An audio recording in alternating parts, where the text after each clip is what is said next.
One day, a giant crack appeared out of nowhere. The blue aura emanating from it enveloped the entire world at the speed of light. People called it mana. The few who were particularly sensitive to mana gained unusual abilities under its influence. Such people were called the Awakened and were treated with special respect. After a while, the mana storm ended. However, the crack in the middle of the sky remained in place. When everyone got used to the existence of the Awakened, mana storms began to appear again across the globe. So-called gates began to open, from which bloodthirsty monsters emerged. From that moment on, the world was plunged into chaos. The hero constantly thought that when he became an awakened one, his life would change. It was unbearable for the young man to constantly work for someone else without a break. However, he did not want to become anyone's idol.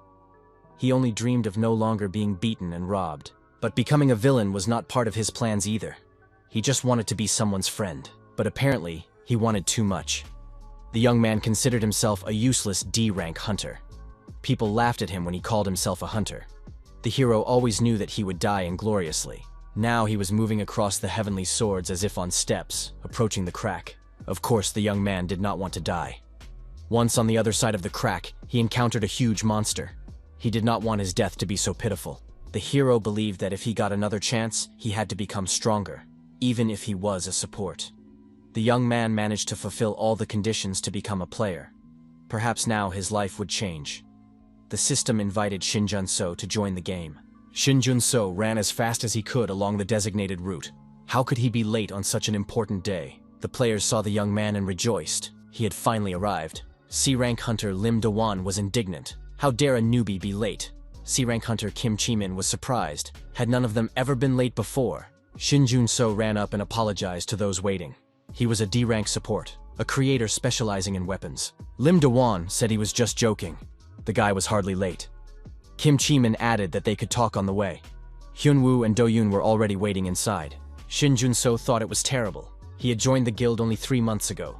This was his first dungeon run, and he was already late. Shin Jun-so encouraged himself. He had to pull himself together because this was his first raid as a support. He had to prove to his comrades that he wasn't a burden. Mu Do-yoon asked if this was Shin Jun-so's first raid. He was a B-rank hunter, class killer. Shin Jun-so confirmed that yes, this was his first time as a support. Do-yoon said that supports cannot fight like hunters, so it is important for them to watch their position. If a player gets too close, they can get hit in the heat of battle, and if they are too far away, it will be difficult to protect them. The main thing is that the support must keep his distance. Do-yoon added that if Shin Jun-so is a creator, he must keep the right distance. He asked him to create a dagger when he gave the signal. Shin Jun-so was surprised. Is that really enough? Maybe he needs another weapon? Do-yoon replied that a dagger was exactly what he needed, because he was the only one who needed an additional weapon.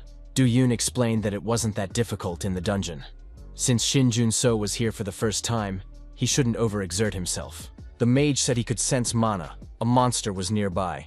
It was the C-rank hunter Lee Hyun-woo. The squad leader ordered everyone to prepare for battle. Next, they had to move in formation. Hyeon-woo reported that there were 3 small sources of mana ahead, and 1 large one. And it was strong enough to be the boss's mana.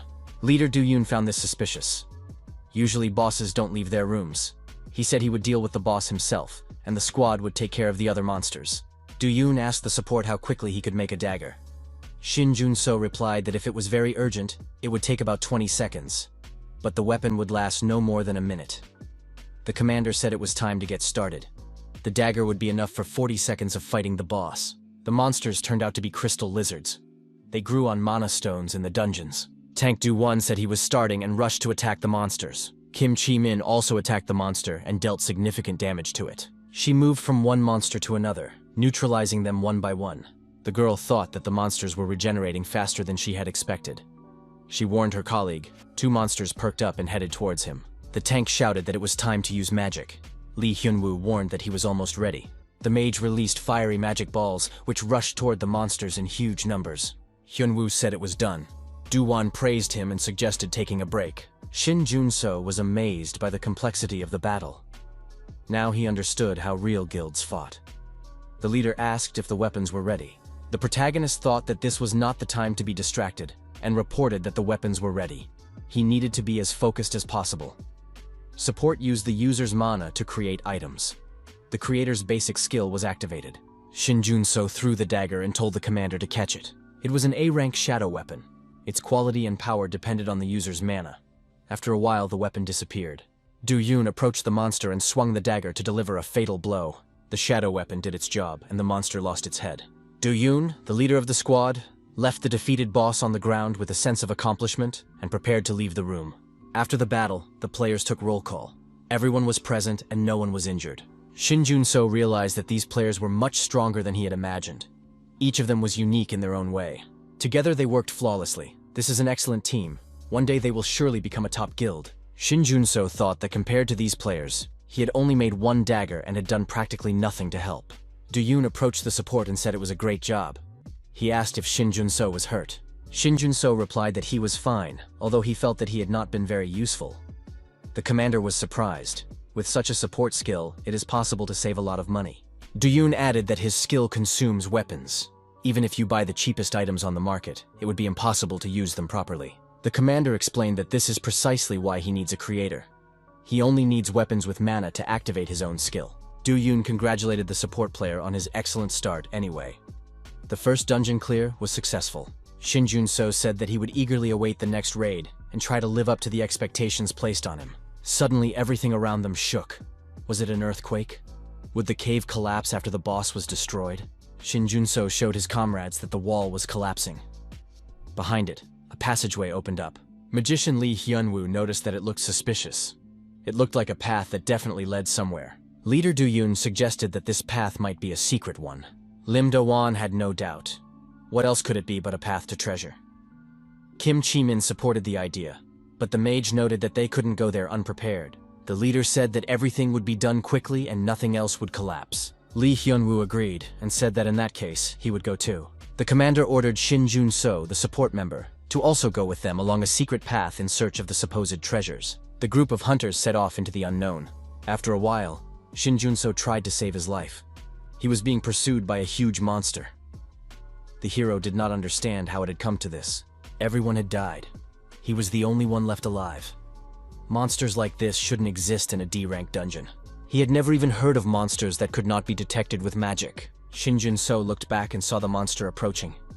Would it catch up with him? The young man was struck in the back and flew far forward. Blood flowed from his mouth. Bleeding profusely, the protagonist tried to get up. He believed that he couldn't stop. Shin Junso decided that he must not die here because he had other goals. Support activated the blade and threw it at the approaching monster. The blade hit its target, and the monster screamed loudly in pain. However, the blow was not critical. The monster knocked the protagonist down with a punch to the chest. Shin Junso lost consciousness and found himself in limbo for a while. One thought kept spinning in his head. A D-rank support who was incapable of even the simplest healing. Shin Junso believed that he had finally found a guild that really needed him. However, he ran away and abandoned them all like a pathetic loser. Any other player would have been much more useful. It would have been better if he had never awakened. But the hero's unattainable dream turned out to be not so unattainable after all. The system reported that Rodnik had been discovered. The young man had fulfilled all the conditions for obtaining the status of player. Shin Junso began to come to his senses. Information came in. A new reward was available to player Shin Junso. The protagonist didn't understand what was going on, but he didn't care anymore. Shin Junso climbed the invisible steps to the crack again, and, finding himself on the other side, came face to face with a monster. The system announced, weapon creator Shin Junso is regaining memories of his past life. Reward delivery complete. The hero didn't understand what was happening. Where did these strange memories come from? The monster nearby initiated an attack on him. The act of aggression was recorded, and Shin Junso decided to counterattack. However, the monster took no damage. For a golem, it was incredibly durable. If the memories were correct, the golem's weak points and tactics for destruction remained the same. Golem-type monsters have no obvious weak points. When damaged, the golem quickly recovers. The grid world skill was activated. Now it was necessary to inflict damage on several points at once. The user became the center, and the grid materialized with distant boundaries. The field created within the grid's radius could move freely at the user's will. The attack was so sophisticated that the golem couldn't withstand it, and was destroyed. Shin Junso breathed a sigh of relief. The intermediate goal had been achieved. The golem-type monster had been defeated. The hero thought that Grid World was a support skill that allowed him to speed up the creation of items. But if you mastered it well, You could also use it as an offensive maneuver. Information appeared in the system window. The boss had been defeated. However, the protagonist could not find out anything about the dungeon or the monster itself. Shin Jun-so noticed unusually high mana activity. The passive skill Magic Absorption activated on its own. A memory of his previous attempt came to mind.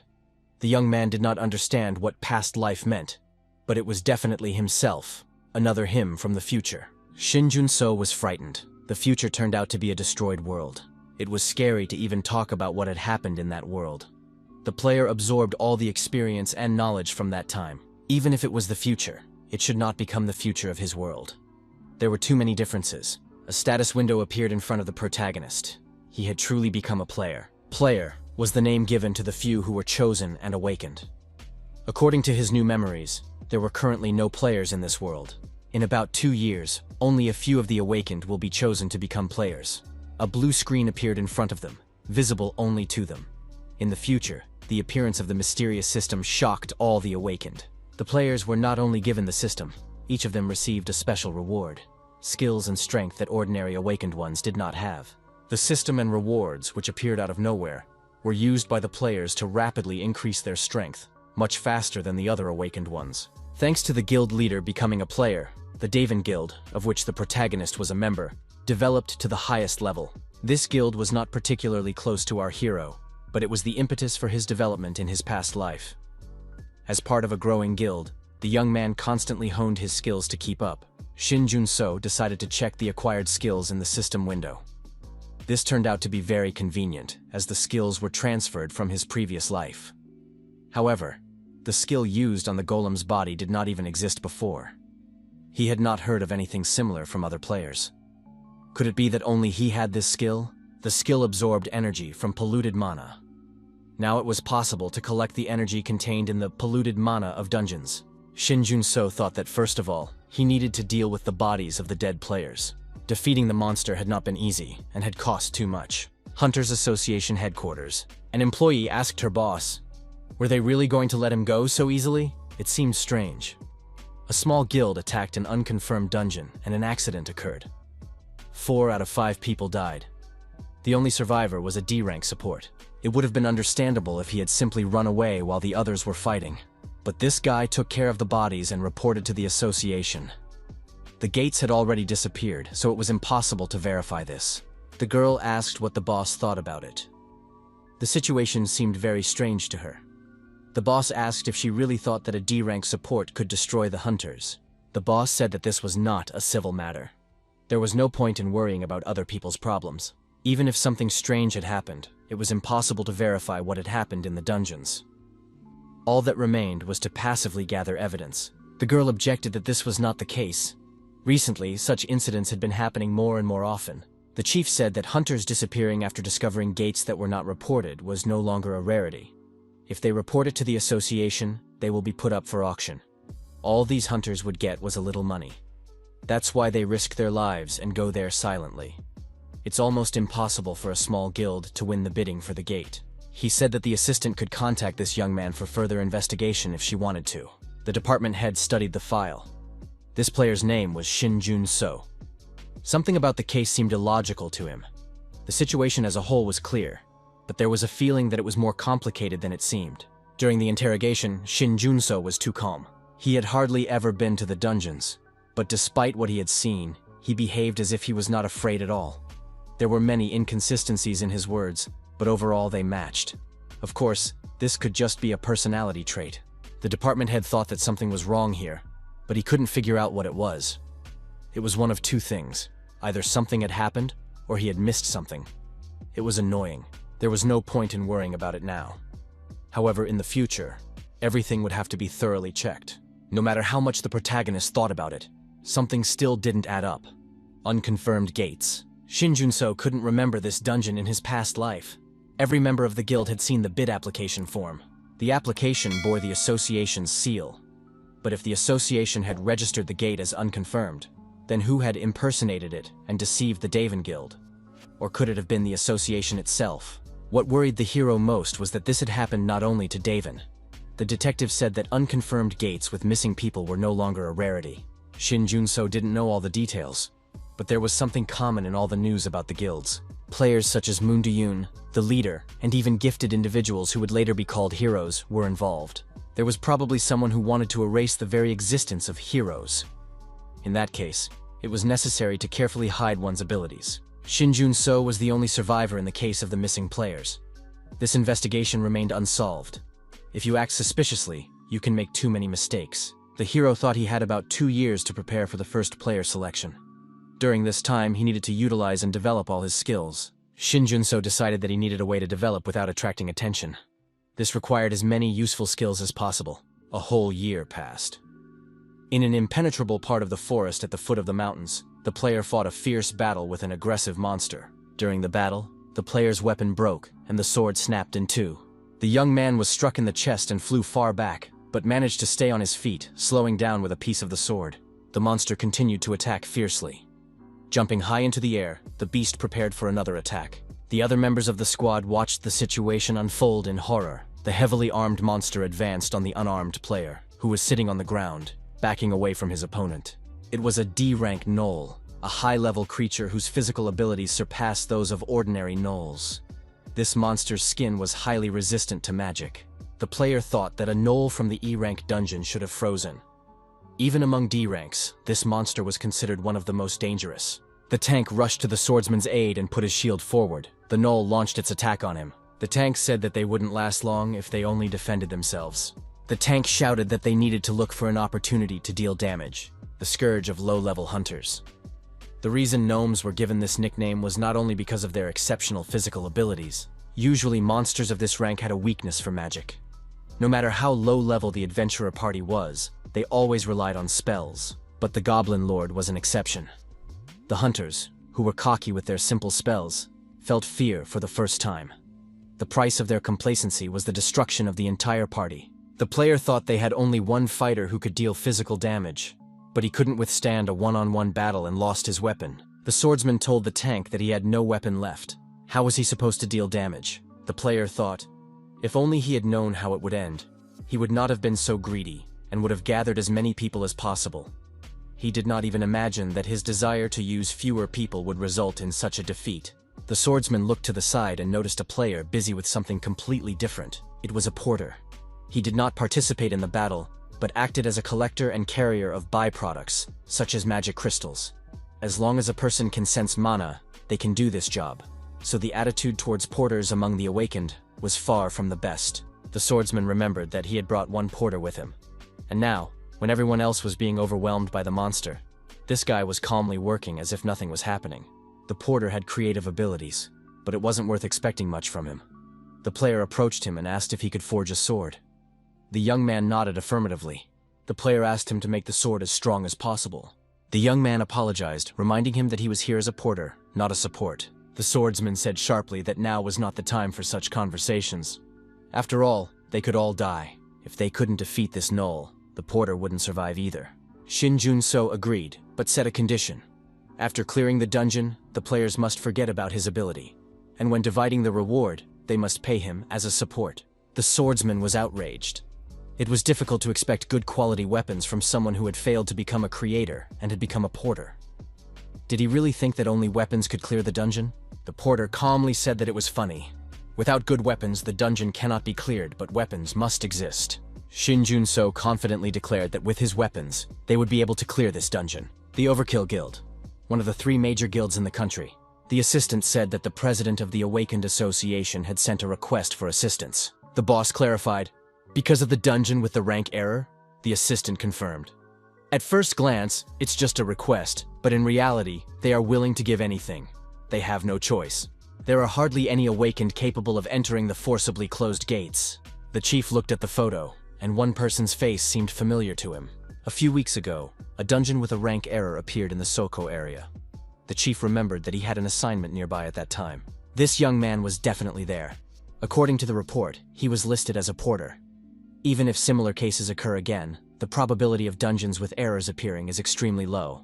Dungeons with rank errors where survivors remained can be counted on one hand. But this porter has been among the survivors twice already. Such a coincidence is impossible. It seems that dungeons with errors have been appearing more and more often lately. A few days ago, a D-rank dungeon became a B rank, and the entire squad inside was destroyed. The boss said that the Association of the Awakened is at a loss with worry. Criticism of them is growing louder. Predicting, analyzing, and assigning dungeon ranks is the association's job. The person who made the mistake had a rough time. The boss said that there are people in their guild with infiltration skills. This could be a moneymaker. For a while, he will be accepting additional requests and monitoring the situation. The leader inquired about the progress of his previous request. The girl replied that she had searched several places but had not found a creator of A-rank weapons or higher. However, she had obtained a B-rank weapon from a Japanese blacksmith. The manager said that any weapon below A rank would break as soon as he used his ability. There were very few support class creators. He ordered his assistant to continue searching. He had had enough of wasting weapons. An employee peeked into the office and reported that something important had happened. The man explained that, at the request of the association, he had checked one place, a D-rank dungeon where a group of their newbies had gone. Manager Tae-hoon asked what their rank was after they joined. The man replied that it was now the highest rank, C. Tae-hoon stated that he could not thoughtlessly dismiss new recruits. This was more like an emergency situation. The leader said he would take care of it himself. The gates were guarded and monitored by security. The townspeople watched the events with interest. Representatives of the press gathered immediately. Members of the Overkill Guild arrived at the gates. Journalists asked leader Yoon Tae-hoon to talk about cases of dungeons with ranking errors. Guild leader Tae-hoon ordered a report on the situation. The woman replied that the main squad consisted of 6 hunters, 2 supports, and 1 assistant. All of them were above the required rank. However, the numbers lose their meaning when the dungeon changes its level to C. Tae-hoon asked how much time had passed since they entered. The woman replied that it had been about 2 hours. The guild leader assured her that he would do everything possible. The administration representative thanked him for his assistance. Tae-hoon approached the gate with a guild employee. It was Min Hee-soo, a B-rank support. Her class was Subspace Creator. She also served as the guild master's secretary. She was able to create subspaces inside closed or hidden places. The infiltration skill was activated. It allowed him to break through mana flows, destroying any obstacles, including gates. But when crossing into another dimension, the skill only worked on the user. Min Hee-soo warned the guild leader to be extremely careful. Deep in the dungeon, a tunnel could be seen leading into the darkness. Tae-hoon noted that the temperature and humidity were too high here. Why was that? Judging by the terrible smell, a reptile lived here. The ground was suspiciously clean, which meant that the monster was intelligent. Considering the rank of the dungeon, it was clear that the lizard was quite old. The destroyed lizard had a danger level of Class D. The guild leader went further and saw many dead monsters. Their number gave an idea of the strength and size of the squad. Analyzing the situation, he understood the state of the team. Tae-hoon thought that perhaps they were all already dead. He couldn't shake that thought. But when Tae-hoon reached the squad's presumed location, he saw something he did not expect. The players were still fighting the monster. The archer was hitting the target non-stop, attacking from a distance. The guild leader was surprised. Were the players really able to handle these monsters? Judging by their movements and speed, the lizards were much stronger. The difference was quite significant. One of the monsters, using its unique abilities, cunningly approached the player and raised its weapon above him. However, the monster's blow was unexpectedly blocked by a magic sword that appeared out of nowhere. Tae-hoon was surprised. Was it magic? But the weapon appeared out of thin air. Who could have summoned it? The guild leader noticed a porter standing alone. Their eyes met. Tae-hoon counted all the players on his fingers and counted 10, but he clearly remembered that there were only 9 of them. What was this guy doing here? The porter was distracted by the guild leader, and at that moment, the monster raised its weapon over the helpless players. Tae-hoon ignored the porter and rushed to help. Shin Jun-soo did not expect to see Yoon Tae-hoon himself as the savior. The guild leader had a weapon that did not even require a backup. Tae-hoon engaged the monster and began to push it away from the others. The guild leader waved his hand and told the players to move as far away as possible. They thanked their boss. Yoon Tae-hoon fiercely attacked the monster, allowing the others to leave the dangerous area. During the clash, the monster was destroyed and dismembered. The leader thought that he hadn't even used all his strength. Unfortunately, the B-rank weapon still seemed too weak. Shin Jun-soo asked Yoon Tae-hoon if this happened every time. With such weapon wear and tear, they had to fight on the edge. The guild leader noted that the porter was taking too many risks. Shin Jun-soo created a new weapon and offered it to the guild leader to try. Tae-hoon was surprised. Could the young man really create such a blade with just one gesture? He must truly be a weapon creator and a true master. But in that case, why was this young man listed as only an assistant? There were rumors of inexperienced mercenary supports working out of necessity. The porter said he had one condition. Once the dungeon was cleared, everyone had to forget about him and his skills. Tae-hoon objected that he couldn't do that of his own free will. Shin Jun-so replied that then the guild leader could break his high-ranking weapon himself. Tae-hoon took the porter's blade and thought that it would break anyway when using skills. But the extra weapon wouldn't hurt. He promised to forget everything and headed towards the monsters, intending to destroy them once and for all. At first, Tae-hoon didn't know, but soon realized that he could now fight at full strength, using his entire set of skills. At the first clash, the monster's weapon was destroyed. The guild leader was, of course, surprised. He was only going to parry the attack, but the enemy's blade broke first. The new sword was much easier to wield. Was he really that powerful? So this porter was a weapon maker who could create at least a B-rank blade on the spot. Tae-hoon continued to fight the giant monster with his new sword. The guild leader was curious to see how long it would last. In the next attack, the monster received a fatal wound. Its chest burst into flames, and it screamed. In the end, the monster was destroyed, and the blade remained intact and undamaged. It wasn't even dulled. The players thanked the guild leader. After all, they had survived only thanks to Yoon Tae-hoon. The leader was glad that none of them were seriously injured. The players admitted that they could not have won with their own weapons. But with the help of that guy, they were able to break through and survive. Yoon Tae-hoon approached the porter and asked his name. The porter replied that there was no point. Why would anyone want to know the name of a simple assistant? The guild leader objected. They should address each other by name. He introduced himself as Yoon Tae-hoon. The assistant also introduced himself. His name was Shin Jun-so. He added that he would leave the mana crystals at the entrance to the dungeon. The squad commander nodded, indicating that he understood. Tae-hoon asked the assistant to leave his things there and go with him to the boss's hall. Shin Jun-so remarked that he was only here as a porter. But the guild leader replied that this was an abnormal dungeon. If they didn't defeat the boss, they wouldn't be able to get out of here. Shin Jun-so objected that Tae-hoon could handle it on his own. The guild leader said that no weapon could withstand his unique abilities. No matter how strong he was, the blade could break. But the young man firmly stated that his weapon would not fail him. Tae-hoon noted that anything was possible in a dungeon with a ranking error. The creatures here were much stronger than ordinary lizards. If the local boss is no less powerful than them, he must be treated with the utmost seriousness. Shin Jun-so agreed. All that remained for him to do was to go with the guild leader. The tunnel leading to the boss's room was shrouded in pitch darkness. The boss turned out to be the king of the lizards. Despite his small stature, his strength and speed were several times greater than that of an ordinary lizard. Tae-hoon said that in this case, it was better to forget about ranks and other information. The guild leader suggested that his companion finish off the monster as quickly as possible. Tae-hoon added that otherwise, the blade could break in two. But Shin Jun-so confidently said again that his weapon would not break. The aggressive lizard did not wait for an invitation and immediately attacked the people who had appeared. The guild leader and the monster came face to face. Both opponents were determined. Tae-hoon demonstrated skill, courage, and unmatched proficiency with cold weapons, fully living up to his title as guild leader. The fire-breathing monster spewed flames and prepared for a new attack. An invisible shield suddenly appeared between Tae-hoon and the monster, completely neutralizing the beast's attack. The guild leader asked in surprise, "Doesn't the young man only create weapons?" Shin Jun-so objected. "Isn't a shield a weapon? Has Tae-hoon never used one to strike?" The guild leader said that when they got out of the dungeon, he would ask this young man a lot of questions. The monster used a metal chain to restrain its opponent's movements, and Tae-hoon's sword was wrapped in it. Shin Jun-so told the guild leader to stop playing around and fight like a real warrior. Tae-hoon reminded him, wasn't it the porter who asked him to test this sword? The boss, who had suffered multiple wounds, grabbed a spear and decided to attack the hero, believing that the young man was left without a weapon. The monster approached closely, but an invisible shield appeared in front of Shin Jun-so. The young man asked, who did this scoundrel aim his weapon at? After all, he was just a porter. Tae-hoon, burning with rage, approached his opponent from behind. Outside, at the gate, the guards were still standing, and journalists were waiting for news of the events. Finally, the gates opened slightly, and the players came out, led by their leader, Yoon Tae-hoon. The reporters immediately asked what had happened in the dungeon. What could the guild leader tell them about the boss? Was everything okay with the team? The secretary asked if the guild leader himself was okay.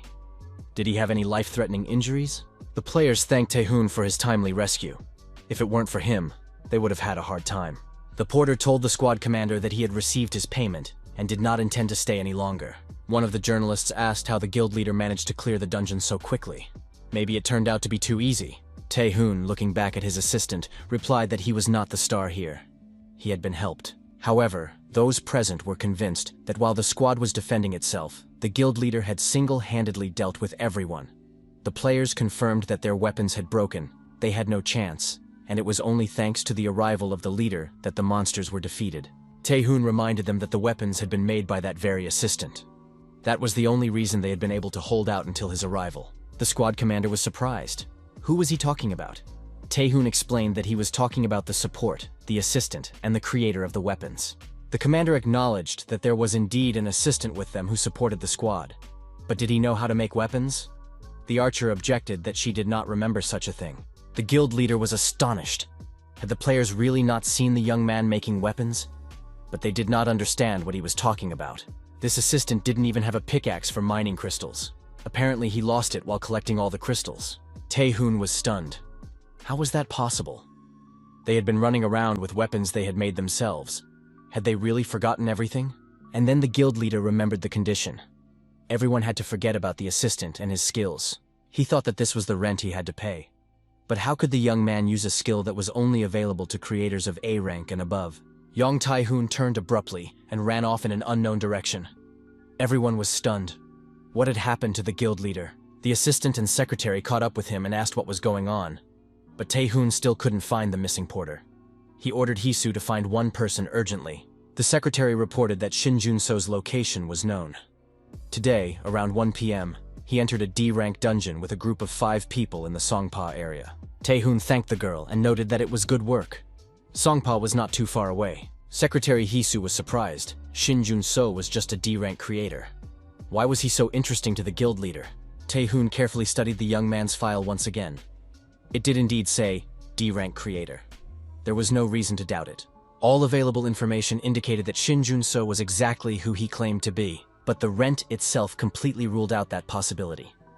When creating and transferring weapons, it allows you to charge a fee in the form of a requirement for the debtor.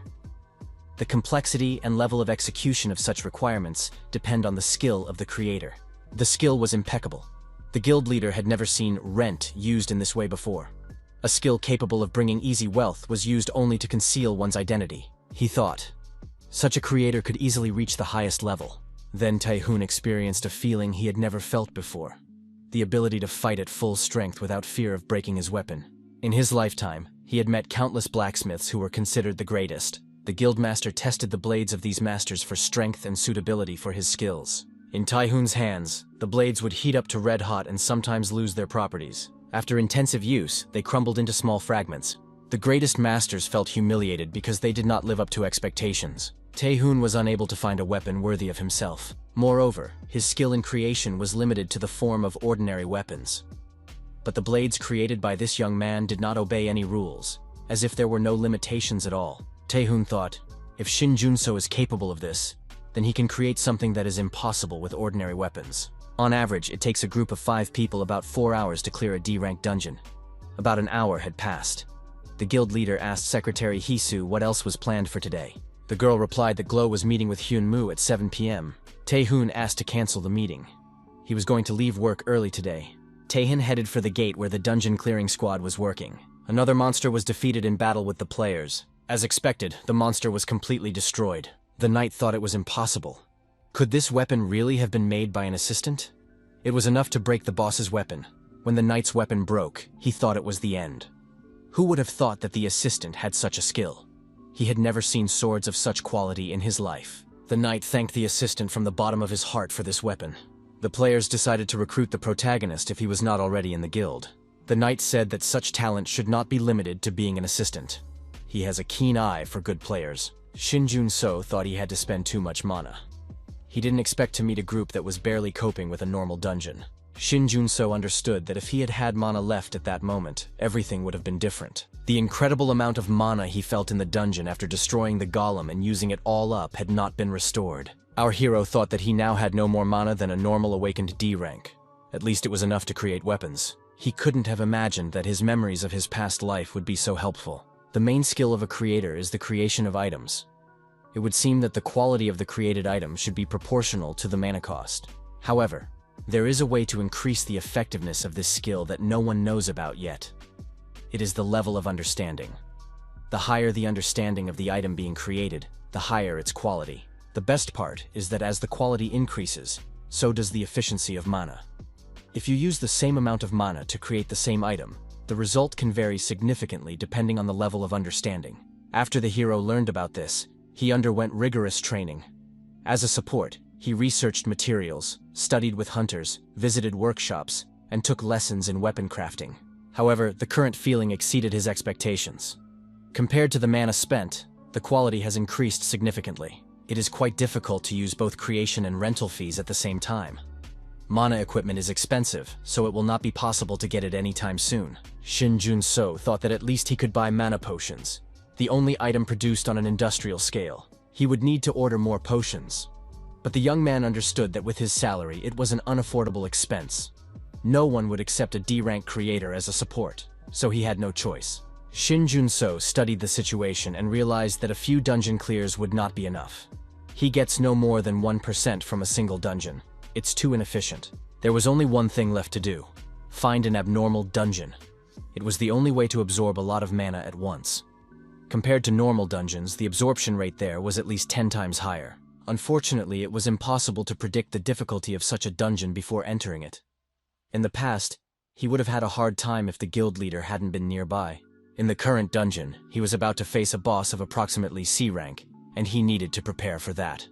The only way to develop as an awakened D rank was to see what reward he would receive for absorbing mana. After clearing the next gate, the group leader thanked everyone for their good work, and the players said goodbye until they met again soon. Shin Jun-so thought that everything had gone well this time too. The memories had been erased, as they should have been. Someone called out to him. The young man looked back and saw the guild leader Tae-hoon accompanied by his secretary. Tae-hoon came closer and asked if the young man remembered him.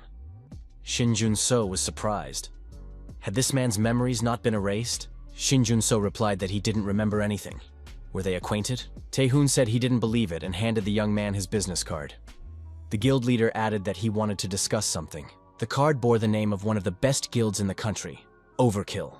The protagonist thought it was too early for him to join such a large guild. He had to find a way to refuse. Shin Jun-so turned away and said he was busy. He had a dinner appointment. Tae-hoon pointed out that the young man would not regret agreeing. The conversation would be short, and dinner would be on him. Shin Jun-so said that his interlocutor had a good position as the head of the guild. He even had time to meet with D-rank assistants. Shin Jun-so thought he needed to check how much the guild leader was influenced by the rent. He agreed. The young men went to a trendy restaurant and continued their conversation. Shin Jun-so asked what business the head of the Overkill Guild had with D-rank support. It was unlikely that he just wanted to chat. Tae-hoon mentioned that he was a berserker class. The young man probably already understood this. He had tremendous strength, but he needed a weapon that could withstand it. The most important thing for a berserker is to find a supplier with the right weapon. Tae-hoon added that he had searched everywhere for such a person. To this end, he traveled within the country and beyond, meeting with the best blacksmiths. If there was even the slightest hope, he ordered a weapon without thinking about time or money. Tae-hoon said that until recently, no weapon could withstand his strength. But recently, there was one exception. The exception was a sword created by Shin Jun-so. The protagonist realized that the rental fee skill did not work on this person. It turned out that berserkers had a skill that reset the skill. Shin Jun-so decided to be cautious with high-level hunters. Tae-hoon admitted that he wanted to be honest. Would the young man like to join his guild? He had information that the young man was not currently affiliated with anyone. If Shin Jun-so agreed, the Overkill Guild would welcome him warmly. Tae-hoon offered a contract worth 10 billion coins. There would also be separate payments for operating expenses and dividends. The contract was for 1 year, and the young man's rate would increase by 10% after each renewal. Shin Jun-so didn't listen to the guild leader, got up from his seat, and said that he didn't want to join the guild right now, so he had to decline. The protagonist added that if they had discussed everything, he was leaving. The young man thanked them separately for the hospitality. The secretary was surprised. Why was the head making such a sweet offer? Tae-hoon replied that if a girl had been in his place, she would not have asked such a question. He added that many years had passed since the cry of weapons had ceased to reach his fingers. With such a weapon, he could give it his all, and it would endure everything. The guild leader said that it wasn't just about that feeling. He asked if Hiso knew how many high-level weapons he had broken over the past year. The girl knew that the guild leader's spending on weapons was truly astronomical, because they couldn't withstand the strain. With low-level weapons, the leader wouldn't even be able to use his skills. Hiso noted that if such opportunities really existed, then the proposed contract was worth it. However, the problem was that no one was capable of achieving this, not even the best in their field. Tae-hoon said that this person possessed such a skill. That is why he wanted to recruit the young man at any cost. Shin Jun-so thought that he had rejected an offer from one of the 3 best guilds. He could not have imagined that such a day would come. The Overkill Guild and Yoon Tae-hoon would be a great help, but it was still too early to take that step. Shin Jun-so decided that it was okay. He just had to wait patiently. The boss would definitely find him again. There didn't seem to be a single living soul left in the dark dungeon. Almost all the monsters in this huge room had been destroyed. The knight with a sword in his hand could not understand who was resisting him. His opponent said that he would remember this battle for a long time, because by this point people usually begged him for mercy in tears and lost consciousness. The opponent with the huge sword was puzzled. Could it be that the one who would become a hero had distinguished himself? The knight asked why this guy had attacked them. Had he decided to take all the trophies? The villain said he had a much more interesting reason, but he had no intention of telling it to someone who would die in a few minutes. He laughed and suggested that the knight attack, since he had no choice. The knight realized that he was not facing an ordinary opponent. However, at such a distance, he had no chance. He moved to attack, knowing that he might lose this fight. However, the villain knocked the sword out of his hands, and the knight found himself unarmed. Suddenly, something flashed between the opponents. Both were confused. Under the impact of the shockwave, the villain flew far back, but managed to stay on his feet. The unarmed knight fell to his knees. The villain said he was disappointed. He said he had volunteered, inspired by the fact that this was the first heroic-level subjugation in a whole year. Who would have thought that this knight would turn out to be such a small fry? However, the knight's courage was commendable in any case. He began to beg for mercy. The villain swung his huge sword and said he would be careful. The knight was destroyed. The villain said disappointedly that he had hoped for a worthy fight. This couldn't even be called a warm-up, but don't worry. The report will note the knight's valiant fight against the boss and his heroic death. This is common in anomalous dungeons. The villain took a photo and said that his collection was growing. In fact, he lived for collecting. Suddenly, he was overcome by a strange feeling. The villain realized that he couldn't stand this terrible energy. Its owner must either hide it or warn him when it appears. The priestess apologized. She was in too much of a hurry, hoping to find precious ingredients here. The villain said that there were no valuable ingredients here. These players and monsters were hopeless. The young man added that this was why he had said it was better to wait a little longer and not listen to that person. The priestess was surprised. Was the executioner really willing to go against that man's wishes? The executioner replied that he had said it just like that. The priestess had to clear everything out here. The woman assured him that he didn't need to worry. It was her specialty. The executioner said that the priestess must keep her promise and allow him to fight the S-rank hunters. That was the only reason he was bothering with her. He added that because of this mind, he had to destroy his enemies carefully. He couldn't use his power normally. The priestess was curious to see who it would be this time. When she saw the monster, she realized that the man hadn't lied. People were still crowding in front of the gates. However, the security service on duty around the perimeter strictly observed precautions. The masked young man saw our hero and greeted him. He was finally here. Shin Jun-so asked his companion what he was doing here. He added that he knew only one person who carried such a huge scabbard with him. The masked man asked what the support was doing in this place. The young man said he was going to enter the gate. The guild member who was supposed to do it suddenly fell ill. He tested positive for COVID, so they had to send him as a replacement. Shin Jun-so said he didn't believe that explanation. At that moment, everyone was invited inside. The protagonist knew that this person would contact him again, but he did not expect it to happen so soon. Shin Jun-so thought that in that case, he would have to adjust his plan. The squad entered the gate and found themselves in a dungeon. Our hero brought up the rear. The masked player asked Shin Jun-so why he didn't join the guild. The protagonist replied that he didn't want to discuss it anymore. The players ahead discussed the information that the C-rank gate auction had taken place that morning. The Henmu Guild won it immediately. They offered a very high price that no one could beat. Shin Jun-so thought that the Henmu Guild had bought the C-rank gates. But what did they find there? The squad commander said that if support joined their guild, he would be able to easily acquire special gates above B rank. The name of the guild alone gives certain hidden privileges. For the awakened, the name of the guild plays an important role. People will envy and respect the player. The player will not only get better jobs, but also valuable rewards. Thanks to fixed rights, many opportunities will open up for the player. For example, the player will be able to obtain an entry ticket to the high-rank gate auction. Not only talent, but also political position has a huge influence. Everything is arranged so that the most valuable treasures are distributed among the large guilds. It is necessary to have a goal that our hero strives for, like the awakened Shinjun-so. The squad commander said that with the help of the Overkill Guild, it would be much easier for support to achieve his goal. However, it is unclear why Shinjun-so so stubbornly refuses to do so. Shinjun-so replied that it was none of his business. However, he partly understands his insistence. It is unlikely that anyone would refuse an offer to join the Overkill Guild. The protagonist said bluntly that he would not join any guild at all. The squad commander was puzzled. Could this be the result of trauma from the destruction of the Devon Guild? However, it didn't matter. He needed support. The squad continued to delve deeper into the dungeon and study the situation. The mage led the way, lighting the path with his staff. A lot of cobwebs appeared above the players' heads. They correctly assumed that this was where the monster's territory began. The monsters in this dungeon are legion spiders. It's not difficult to deal with one monster, but their peculiarity is that they live in groups. According to the reconnaissance report, there are about 50 of them here. In principle, that's not so many. Their venom causes paralysis, so you can't let the spiders bite you. The leader took his sword out of its sheath and said that the monsters would appear soon. It was necessary to stay close together. Shinjun-so told the squad leader not to worry about his assistant and just prepare for battle. The leader announced that all fighters in the team must protect the support and assistants. This is a rule that hunters must follow always and everywhere. There was movement deep inside the cave and monsters appeared before the players. Huge legionary spiders. The swordsman said that it was necessary to remain calm. They would be able to handle the monsters if they were careful. The spiders launched a massive attack. However, the players put up a good fight. Support, watching the battle, thought that it wasn't bad for a D rank. There was no need to worry about this squad.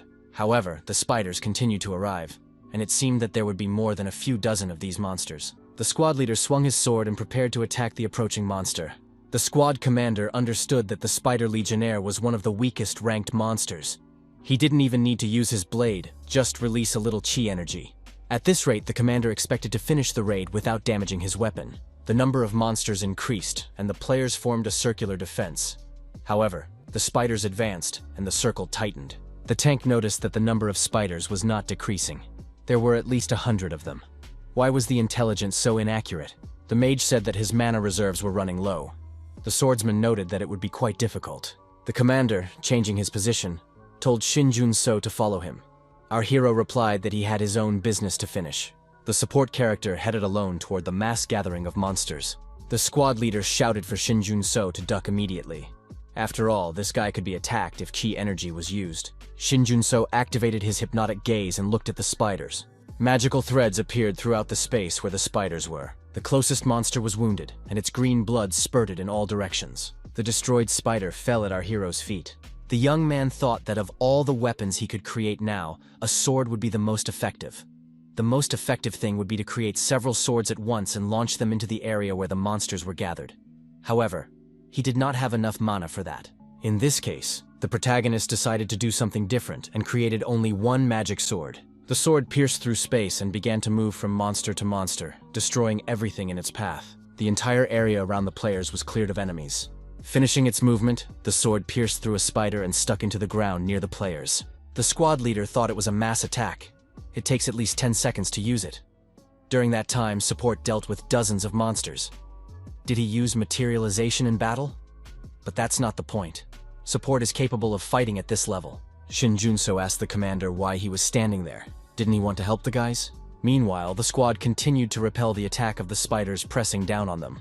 The leader said he would continue the conversation as soon as he dealt with these monsters and rushed into the attack. Shinjun-so pointed to the destroyed spiders and told the commander that he had to come up with something himself. After all, no one would believe that a porter had done this. After the battle, the knight thanked the squad commander. He said it was amazing. However, he immediately noticed a similarity. Who would have thought that the man in the mask would actually turn out to be the head of the Overkill Guild? The young man apologized for not admitting it right away. He had come undercover to explore the dungeon. The players said that they had survived only thanks to the guild leader. He had very skillfully dealt with all the monsters at once. The porter appeared nearby and said he was back. The porter and another player apologized for the delay. They had been gathering resources on their way here. The young man with the lamp in his hand said that they had looked around a bit but hadn't found any other monsters. However, There was another passage right in front of them. Perhaps they could get through there. The knight suggested that they couldn't continue. It was sad, but it was better to go back. Support was surprised. Why did the knight think so, since there was so little left? The knight replied that the number of legionnaire spiders and the layout of the dungeon were completely different from what he had seen in the report. The dungeons were behind the gates and did not belong to this world. Inside them were strange creatures and structures that could not be found on Earth. The concept of dungeons and awakened beings is still very new. So the main task for the newly awakened was to search for information about the dungeons. Few of them were able to quickly adapt to the dungeons, about which they knew nothing, which in turn meant a failed sweep, or, in the worst case, death. This is how the concept of a scout came about. The awakened, who were able to detect others or hide their own tracks, gathered together to receive orders to scout the dungeons. After these orders, the number of successful clearings increased significantly. These awakened ones began to be called scouts. The knight said that the accuracy of reconnaissance is usually above 98%. This is hardly a mistake. He asked, if the guild leader is with them now, can't they continue? The knight said he understood the player's eagerness, but even the fact that the guild leader had helped them once was enough. If they weren't careful, everyone would be in trouble. The player said that he really wanted to clear this dungeon, and he had his reasons for doing so. The mage supported him. The knight asked, are these reasons more important than life itself? Once the player enters the boss room, there will be no turning back. The knight added that he himself did not want to do this, but they should leave and report everything to the association. Support said that he was fine with everything. The knight was surprised. The guild leader added that even though he was here on his own business, he was still a member of the group. If his help would assist the group in their investigation, he saw no reason not to provide it. Taehoon said that he still needed to see the boss's room. The knight bowed to the guild leader, thanked him, and asked him to help the squad. The guild leader told the knight not to worry about him and to continue leading the squad himself. The knight said that in that case, the squad would continue to advance deeper into the cave. Now they had a new approved route. The squad approached a huge gate, behind which was the boss's room. The knight guessed as much, and said that he would refresh everyone's memory. This dungeon is ruled by the Queen of Legion Spiders, who has a danger level of D+. The Queen's combat power is generally quite low. She is considered a simple enemy who mainly just breeds spider legionnaires. The knight added that this was exactly what was in the report. Now they don't know what monster awaits them behind this door. They opened the doors and walked inside along a narrow, long, dark corridor. The guild leader did not sense any signs of danger. The knight ordered the players to be on high alert and grip their weapons tightly. Somewhere under the ceiling, spiders appeared, and among them was the boss. A player asked, is this the Spider Queen they were talking about? It was good that the boss turned out to be the one mentioned in the intelligence reports. The mage said she would attack first and stepped forward. The spiders stood motionless, as did their queen. The knight was surprised. Could she already be dead? It was impossible to imagine. The knight was cautious and told his squad to retreat. However, a huge monster appeared above the motionless spider. It was an arachnid, a queen who commanded all spider monsters. She is very intelligent and cunning, ravaging the territories of other spider monsters, thereby increasing her legion. She can share her power with her servants. The guild leader stepped forward and bravely attacked the arachnid. He couldn't even believe that he would encounter a B-rank monster here. Taehoon thought that if he wasn't precise, he wouldn't even be able to scratch this monster. He needed one powerful strike. However, the guild leader's sword was destroyed along its entire length. Taehoon noted that he didn't even have time to strike before his sword was completely destroyed. Our hero stepped in and told the guild leader to hold off on this matter for a bit. Help is on the way. Normal weapons for the guild leader are already being prepared. The protagonist was surprised. Had he really used up all his mana? But even that was unbelievable, because he had managed to hold out for so long with that amount of mana. Our hero took a bottle of liquid out of his pocket. He understood that mana potions could only be drunk once a day. Drinking more than that could lead to addiction. After drinking the potion, the protagonist felt a good effect. Shin Jun-so thought that the arachnid was a B-rank boss. If not for the mistake, there should only have been a C-rank boss called the Spider Queen here. The players understood that the presence of guild leader Taehoon was a favorable factor for their squad. It would be difficult for them to deal with the arachnid on their own. As soon as the danger level exceeded B, the level itself changed. Shin Jun-so assessed the monster and thought that its pure combat power exceeded that of 5 A-rank fighters. In any case, they couldn't rely solely on Yoon Taehoon. Support told the players to get up and prepare for the boss battle. Arachne changed her target. The knight asked the support who he was. Why was such a talented awakened one chosen as an assistant? Did he come with the guild leader Tai-hoon? Shin Junso said that the players needed to figure something out first. They had a choice. New weapons appeared in front of the players. Support said that the players could take this weapon and clear the dungeon by fighting the spiders. Or the players could run away and wait outside until everything was resolved in another way. Shin Junso expressed confidence that the players would make the right choice. The swordsman with the new weapon said it was incredible. He had never held anything like it before. The swordsman thought that destroying monsters with this sword was like cutting paper. It was quite easy to wield this sword. The mage, spewing lightning bolts, activated her unique abilities and said that the monster would not succeed this time. The knight was surprised, because only the weapon had changed, but the power of the skills had also increased several times over. Could it be that the support had created such a good weapon? The guild leader looked at the monster and thought that it would be difficult to buy time, as expected of a B-rank boss. Tae-hoon noted that the weapon was still intact. It was much better than he had previously thought. The mage was surprised. Where did these spiders come from and where were they going? Indeed, there were more and more spiders. The knight suggested that the spiders were approaching the guild leader. Tae-hoon shouted for all players to step back. The situation was getting worse. Arachne activated her ability. Arachne sacrificed the spiders, restoring her health. Tae-hoon logically assumed that until they destroyed all the spiders, Arachne would keep recovering over and over again.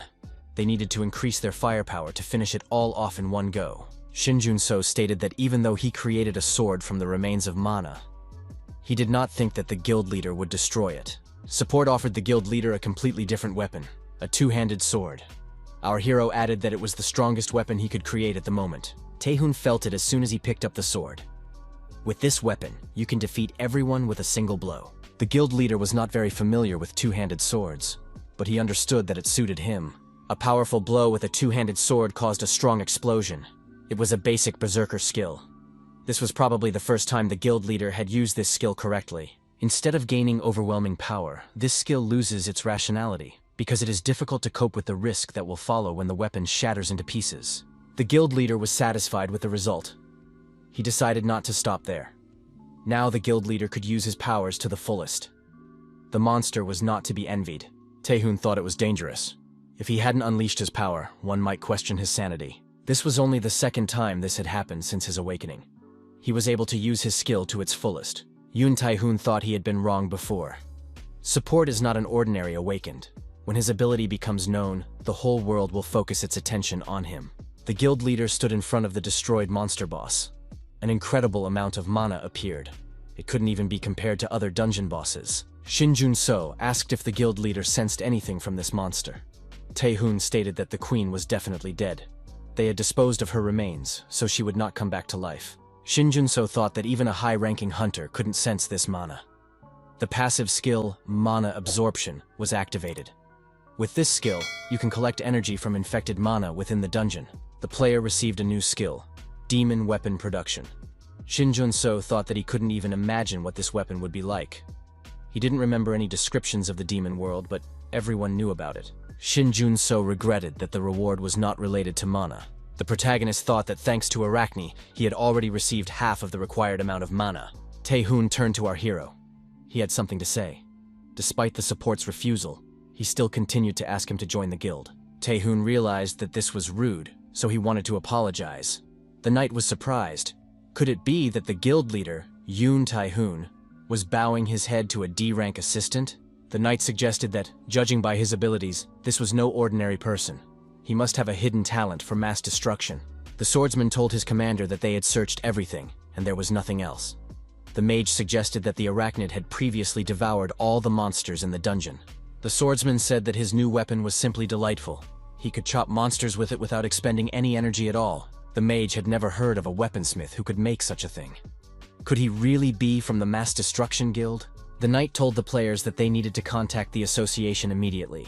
The squad leader added that they needed to leave this disgusting place as soon as possible. The knight thought that even though this assistant's connection to the Mass Destruction Guild was obvious, it would be better to leave. If they interfered in the affairs of a large guild, it could cause a lot of unnecessary problems. Whatever the emergency was, it was not like the large guilds, which placed great importance on security, to reveal their power so easily. Shin Junso agreed to talk. Even though he used payment, the guild leader should not bow his head to someone unknown. Tae-hoon told his assistant that the guild no longer bothered him. But this statement did not mean that they had given up.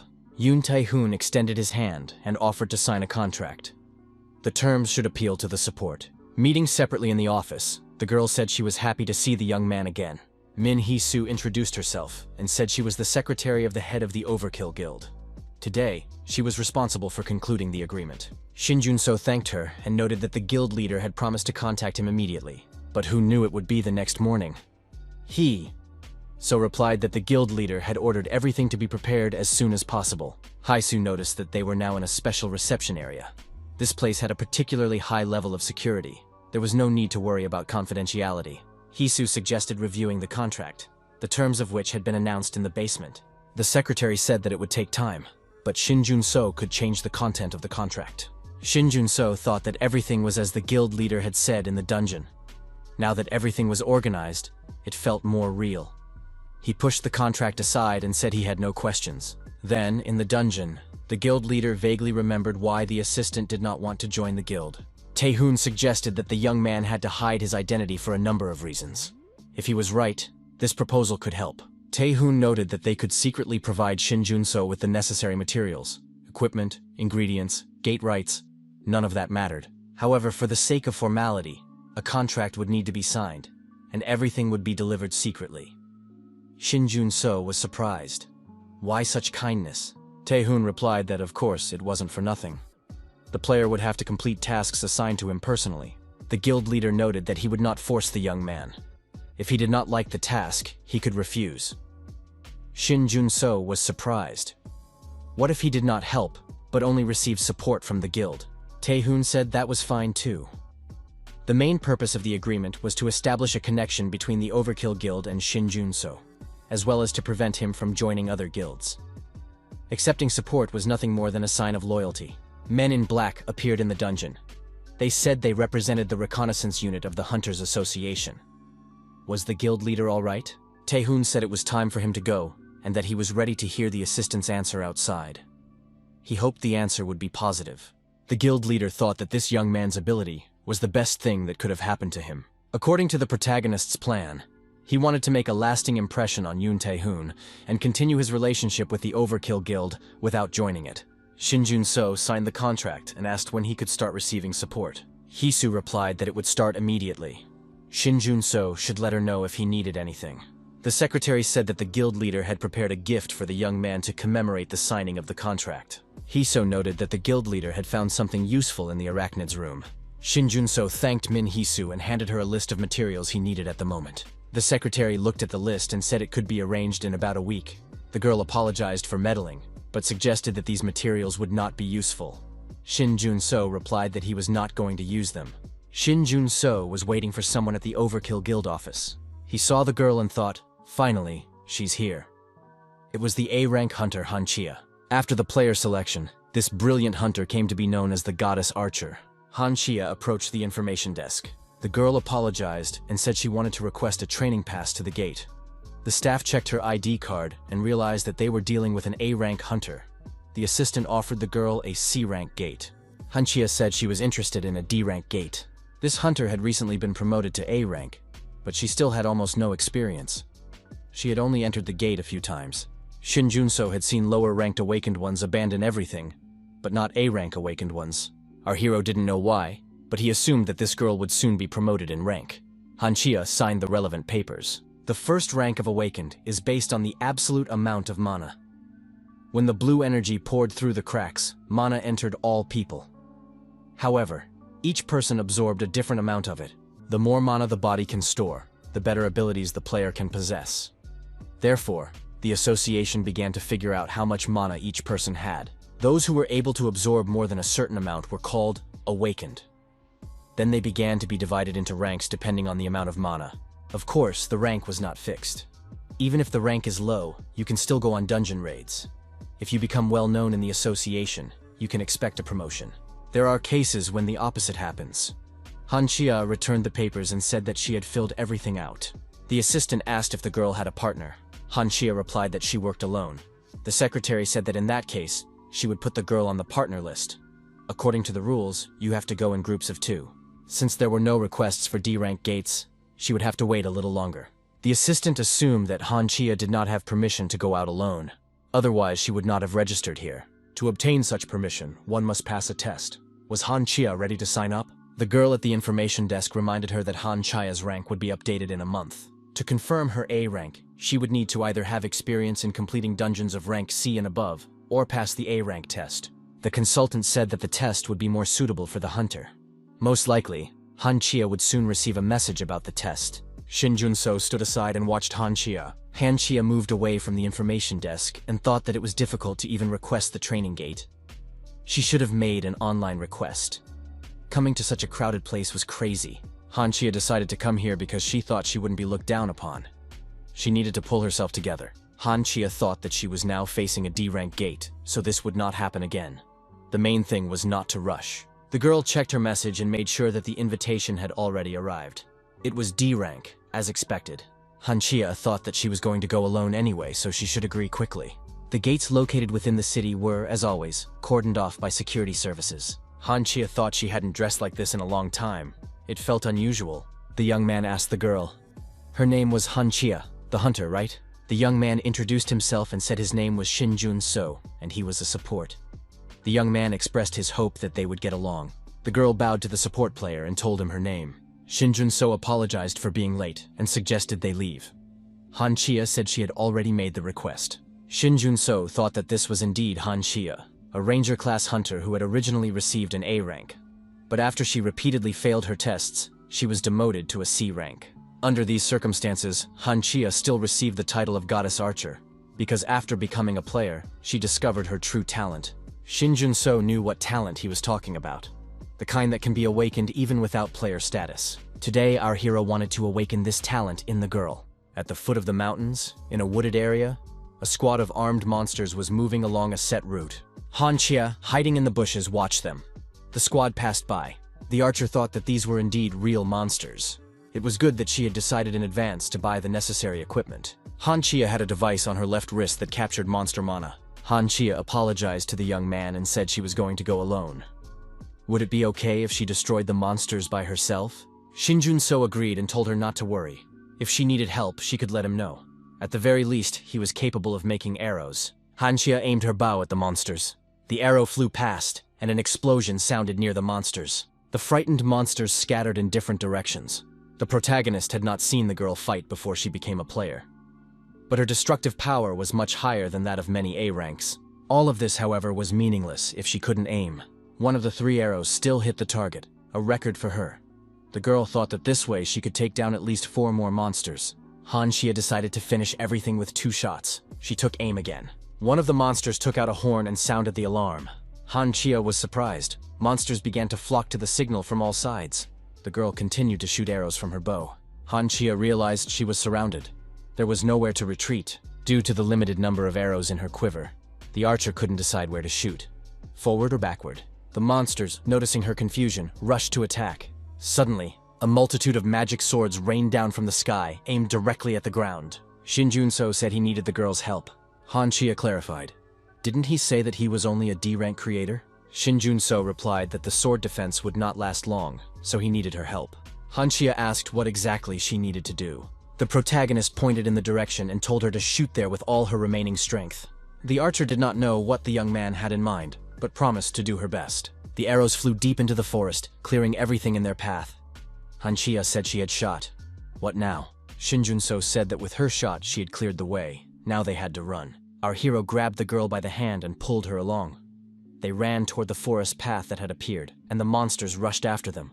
The players stopped when they reached the entrance to a cave in the rock. The girl breathed a sigh of relief and said they had survived. Han Chia looked back. She had a feeling that the monsters were still chasing them, but these creatures could no longer reach them. Was there something hidden here? But why was this guy so calm? The girl understood that they needed to get out of there as soon as possible. Han Chia declared that she was done for the day. She would pay the young man the compensation she had mentioned earlier. But the assistant replied that they couldn't leave yet. The monsters were agitated, so they would remain nearby for a while longer. It was indeed dangerous to leave now. Shin Jun-so said that they had dropped a signal flare during their escape. Therefore, they had no choice but to wait until the goblins left. Han Chia asked when they would be able to leave this place. Shin Jun-so replied that it could take half a day, or maybe more, depending on the situation. Han Chia clutched her head in agitation. Half a day? Our hero knew he had lied. In reality, the monsters would leave in half an hour. Their concentration wouldn't last that long. However, the girl was frightened and ready to believe anything. The thing was, he had to get Han Chia to go with him into the cave. Han Chia couldn't make up her mind and said she would never do it. The upset archer said that it was all her fault. If she knew how to fight, everything would have turned out differently. The girl said she was very sorry. It would have been better if she had gone alone in the first place. Han Chia thought that she had caused trouble again. Even in the D-rank dungeon, she behaved the same way. She shouldn't have come here at all. Shin Jun-so said that if she was truly sorry, could she do him one favor? She needed to pull herself together. Shin Jun-so added that they had time. Why not talk? The young people entered the cave after all. Han Chia asked if he really needed her help. The girl noted that even though she was an A rank, she had very little experience in dungeons, and it was even unclear what the assistant wanted to explain to her. Shin Jun-so remembered that she had warned him that it was her first time entering the training gate. Now everything became clear. She simply did not have the necessary information. Instead of a boss, this dungeon was home to an elite monster one rank lower. It lived in this very cave. The young man confessed that for personal reasons, he needed to defeat this monster. But he had always been refused before, and he had no way of fighting it. The young man added that Han Chia was the first to accept him into the team as a support. The girl found this strange, but she promised to help. Han Chia decided that it would be right to support this guy, because it was thanks to him that she was able to escape. She understood how painful it was to be rejected by a team. Thanks to the sensor on her wrist, she was able to detect the presence of an elite monster. A huge armed monster appeared out of the darkness. Han Chia told the support to step aside and took aim with her bow. She thought, even if this monster is elite, it's still D rank. One hit and it will be destroyed. The shot was accurate, and the archer was already convinced that she had succeeded. But the arrow bounced off, and the result was not achieved. Han Chia admitted she had made a mistake. Now she had to shoot with all her might. The archer took aim again. She knew she had to shoot right now because the monster was approaching quickly. There was no time to hesitate, and Shin Jun-so pushed the girl aside and confronted the monster himself. The elite monster struck, but the protagonist managed to dodge. Han Chia, sitting on her knees, watched the support's battle. She remembered recent events. In one of the previous raids, the players were outraged. What was she doing? Was this a joke to her? She didn't even know how to shoot properly, and her shooting almost wounded her allies. How was she going to make up for it? Han Chia said that even though she missed, she didn't shoot in their direction. The girl heard in response, "She's not apologizing, she's just looking for excuses." After the raid, the girls said they wouldn't take her on the team, even if she was an A rank. No one wanted anything to do with her. But if she is so useless, why is she still a hunter? Han Chia, remembering all this, thought she should have given up everything. Because of her, even Shin Jun-so could suffer now. The enormous monster approached the girl. Han Chia looked up at him fearfully. Shin Jun-so turned to his companion. He told her that she had to listen to him carefully. If Han Chia calmed down and did only what he said, they would definitely be able to win. Shin Jun-so thought he had everything prepared. In case of an emergency, it could be activated without any problems. All that remained was to buy some time. The young man told the girl to look closely at the monster. She would definitely notice something. Han Chia was surprised by the unexpected sensation. Shin Jun-so continued to prompt her to shoot there with all her might. All her senses were heightened. The archer felt uncomfortable, but she could clearly see where to aim. Han Chia thought that if she made just one correct shot, it would all be over. She released the arrow. Shin Jun-so thought that fortunately he had activated everything correctly. The activation conditions were extremely strict. The archer's shot was accurate and had the desired effect. Shin Jun-so noted that it was very useful. The monster took serious damage. Its body was badly injured. Shin Jun-so warned the girl that the sensations would be unfamiliar, as if all her senses were heightened. He understood that this method was a little dangerous. Shin Jun-so said that in order to awaken Han Chia, it was necessary to awaken her senses. The girl asked the assistant who he was. It seemed to her that he had foreseen all this. And what did awaken mean? Shin Jun-so replied that she should take her time. They still had plenty of time. The girl told the assistant not to stray from the topic and to answer her questions directly. Han Chia felt dizzy, her legs buckled. The protagonist hoisted the unconscious archer onto his back and said that it was very difficult to make friends. But at least one question had been answered. When she came to, the girl apologized. She didn't understand why she had behaved that way. It felt as if it wasn't her. The young people were already outside the cave. Han Chia couldn't believe she had shown disrespect to the man who had saved her twice. Shin Jun-so sighed and said that everything was fine. The young man added that no one was hurt. They had defeated all the monsters, so now they needed to get ready. Besides, half an hour had already passed. Shin Jun-so asked the girl to return the pendant he had given her before entering the cave. Han Chia returned the pendant. The young man looked at the stone and noticed that its light had changed. So she really had used the pendant. Meteorite perception. A rare item that can only be obtained in the A-rank dungeon Burning Harpy's Lair.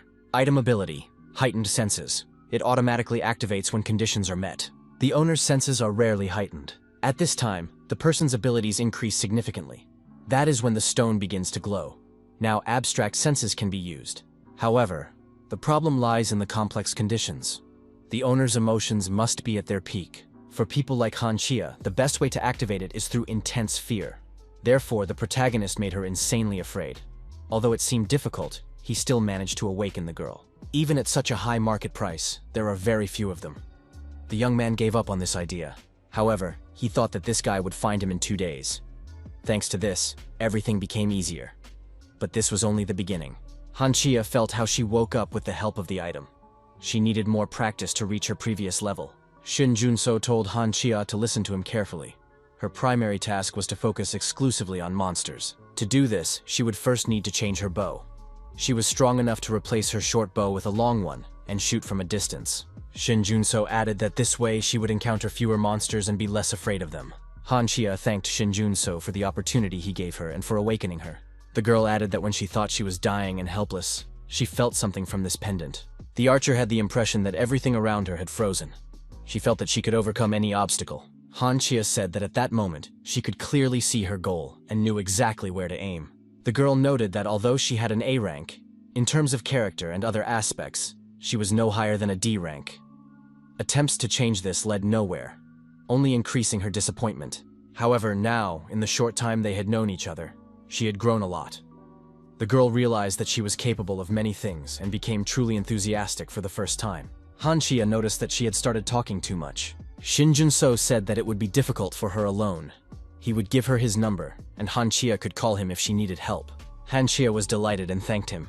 She also said she would leave him her number. The protagonist received a message on his smartphone from the head of the guild, Yoon Tae-hoon. It said there was an emergency. The protagonist contacted the headquarters of the Hunters Association. Tae-hoon replied and said he would call back after the meeting. Shin Jun-so only had time to say that he was ready to help resolve the emergency, because last time the guild leader had given him something useful. Tae-hoon expressed his satisfaction that the item had been useful, and thanked him for agreeing to help. Min Hee-soo entered the office and said that the president of the association had returned, and they could leave. The secretary noted that this was an unusual situation. Usually, an official document is sent. Who would have thought that the president of the association would call them for a personal meeting? The guild leader suggested that perhaps the S-rank gate had reappeared. Tae-hoon decided that everything would be fine, since Shin Jun-so had agreed to help them. The guild leader said that if he fought as before, there would be no danger. It was the right decision to contact Shin Jun-so's support team. Secretary Min Hee-soo thought that her boss was in a better mood now than after the Arachnid dungeon. Probably because of this creator. The girl decided that the guild leader had been acting strangely ever since. He was ready to give the young man unlimited support. Who would have thought that Tae-hoon would make such an amazing offer that was impossible to refuse? Although Tae-hoon is a berserker, he finds it difficult to control his emotions. But the guild leader is more calculating and sensible than he seems. The secretary thought that this creator was more talented than he appeared. D-rank would never be able to create a weapon that the guild leader would like. Hee-soo decided that she needed to find out everything for herself, since the guild leader rarely invited him. Tae-hoon and Hee-soo approached the association chairman's office. A security guard stood at the door. The security guard said he was pleased to meet the guild leader. Tae-hoon asked if anyone else would be attending the meeting. The security guard replied that he had heard that another guild leader had been invited. Another guest stepped out of the elevator. He waved his hand and remarked that Yoon Tae-hoon had been very active lately.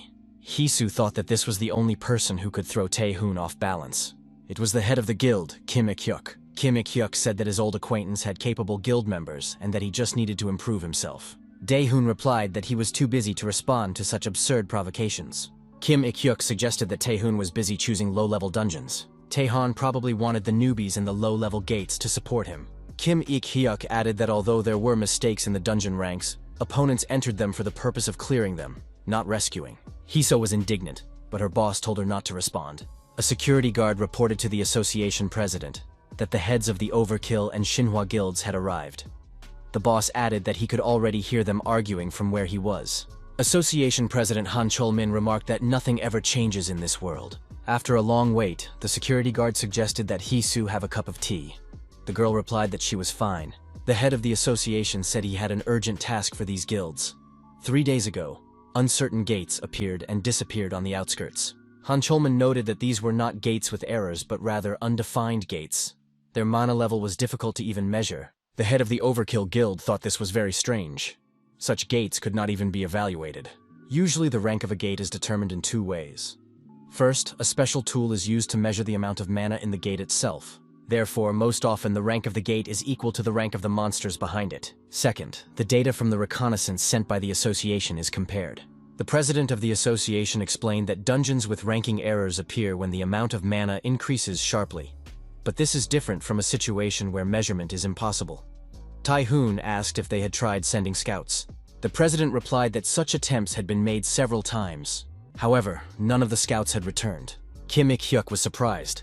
Did the association really not know the dungeon's rank and have no information? Why hadn't he been informed about this earlier? Han Chol-min noted that they did not know how long the curtain of the gate of unknown rank would be maintained. If everything was left as it was not surprising that monsters would start coming out of there. This has happened before, and each time it turned into a living hell. Han Chol-min reiterated that this was an emergency. This time, refusal by the guilds would not be accepted. The president of the association wanted both guilds to unite and clear the uncertain gate. Initially, it was planned to involve the Hyungmu Guild, but due to a sudden business trip abroad, they could not join. This was a serious enough case to bring together 3 major guilds. Han Chol-min gave them 2 days to prepare and promised to provide funding and the best reward. If the guilds need anything, the association will provide any assistance. Tae-hoon asked if the team should consist only of guild members. Han Chol-min replied that it didn't matter, as the very existence of these gates was causing chaos and panic in society. Additionally, a small number of reliable people could be recruited. After the meeting at the association, Shinhwa Guild leader Kim Ik-hyuk returned to the office and ordered the creation of a team consisting of guild members of rank A and above.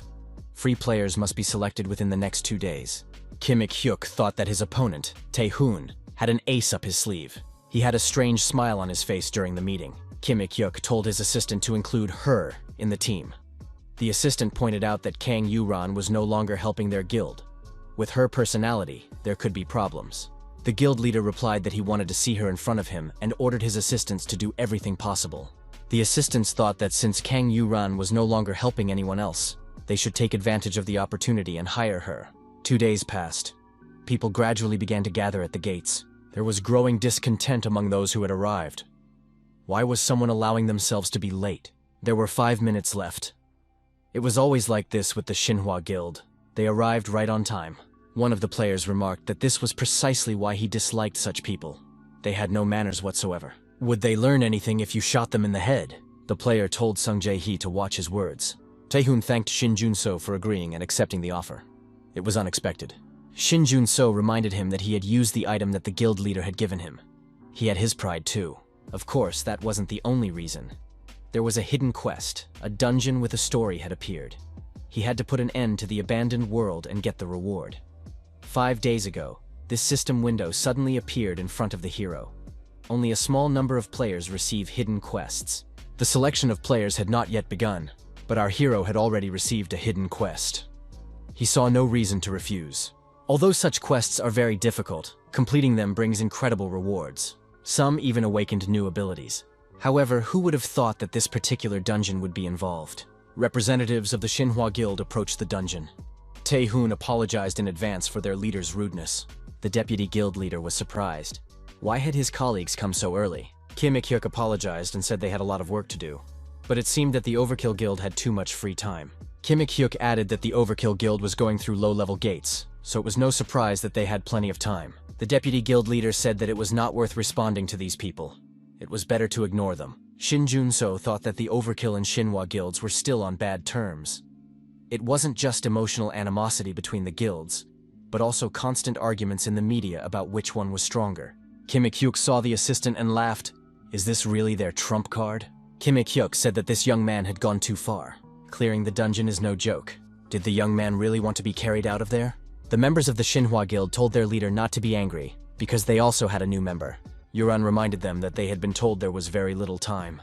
They had no time for arguments, so they had to hurry. Kang Yuran was the strongest elemental master in the country, capable of using all 6 elements. She was an S-rank sorceress. Tae-hoon thought that their opponents really did have a stellar lineup. The representative of the Overkill Guild said that it would be easier than easy. He would gladly take care of everything. Shin Jun-so thought it would not be easy. In his previous life, the clearing of this dungeon had failed. Of the 8 team members, only Tae-hoon survived the final round, mainly thanks to his penetration skill. After that, the gates suddenly disappeared. This was an unprecedented case where 7 high-ranking awakened individuals were declared missing. The association worked hard on the search, but there was no information about the dungeon. There is no guarantee that this time they will be successful. The head of the Shinhwa Guild was acting completely insane. The players entered the gate and found themselves in a huge castle. It looked impressive. However, the next doors would not open. Someone suggested breaking them down by force, but the doors still wouldn't budge. Kim Ik-hyuk told everyone to step aside. He was going to try it himself. The head of the Shinhwa Guild began to strike the doors repeatedly, trying to break them down. The player asked why the head wasn't using his skill. Kim Ik-hyuk replied that he didn't want to waste it on such trifles. The girl pointed out to the head that the monsters were respawning. Kim Ik-hyuk said that it was their ability to respawn. You need at least that level to see his skill. After that, the leader struck the monsters. The battle between the 2 guilds and the monsters was in full swing. The girl asked our hero if he was going to fight. Shin Jun-so replied that he was a support producer. Kim Yuran said she wasn't going to fight for a team like this. She was interested in whether the strongest awakened countries would be here. In her opinion, they looked quite ordinary. They couldn't even defeat a single monster. If she had known in advance, she would have refused. Our hero found this strange. The infected mana of these monsters looked unusual. They were not in their usual form. What was wrong with the threads used to control the monsters? Shin Jun-so looked up and noticed an object where all the mana streams converged. All he had to do was destroy it.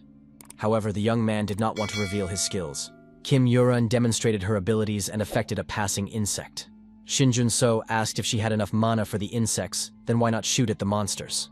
Kim Yuran repeated that she only destroys those she wants to. Shin Jun-so suggested that the girl was afraid of insects. She replied that this was not the case, and added that the guy should stop talking to her.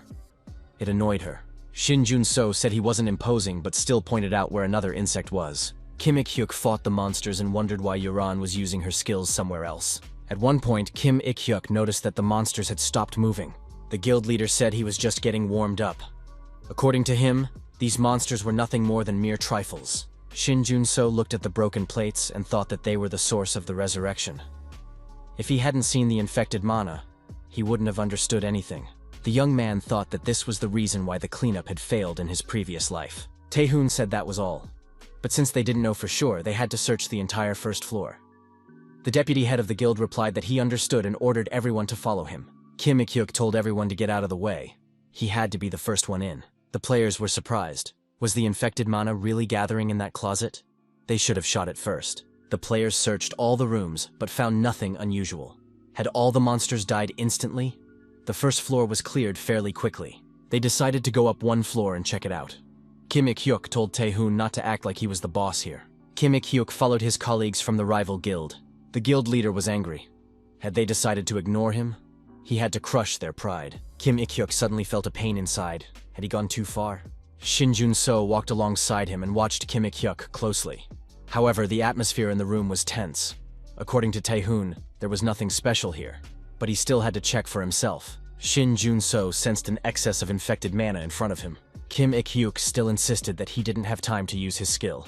Dae-hoon and his squad made their way through using their weapons and available skills. A warning came that a high-ranking invisible monster was hiding directly ahead. The deputy leader reported that he was fine. His comrade in arms with a weapon in his hands said the same thing. But he did not see the young man who was with their leader. Tae-hoon was so engrossed in the battle that he didn't even notice Shin Jun-so's disappearance. Shin Jun-so thought that the battle was getting tougher. He had already absorbed the mana, so he had to catch up quickly. Our hero saw a girl holding a doll in front of him. Shin Jun-so wondered what a child was doing in such a place. The girl asked the young man if he was a hunter. The child told the hunter to follow her immediately. Shin Jun-so wondered how the girl knew he was a hunter. She replied that her sister upstairs had told her about it. A hunter would come and save her, and if that happened, they would have to leave together. If the young man had come all this way, then he was the hunter who had come to save her sister. The girl led the hero to her sister. She was sure that they knew each other. The girl with the doll turned to her sister and said that it was time for them to leave. The man she had told her about had arrived. Shin Jun-so assumed that this girl had suffered psychological trauma. Shin Jun-so said that the Hunters Association had sent him there. The girl perked up. Had he really been sent here? Shin Jun-so asked the girl to tell him what had happened here. She fell to her knees and thanked him for his help. Then she began her story. She was the 4th scout of this dungeon. The first 3 did not return, so she was ordered to explore it. However, as soon as she entered, dolls attacked her from all sides. The girl said she was caught off guard and tried to run out through the gate, but the door closed and would not open again. She was trapped. Shin Jun-so thought it was the same situation as before. He asked if the girl knew what had happened to the other scouts. She found it strange that they seemed to be conscious. At one point, they tried to attack her, and she had to run away. As a result, she got trapped and met this girl. The girl helped her a lot and said that her little sister often plays with her. Shin Jun-so asked the girl her name. She replied that her name was Elizabeth. The young man said that she needed to go with him. It was too dangerous to stay here. The girl objected that it was much scarier outside, where battles were constantly raging.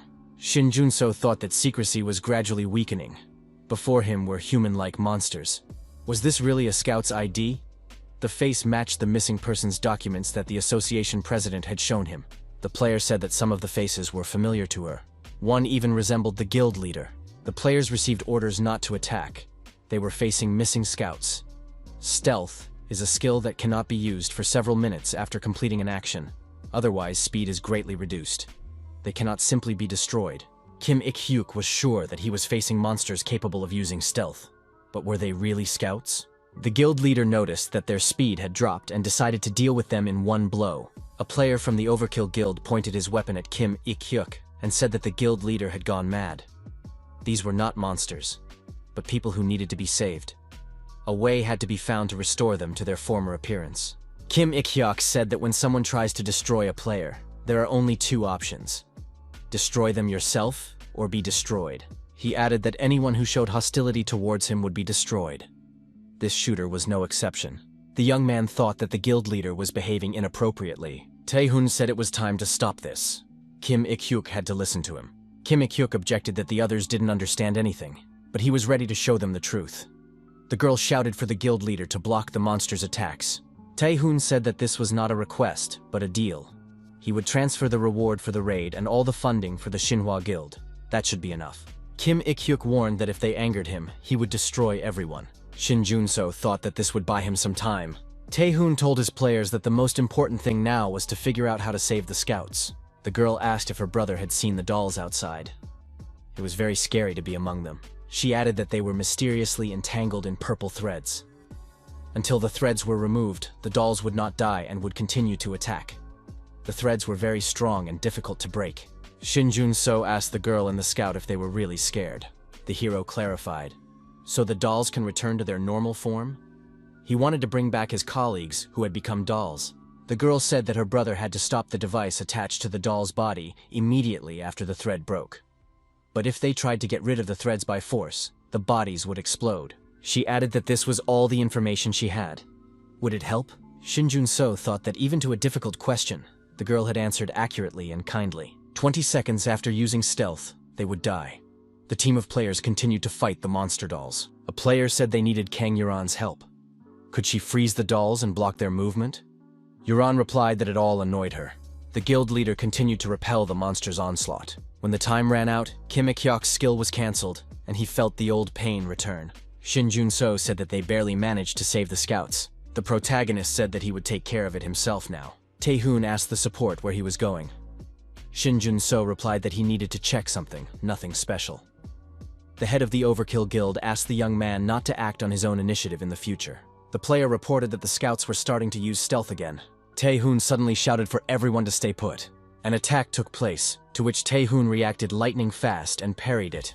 The guild leader said that the opponent had just passed him by. Thanks to the threads of infected mana, our hero could see their outlines clearly. Tae-hoon thrust his sword forward and repelled another attack from the monster puppets. Shinjun-so said he could see the puppet's weak spots and would mark them. Players had to aim precisely at these points so as not to damage the main body. The guild leader noted that the method worked.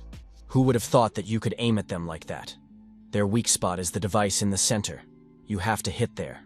Kim Ik-hyuk was surprised. Why did the dolls suddenly break after the attack? This had never happened before. Tae-hoon asked what exactly the support had been checking on the first floor. Shin-jun-so replied that there was nothing special there. He explored the dungeon alone and accidentally found a surviving scout. She was not in the best condition and did not go with him, but he managed to learn something about what was happening from her. Shin-jun-so reported that he had also discovered the scout's weak points. He said he found a girl who helped him get to the scout. It seems her parents are stuck here. Kim Ik-hyuk noted that this looked extremely suspicious. After all, it couldn't help but raise doubts. How could an ordinary girl end up here in the first place? These gates are heavily guarded. It may seem that she simply went unnoticed, but the association constantly monitors them, and no one can get in here unnoticed. Tae-hoon said he understood his colleague, but emphasized that it was wrong to jump to conclusions. Kim Ik-hyuk replied that Tae-hoon was obsessed with finding flaws in other people's words. Tae-hoon remarked that he dislikes pointless arguments, but it seems he will have to teach his opponent to act in a coordinated manner when clearing out enemies. One of the players agreed, adding that the Shinhwa Guild behaves as if it is above the rest. We will have to take advantage of this opportunity and teach them a lesson.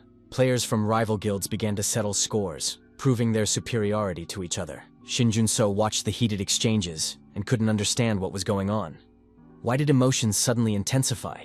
The girl said she had only slightly faked them, and they were already acting aggressively. It looked pathetic. She thanked the protagonist. Thanks to him, she was able to use her brainwashing skill on strangers. She needed to get closer without arousing suspicion. At first, the hero thought the girl was a monster's offspring, but then decided she was just a normal child. It turned out that he had been brainwashed the moment they met. Shin-jun-so realized that he might be too late. He had to stop this urgently before everyone was completely brainwashed. By this time, the threads of infected mana had already wrapped around the hero from head to toe. Moreover, the same thing happened to the others. It turned out that everyone had been brainwashed. Who would have thought that the girl would use infected mana to control not only the body, but also the mind? Shin-jun-so activated his passive skill, Mana Absorption. The girl had chosen the wrong opponent. The monster girl was surprised. Could this guy really absorb infected mana? Shin-jun-so shouted that this girl was the enemy, and called for her to be attacked, disarmed, and captured. The girl called her parents and said that they were not attacking her at all. Puppets appeared in front of the child, ready to defend her. Kim Ik-hyuk shouted for everyone to move aside. He was going to destroy them all at once. The girl said it was time for her brother to prove himself. Tae-hoon shouted for Kim Ik-hyuk to come to his senses and stop. The head of the Shinhwa Guild was already under the influence of the infected mana.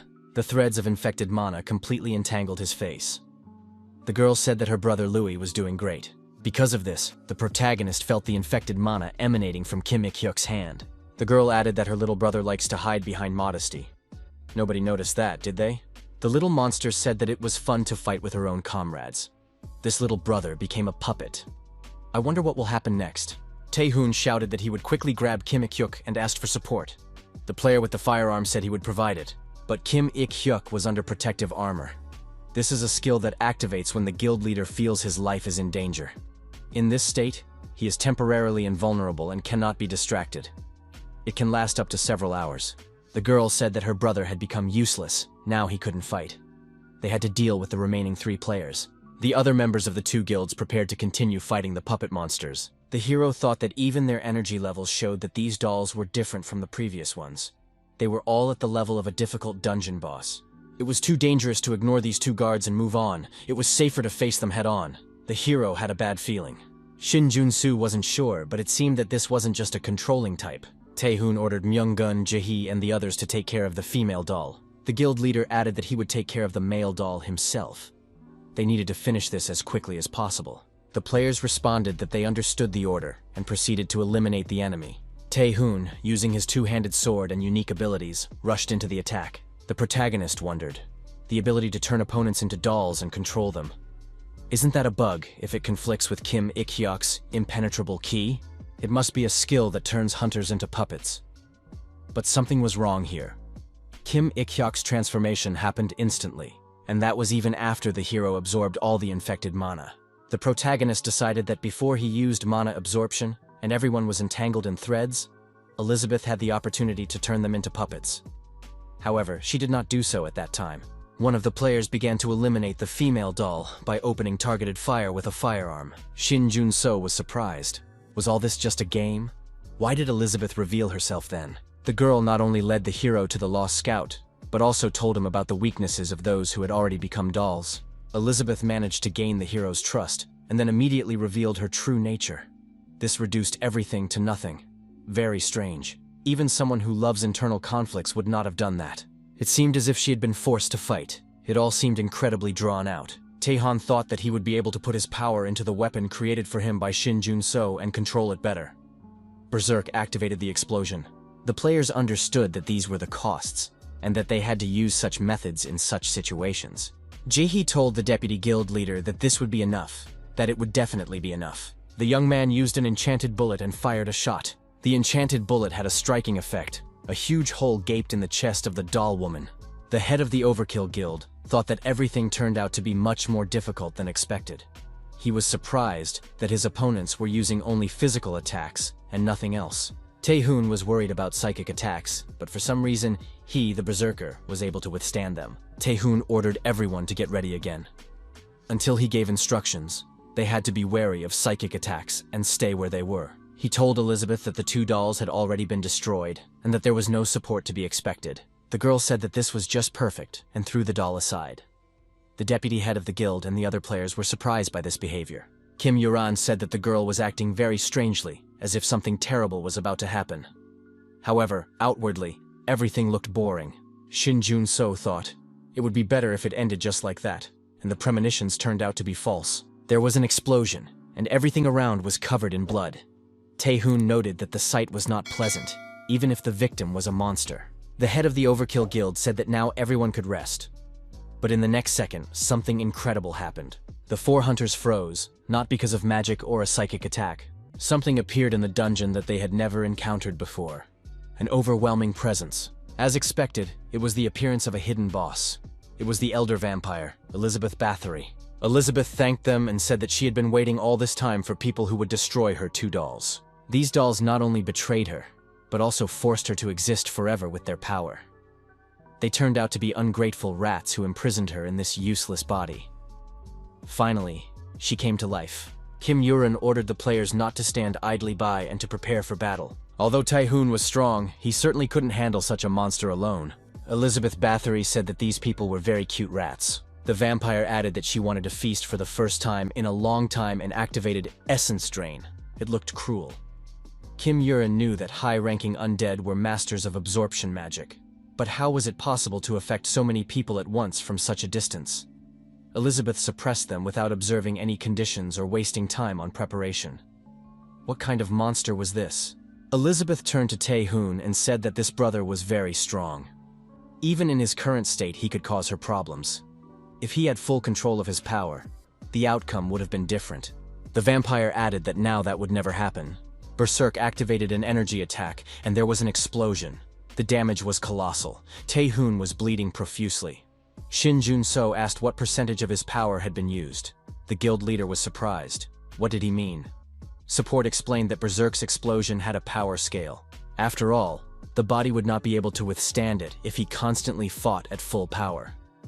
Usually, Berserkers exert themselves depending on the situation. Support added that he was still a novice in explosion theory, and did not know everything. Shin Jun-so noted that when the guild leader destroyed the arachnid last time, the power was less than half of the maximum. And now, less than half was used as well. Taehoon said that even so, the strongest sword made by the support broke. In his current state, he would not be able to show the power he had never unleashed before. Taehoon said he could buy some time. Shin Jun-so decided to monopolize his abilities. The protagonist thought it would be a ridiculous favor. He offered energy, but not mana. From that moment on, they would be connected permanently. Shin Jun-so said that they should then show each other their successes. The process of creating demonic armor was initiated. The stored infected mana was completely used up. The search for a suitable weapon in the demon world began. The creation of the weapon was complete. A huge flaming sword appeared before the guild leader. It was a demonic sword, Leviathan. Shin Jun-so said that now it was the guild leader's turn to show his berserker abilities. Taehoon thought that something had changed in this sword. If it had many abilities, he would have easily accepted it. But there was something else here. Although this sword was created by Shin Jun-so, it looked unusual and difficult to control. In the guild leader's hands, the Leviathan sword glowed red-hot and filled with energy.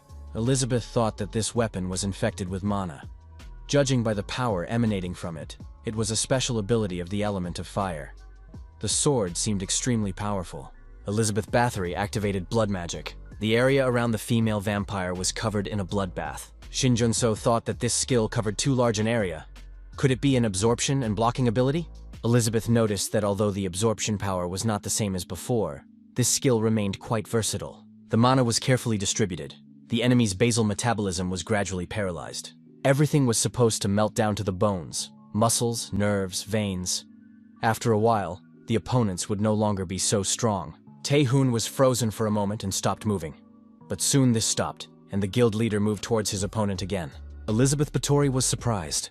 Even after activating the bloodbath territory, he continued to move unhindered. She thought that the berserker's body was controlled not by will and consciousness, but by the power of the sword.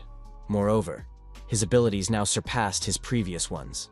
Elizabeth said that in any case, it would be fun. Now she would be the one destroying the puppets. Blood magic was activated again, but Tae-hoon, sword in hand, did not react. After a long and brutal battle, the vampire woman Elizabeth Bathory was seriously injured. The main goal had been achieved. Shin Jun-so was truly amazed.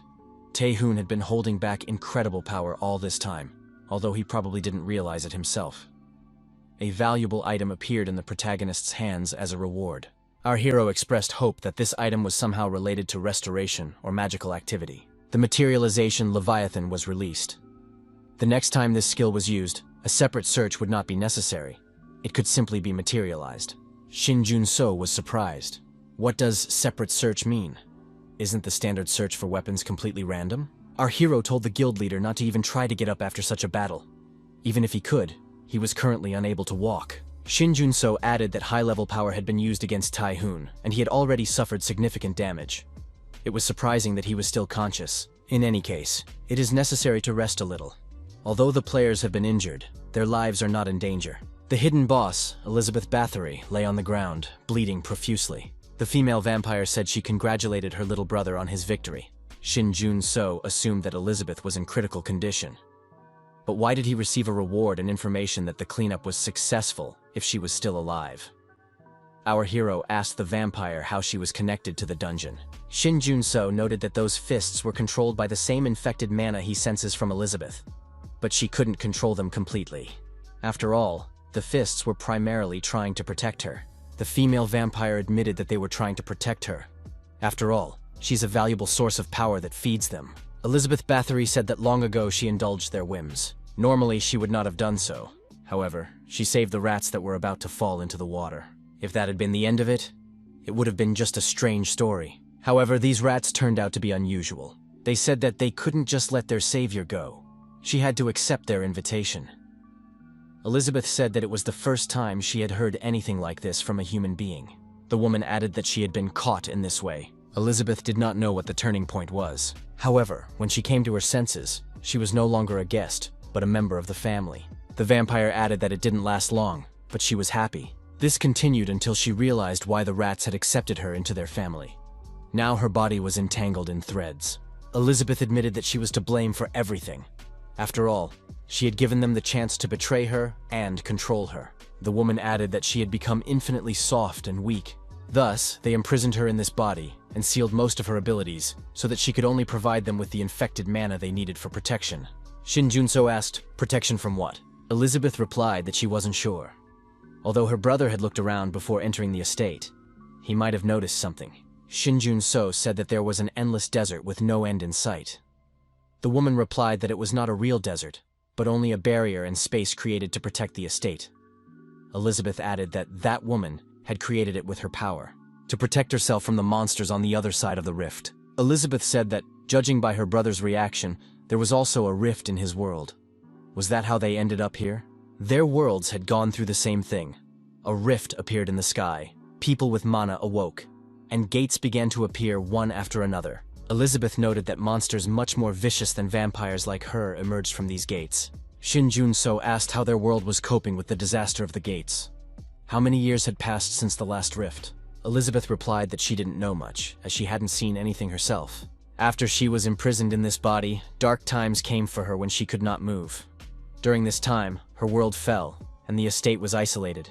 Only recently was she able to move again. Elizabeth added that since then, it had appeared before her eyes, the system status window. Shin Junso thought that if it was a system window, then she was also a player. Elizabeth said that the young man had a lot of questions. The vampire apologized and said she couldn't answer all of them. Losing consciousness, the female vampire said that death wasn't so bad either. Shin Junso thought that her body had begun to decay. The item demonic shackles of control can be used. Shin Junso took out the box and opened it. The young man even let out a cry of surprise. After opening the box, strange transformations began to occur around the young people. Elizabeth asked what he had done.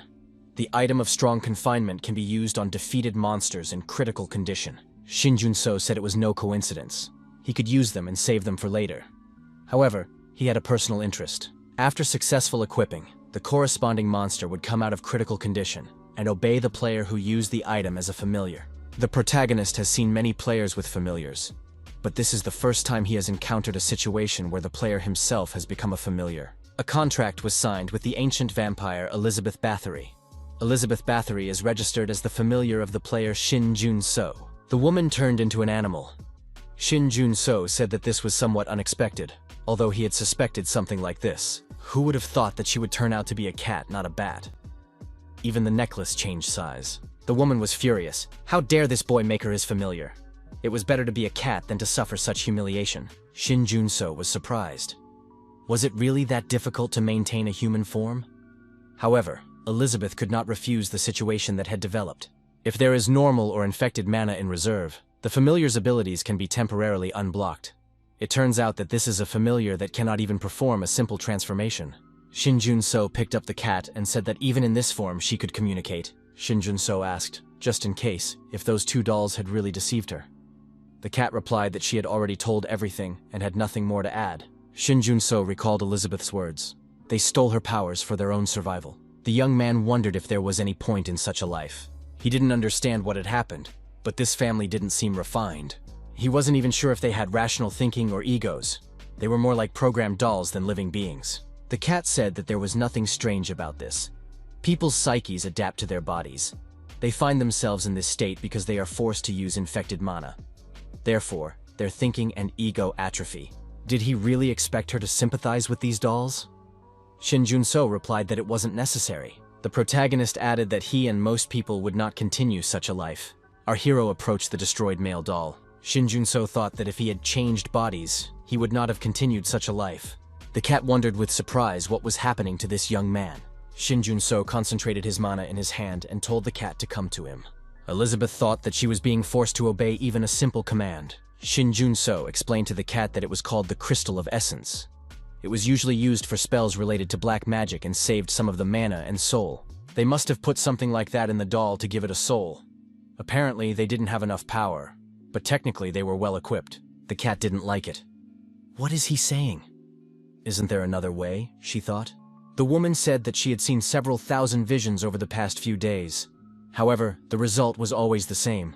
The collision of two worlds had been happening in recent years. The frequency of these events would increase uncontrollably. Even if they tried to delay it as long as possible, in 5 years it would be too late to prepare. This wasn't really happening. It must have been a vision based on memories. Could these be her father's memories? The man asked what that method was. Would the hypothesis of different dimensions that she was studying help them survive? The woman said that if Elizabeth helped them, they would at least be able to protect the land surrounding the estate. However, problems would arise later. If this world is destroyed, the estate will be lost forever between two dimensions. Only if someone from another world discovers them will it survive. However, this could take even several thousand years.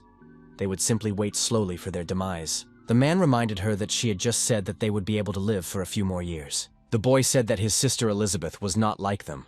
Couldn't they at least save her? The child added that their family was only alive because Elizabeth had acted then. Maybe this was fate that couldn't be changed.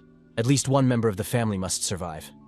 However, Elizabeth would never agree to this. Elizabeth, bound hand and foot with thread, said that she trusted them very much. Why did these people do this to her? The family looked sadly at Elizabeth and said they were truly sorry. The girl was placed in a box and locked. The woman said that even after they transferred themselves into the bodies of dolls, they would remain conscious. The man added that they would be able to retain their sanity for several hundred years. However, after that, everything would gradually fade away.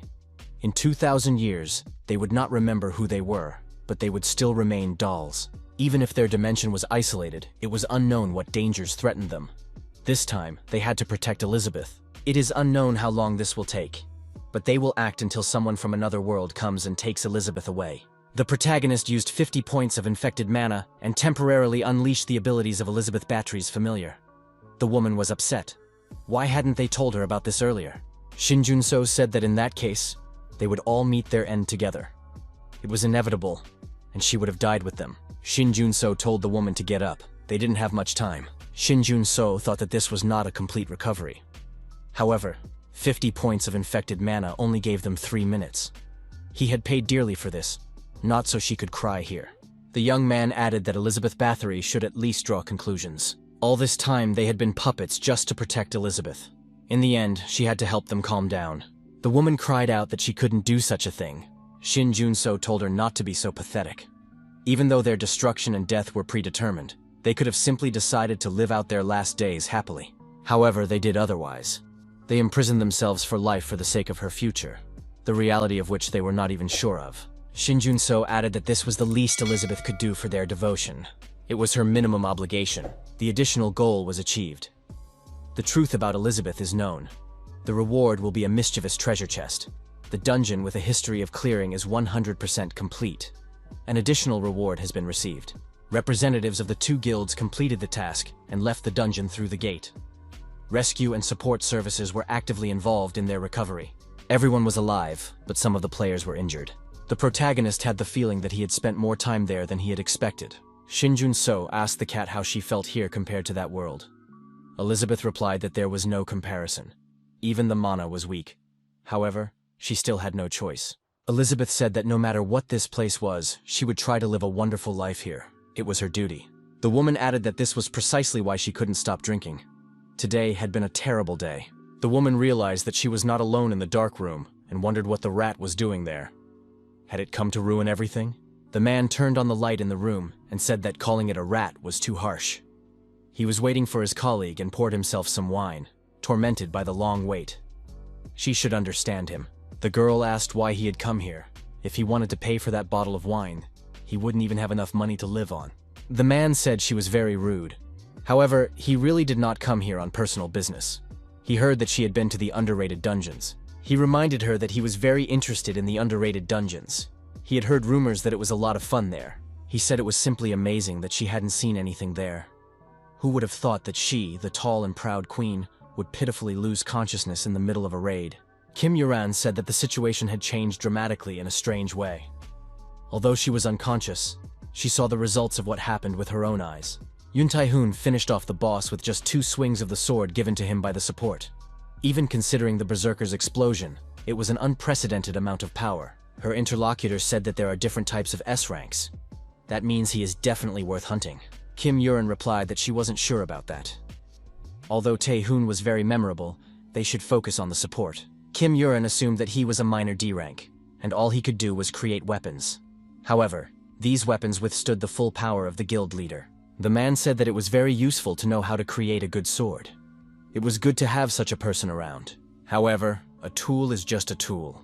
If there is no one to wield it, the weapon itself is useless. The man added that their abilities were on opposite sides of the sword and the purity of battle.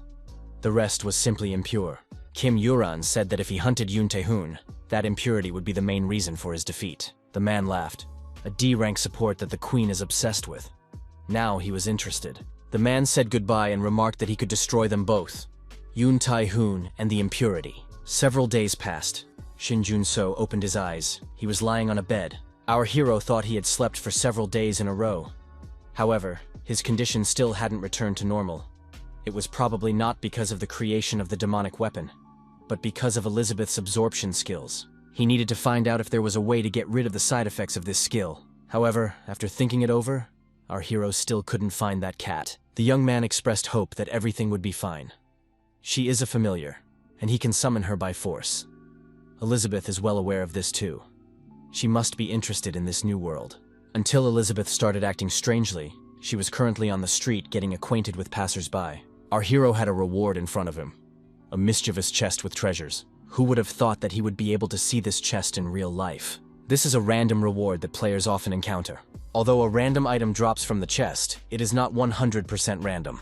The item in the mischievous chest is limited to what the owner needs. But the thing is, this mechanism is missing some details. For example, you might get a sharp and heavy sword that can only be used to attack, but cannot be used to block blows. A shield can withstand any blow without recoil, but randomly reflects the blow to someone else. Regardless of their major flaws, the problem with these items is that they can be used. There have been many cases where people have tried to use items despite their flaws, but in the end, blood was shed anyway.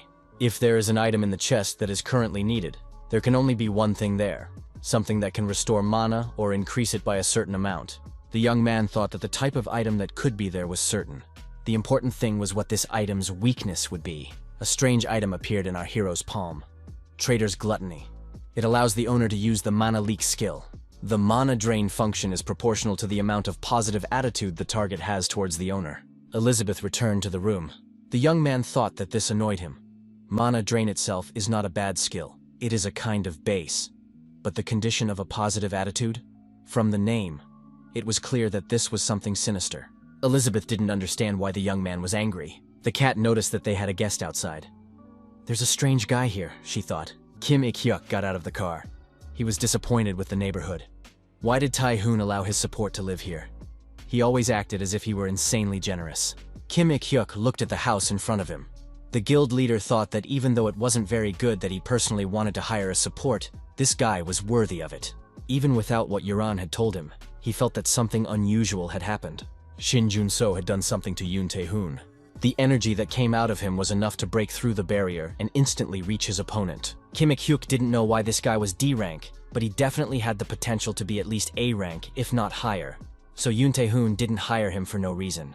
Kim Ik-hyuk thought that if this guy didn't fully belong to Tae-hoon yet, he needed to deal with him right now. Shin Jun-so left the house and asked how the guild leader knew where he lived. Our hero clarified that he had no way of finding out this address legally. Kim Ik-hyuk said it didn't matter. Usually, in such cases, most people are very impressed to know that the best guild wants them. Kim Ik-hyuk held out his hand and said that the young man must be quite impressed if the guild leader had come to meet him in person. Shin Jun-so replied that he hadn't come to say hello.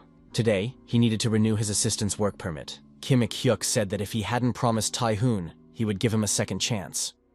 After what the support had done in the dungeon, he should look at him as a creature.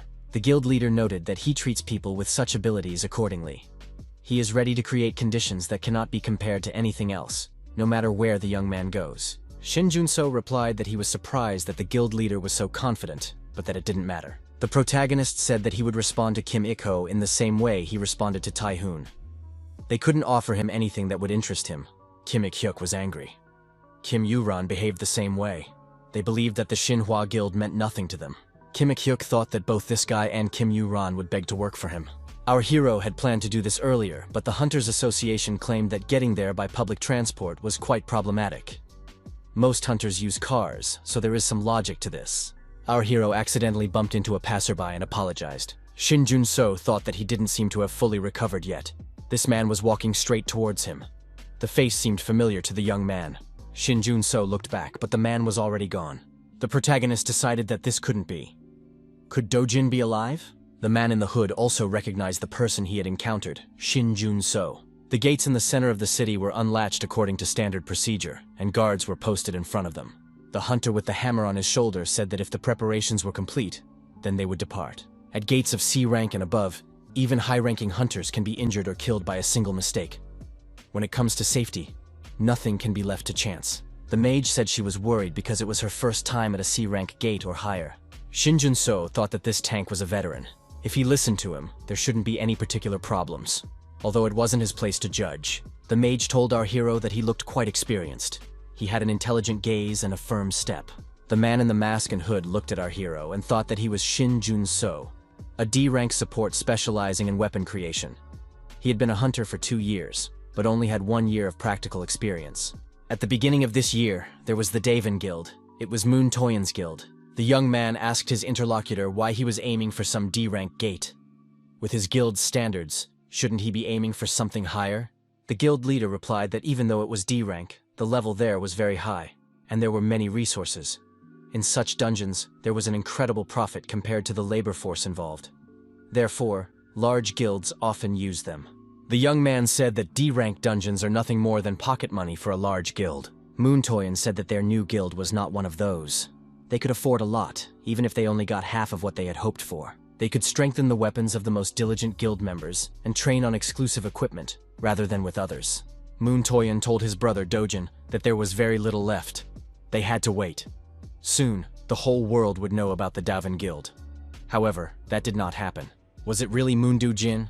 This is incredible news. The young man said it didn't make sense. His brother was B-ranked and a recognized veteran. He couldn't have been killed in a dungeon like that.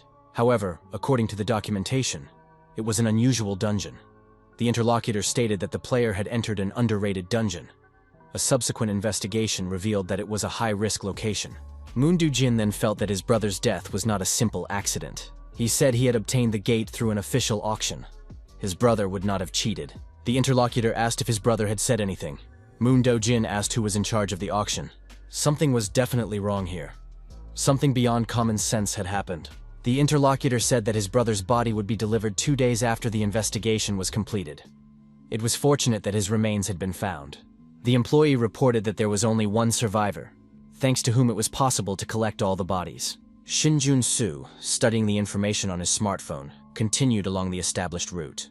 Moondu Jin thought that this person seemed to have been lucky at the time. The players decided to enter the gate and begin clearing the area. Tank said that this time they would finish the sweep without serious injuries, if possible. Moondu Jin thought that all the B-rank hunters, including his brother, had died. How could a rookie D-rank support be so lucky? It all seemed extremely strange. The young man thought, if this support was involved in his brother's death, he needed to find out the truth and restore justice, whatever the cost. A security representative told the hunters to stop. Tank said they were participating in the gate sweep. The hunter replied that he was a member of the team and was simply late. He had the appropriate permission, which he could show. Besides, who would come to the gate if they had nothing to do with it?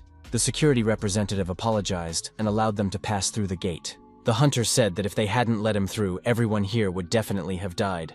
Approaching the gate, the hunter noted that the victim's name was Moondu Jin.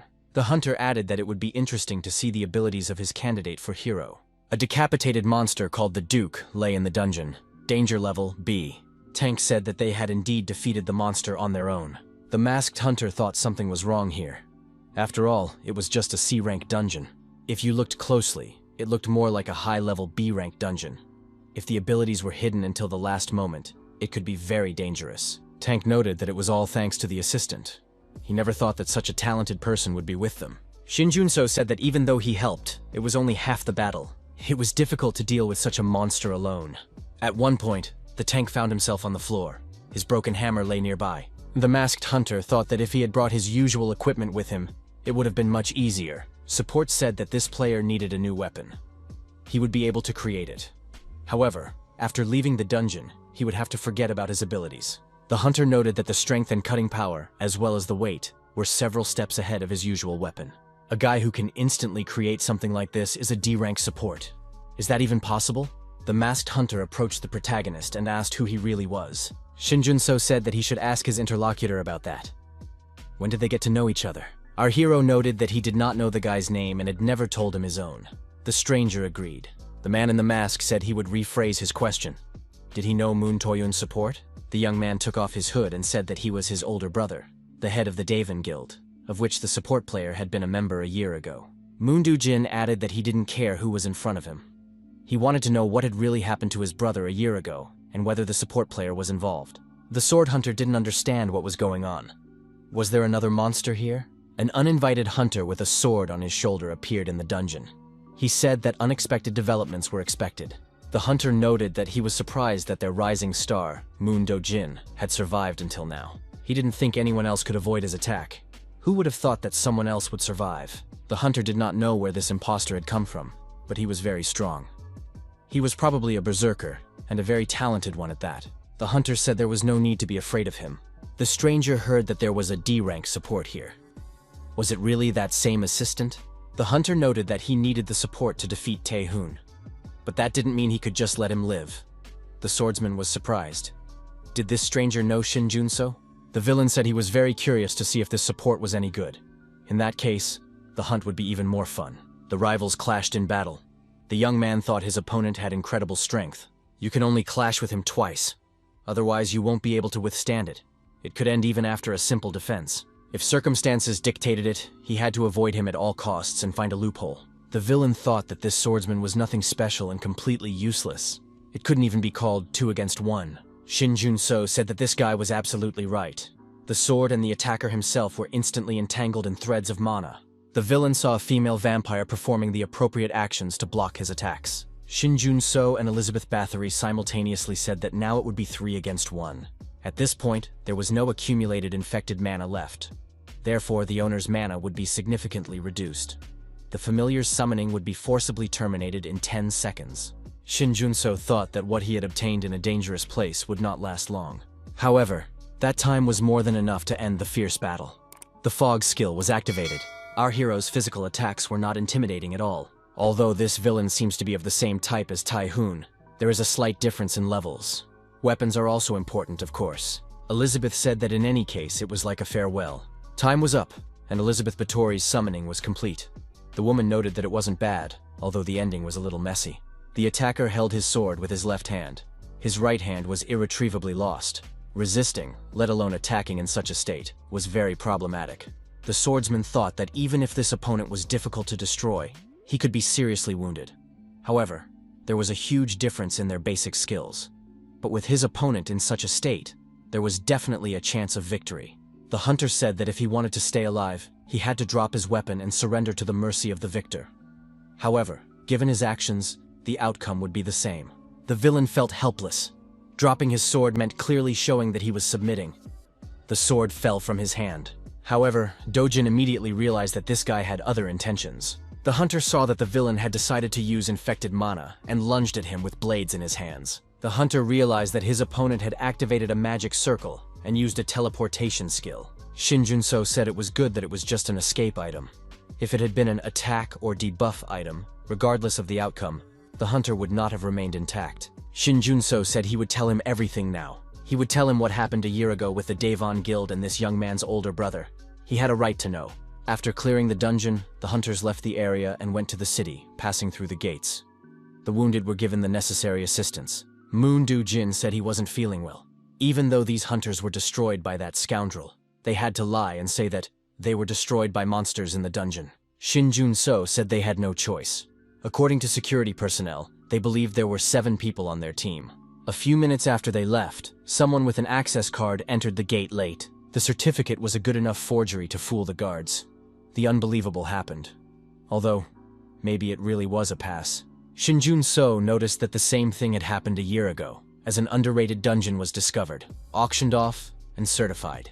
The protagonist did not know their goal, but this was not something a small group was capable of. If the association was caught, any organization could disappear. An important person who was not caught even after deceiving the association. Perhaps it is someone so influential that even if they are caught, nothing will change. Our hero was sure that Moon Do-jin also had a common understanding. The scoundrels they were dealing with were not simple guys. Shin Junso added that this was why they did not even lie to the families of the guild members, including the brother of the guild leader. Because among them there might be someone who would not be able to accept it. Moon Do-jin said he understood everything. If they officially reported it to the association, the villain would not suffer anyway. Moon Do-jin said he wanted to inquire about the support abilities. He understood that there was no point in being a D-rank creator. Why was this being concealed? The protagonist replied that it would take a long time to explain. But before what happened a year ago, his abilities were useless. He could only create a few swords. Things were so bad that he was ashamed to even call himself a D-rank. However, a year ago, in an underrated dungeon, he awakened a new ability when he was on the verge of death. Thanks to this, he was the only survivor. It sounds unrealistic and may seem suspicious. It's hard to believe. However, when the main culprit and the secrets behind it all are revealed, he plans to tell everything to the world and their families. However, this does not justify the fact that he hid the truth. The protagonist apologized. He will definitely find those responsible for this one day, and he will do so as soon as possible. Moon Do-jin said that this is not just a matter of support. But apart from the fact that the young man is guilty of all this, He cannot answer any of his questions. Moon Do-jin said that now he is no different from Shin Junso. Although he saw everything with his own eyes, he must remain silent in front of those who have the right to hear. The hunter said he would not stop until those responsible for his brother's death paid dearly. Moon Do-jin said that until then, Shin Junso could count on him. From this moment on, they could only rely on each other. A magic circle with reinforced infected mana appeared in the old abandoned room. Inside this circle appeared a cowardly fleeing villain. He had taken his sword with him. The wounded man threatened to destroy everyone. A voice from the side said that she didn't know who he was talking to. Kim Yuran noted that he was saying this after losing and running away. It was a pitiful sight. The woman announced that it would be better if he returned dead, or at least in a hopeless condition. Then she could sacrifice him. Kim Yuran told the injured man that he didn't need to behave like that. Much was still expected of him, although it was unclear why. A strange object appeared in front of the wounded young man, floating in the air. He wondered what it was. The woman told him not to refuse and to eat it. This little creature would become his new arm. The victim was indignant. Did she really think he would take this unknown creature and eat it? The woman noticed that they did not have a very trusting relationship. But in such circumstances, there was no choice. Even if it wasn't his main hand, such a loss was very serious. How would he cope with it on his own? The young man took the creature in his hand and looked at it. The villain swallowed the substance and felt very strange changes inside himself. Kim Yuran said that these two were much better suited to each other than she had previously thought. She thought it would take all night. The victim's hand was restored. The woman said that this was still the primary form. After some time of use, it would automatically determine a more suitable form. If he doesn't like it, the guy can admit it right away. This creature is like a child to her. The woman added that now, thanks to this creature, she could do whatever she wanted. The villain grimaced in annoyance and thought that he would destroy them all. The man thought he should deal with the female vampire, Moon Do-jin, and the boy who injured his hand, Shin Junso. There were more people than usual at the airport to meet the arriving plane. The girl suggested that a famous person might be arriving. The young man said that it was not actually a celebrity, but a hunter. The young man said it was the Youngmu Guild, one of the 3 largest guilds in the country. The girl replied that she thought she had heard something about it. But why were they at the airport? The young man said he was reading an article, but it seemed they had been invited to the United Kingdom. Apparently, a very dangerous and complex gate had been discovered there. The reporter with the microphone in her hand told the cameraman that they were already there. Hunter Wu Hain was asked how she felt after clearing the city at dawn. Rumor has it that she received an astronomical sum from the British government. Wu Hain was the head of the Youngmu Guild. Could this guild compete abroad? The guild leader's secretary said that they would not be giving any interviews at this time. They would answer questions later at an official press conference. In the car on the way from the airport, the secretary said it was a job well done. They were done for the day. In 2 days, there would be a group interview with representatives of the Sana Guild. The secretary noted that 2 days ago, traces of the Decider had appeared. The girl added that it was in the dungeon with an error in Bopian. According to witnesses and the testimony of the person in charge of the fence, someone appeared later than the others, and his description matched that in the reports about the executioner. According to the association, 2 survivors remained. One of them was a B-rank assassin. The secretary added that the second was a D-rank support. The guild leader was surprised. Could a D-rank support have survived? How did a D-rank support survive the executioner? Does the B-rank assassin have extraordinary abilities? The secretary said she had no answers to these questions. For now, they both claimed that the deaths of their comrades were accidents that occurred during the hunt. Wu Xing thought that there could be several possible explanations for this. They could have been on the side of the executioner, or they could have been threatened in various ways to keep them alive. Wu Xing told the secretary to add this to her schedule. It was necessary to meet with the surviving hunters. I wonder what they will be able to tell us. The young man sitting in front of the computer did not think he would find it here. As expected, he could not find any information anywhere among the great sword users in the archives of the Hunters Association. That stranger was indeed an unofficial hunter. He usually looks different. The only thing that could be said with certainty was that the guy was connected to the destruction that had occurred in the dungeons with the rank error. Moreover, the existence of the dungeons with the rank error itself could be the work of the organization to which he belonged. Judging by their abilities and potential, everyone who was in the dungeon with Elizabeth could have become heroes in the future. If they had been destroyed, it would have been a great loss for the future world. The fact that they continue to falsify dungeon ranks and send killers, but do so separately, hints at the possibility that the killers also work outside the dungeons. Kim Yuran met a young man at a bar. The girl said that when she named the meeting place, she expected more neat clothes. Maybe she wanted too much? Shin Jun-so said he had never been to such places. In any case, he has become increasingly distrustful lately. The protagonist said he didn't think his address and phone number were in the association's public database. Kim Yu-ran suggested that Kim Ik-hyuk had already come to the support desk. The girl added that now she understood everything. The guild leader must have been looking for him with confidence on his face. Kim Yuran told Shin Jun-so not to worry. She wouldn't say anything like that guy. After all, she invited the young man out of personal interest. The girl asked if Shin Jun-so had come because he was interested in her, or because of business. Kim Yu-ran offered him a drink. The protagonist replied that this was not a conversation that could be had over drinks. If the girl didn't want to say anything special, he was ready to get straight to the point. Kim Yu-ran said she was interested, but she didn't see what was at the end of the last dungeon because she lost consciousness. Somehow the young man defeated that monster. Even Tae-hoon, judging by his condition, didn't stand a chance. Our hero said that it was worth asking Tae-hoon about this, not him. After all, he was a D-rank support who had no combat skills. When Yuran was unconscious, he couldn't influence the situation in any way. He just used all his remaining energy to create a sword. He didn't know anything else. The girl said that although it was absurd, it was funny. A scoundrel with a huge sword was walking around hunting hunters. It was quite possible that she would be this madman's next victim. Shin Jun-so stated that if his predictions were correct, the very fact that she entered the dungeon with a rank error meant that Kim Yuran was their target. Among those who entered, she was the only one who did not belong to any guild. Yuran continued. That means they will primarily target the one who has no protection from an organization. It sounds very plausible. But the young man forgot something important. Yuran added that she was not the only one. There was also a D-rank support who did not belong to any guild, and was much weaker than her. The girl continued. If what Shin Jun-so just said is true, isn't he himself in danger? Kim Yuran added that if the young man wanted, she could protect him. Shin Jun-so said that he had said everything he wanted to say, so he was leaving. The protagonist asked the girl to take his words seriously. Her life was at stake. Shin Jun-so left the meeting place, and Yuran watched him go. After the meeting, Yuran called the necessary people and informed them that the young man had just left. She must do everything possible.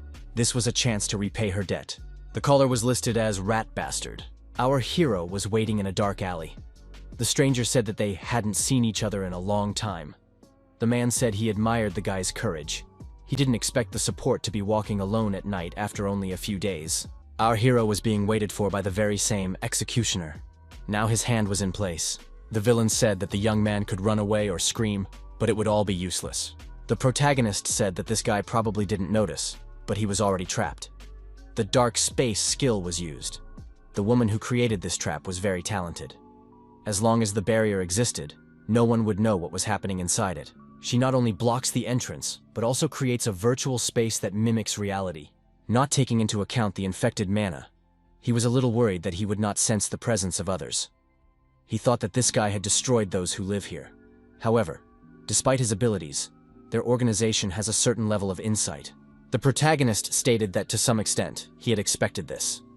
That he would be hunted, and that it could happen today. Someone said that he was the perfect person to hunt. The Decider was angry. How dare a support, incapable of anything on his own, talk to him like that? The protagonist created a sword as huge as his opponent's.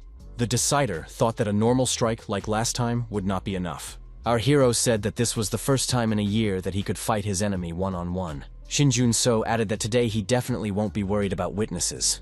Our hero added that if his opponent considered him to be a support player, incapable of doing anything on his own, then he wasn't entirely wrong. The Decider tried to attack him. Shin Jun-so activated the Network World skill and said that his opponent would be able to see for himself. The car stopped, and the head of the Wuxing Guild got out. The woman looked around. She saw no signs or traces of the gate, but she could definitely sense the infected mana. Wu Haina's class is Saint. This class is considered above average among support classes. They use both normal mana and a special divine power. Divine power is considered the opposite of contaminated mana. Therefore, some holy classes may not be able to see contaminated mana, but they can sense it. The secretary suggested reporting this situation to the association, since the infected mana is located in the middle of a residential area. Wu Xing took out her staff and said that if she did not return in half an hour, only then should the association be notified. Until then, there was no point in making a fuss or taking any action. The secretary watched Wu Xing leave and thought that there was a brick wall ahead. However, the guild leader definitely sensed something. Wu Xing approached the wall and walked through it as if through fog. The secretary noticed that now she could not only not see, but also not feel the presence of the guild leader. She was worried but hoped that nothing would happen to Wu Xing. The executioner continued to fight the D-rank support. The villain said that this guy was using tricks that didn't even work. A 38 caliber mana grenade was used, firepower used by the armed forces against monsters. Shin Junso pulled the pin out of the grenade and threw it at his opponent. A woman watched the scene from the roof of a neighboring building. She was curious to see how good this young man was, if even the Empress bowed her head to him. However, he could indeed cause trouble. There was nothing remarkable about the weapons he created. They were simply powerful and sharp. They must have been designed with physical strength in mind. The woman thought that whoever used this weapon must be incredible. The young man doesn't just throw the weapon. The speed, angle, power, and aim are so good that even an experienced decider has a hard time. In addition, he also creates firearms and knows how to use them at the right time and in the right place. He's not just a good creator. It would be impossible to apply his skills if he didn't have real combat experience with someone at the veteran level. How could such a monster remain in the shadows until now? Shin Junso told his opponent that mana grenades are not particularly effective against monsters above C rank. But with humans, it's different. Their strength and endurance are completely different, especially if the attack is made from behind. The executioner said he didn't even want to imagine it, as he had never experienced anything like it before. The protagonist suggested that his opponent surrender meekly. The young man added that he did so out of politeness. Newly created magic swords flew at the executioner from all sides. The woman said she couldn't help it. She would have liked to avoid it. However, her colleague was in danger, and he needed help. If she had known it would turn out this way, she would have gathered more information to prevent it. The woman waved her hand, and the executioner's right hand turned into a blade. She told him to do his best now. Our hero thought this was suspicious. The right hand that his opponent had been deprived of was now in perfect order, but unexpectedly, high-level infected mana had appeared. The woman understood that it would not be easy now. Creating a powerful weapon alone would not be enough. It didn't seem like this guy had a way to counter it. The protagonist remembered the gift he received as a memento of signing the contract with the guild leader. There should have been useful items from the lands of Arachne. The young man remembered these gifts. The box contained the Bloodstone of Arachne, which contained the last cries of the boss Arachne. When used, the hunter can become one class with the person who dealt the final blow to Arachne for 1 minute. The skills and rank will be the same as the users. At the end of the time, the hunter will lose 99% of their remaining stamina. The protagonist never thought he would have to use this. The effect of Arachne's Bloodstone was activated. For the next minute, Shin Junso's class and rank would be equal to those of Yoon Tai-hoon. At that moment, the protagonist understood what it meant to be a combat class. Our hero declared that the second round had begun. The explosion skill was activated. The woman couldn't believe her eyes. How was this possible? Where did this guy get his berserker abilities? Could it be a temporary class change through the Bloodstone? His physical strength and energy were obtained for a short time. The woman sensed infected mana from this weapon. It couldn't be that he got this power from it. How could an ordinary hunter use infected mana? After the raid on Elizabeth's estate, Shin Junso had no infected mana left. However, there was a small amount of infected mana in Arachne's Bloodstone. Shin Junso's skill, Mana Absorption, did not miss it. The passive skill Mana Absorption was activated. 100 points of infected mana were obtained. Next, the skill Demon Weapon Creation was activated. 100 points of infected mana were absorbed. A search for a suitable weapon in the demon world is underway. Creation complete. Demonic Sword. Fragarch. Shin Junso attacked his opponent with his new sword. The executioner was powerless against his opponent and suffered constant damage. The woman thought again that something was wrong here. Even if this guy's class had changed, what was happening to his skills and ability to move? It seemed as if he had been wielding a sword for a long time. The priestess's questions were justified. Although the Bloodstone of Arachne has the ability to change classes, it does not grant experience and skills. Moreover, in his previous life, Shin Junso was not a combat class, so it would be logical if he did not have combat experience. However, the demonic sword Fragara shone brightly. Compared to the Leviathan that Tai-hoon fought, this sword was a step below in terms of destructive power. But unlike Leviathan, which specialized in firepower, Fragara possessed the true abilities of a demon's sword. Shin Junso felt as if someone was enchanting him. His mind remained clear, but his body moved as if it were not his own. The very thought that he wanted to slash made it clear that the sword was controlling him. It was a demonic blade that subjugated its owner to its will. Ironically, it was only at that moment that the weapon was most compatible with its owner. Our hero noticed that a minute had passed and the bloodstone's effect had worn off. The executioner couldn't help but notice this and decided to step up his actions. Shin Jun-so thought that, judging by the enemy's condition, the next blow could be critical. Our hero felt the approach of divine power. Wu Xing appeared behind the protagonist and asked if he was Shin Jun-so. The woman added that she had many questions to ask, but the situation was clearly not suitable for conversation. The young man might have serious injuries, so it would be better to wait a little. The guild leader noted that she needed to make sure they didn't let this enemy get away. The executioner had his hands tied and couldn't do anything. The executioner turned to the priestess and did not understand what was happening. Why was she allowing this? The villain shouted, demanding that the priestess do something and not ignore him. The priestess said she had no choice and initiated the use of the guillotine. The priestess did not expect this outcome. She assumed that this man might suffer. He was useless until the very end. The ruler's head flew off to the side. The priestess declared that since she had already gotten rid of the useless part, they could end it there. Wu Xing held out her staff and demanded that the woman kneel and put her hands behind her head. The priestess asked what she would do if she didn't. The guild leader used her unique abilities and activated her divine power. The priestess admitted that if she had been hit with such a technique, she would have died instantly. But fortunately, the blow did not hit her. The priestess and the destroyed executioner were inside the magic ball. Wu Xing asked if there was an assistant here besides the executioner and the woman. With that, they decided to call it a day. The priestess said she had given in to the requests of the loser standing next to her, but she was not going to waste her energy on a fight that he had not ordered. Next time, she would make him more useful. Teleportation was activated, and the enemies disappeared. After a while, the protagonist found himself on a sofa in an unfamiliar room. The young man did not understand where he was. Had he been carried here while he was unconscious? How much time had passed? The protagonist felt surprisingly close to the peak. He was so tired that he must have slept for a whole week. But now he felt rested, if of course he ignored the ropes on his hands. The guild leader entered the room, greeted him, and said that she wasn't entirely sure about the young man's physical condition. The woman added that she had done everything she could. Shin Jun-so could admit if he felt uncomfortable. Shin Jun-so replied that thanks to this woman, he was almost completely fine. Our hero wanted to thank her for her help and kindness. Shin Jun-so asked why his hands had been tied. Wu Hei-in said she wanted the young man to answer her questions as honestly as possible. What was Mr. Shin Jun-so doing in that place with those people? The woman added that she would answer all his questions later. Shin Jun-so was surprised. Did she really know his name? Our hero didn't need to be introduced to his interlocutor to understand who was standing in front of him. Wu Hei-in, an S-rank saint, widely known not only among hunters but among everyone else as well. The head of the Hyungmu Guild. However, for our hero, this was a problem in itself. In his past life, the Hyungmu Guild was not among the three strongest. The idea of the three great guilds in past lives was lost. It was almost a two-horse race between Overkill and Shinhwa. There was also a guild called Soul Connection, but they were always one step behind and were not considered worthy rivals. However, now the Hyunmu Guild is completely different. It has become one of the three great guilds, capable of competing even with Overkill and Shinhwa. The difference between this world and the one our hero remembered was so great that he decided to find out how the Hyunmu Guild had managed to rise so high. The reason for everything was this woman, Wu Hei-in. Shin Jun-so thought she was the best healing type support, having managed to advance from C rank to S rank. The protagonist said that he was not with them, but had been treacherously attacked.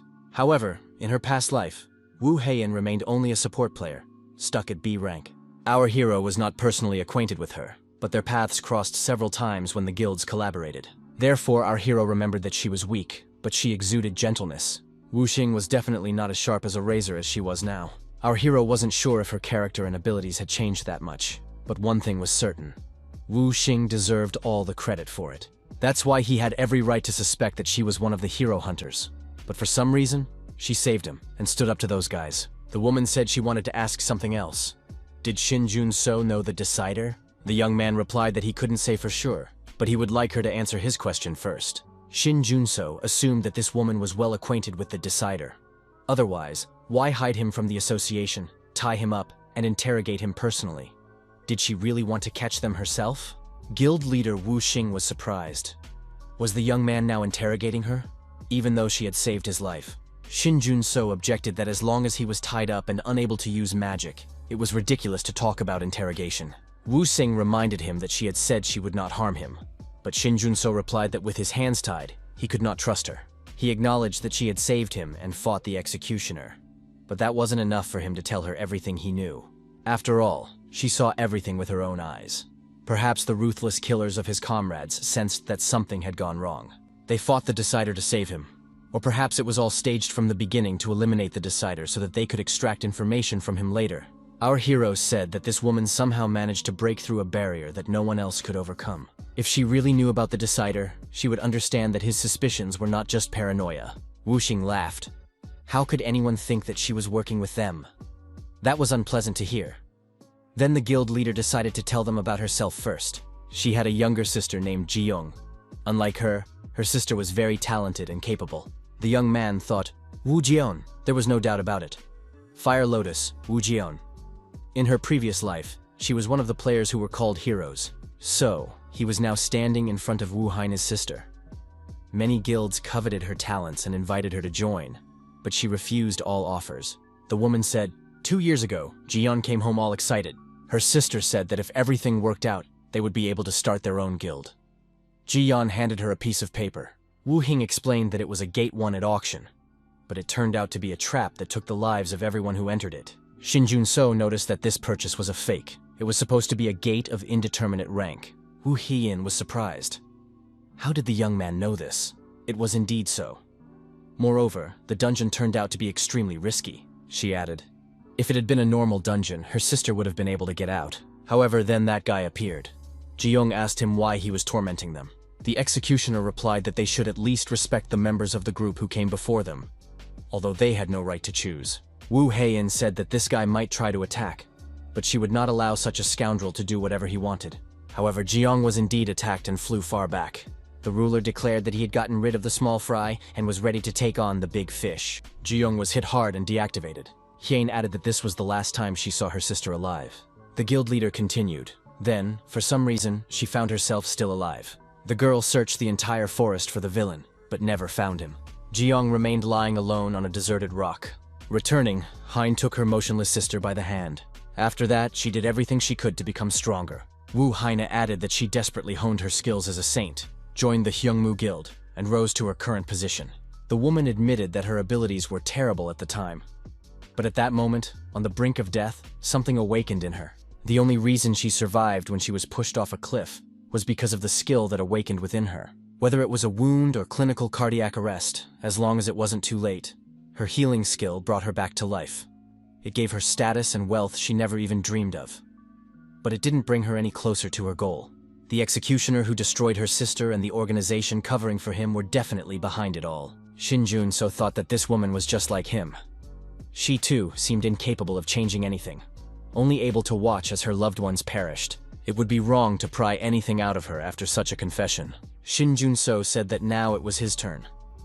The young man told her everything he knew. After that, he thanked the guild leader for saving him and apologized for being ungrateful. Wu Xing replied that after listening to him, she understood that she would have been cautious in his place. The young people shook hands. Wu Xing asked why Mr. Shin Jun-so didn't join her guild. In a way, they would be equals, comrades who could work together easily. Suddenly, Tae-hoon burst into the room and declared that he would never allow this to happen. Wu Xing and Shin Jun-so looked at him in surprise. Shin Jun-so thought, why did Tae-hoon suddenly jump out from there?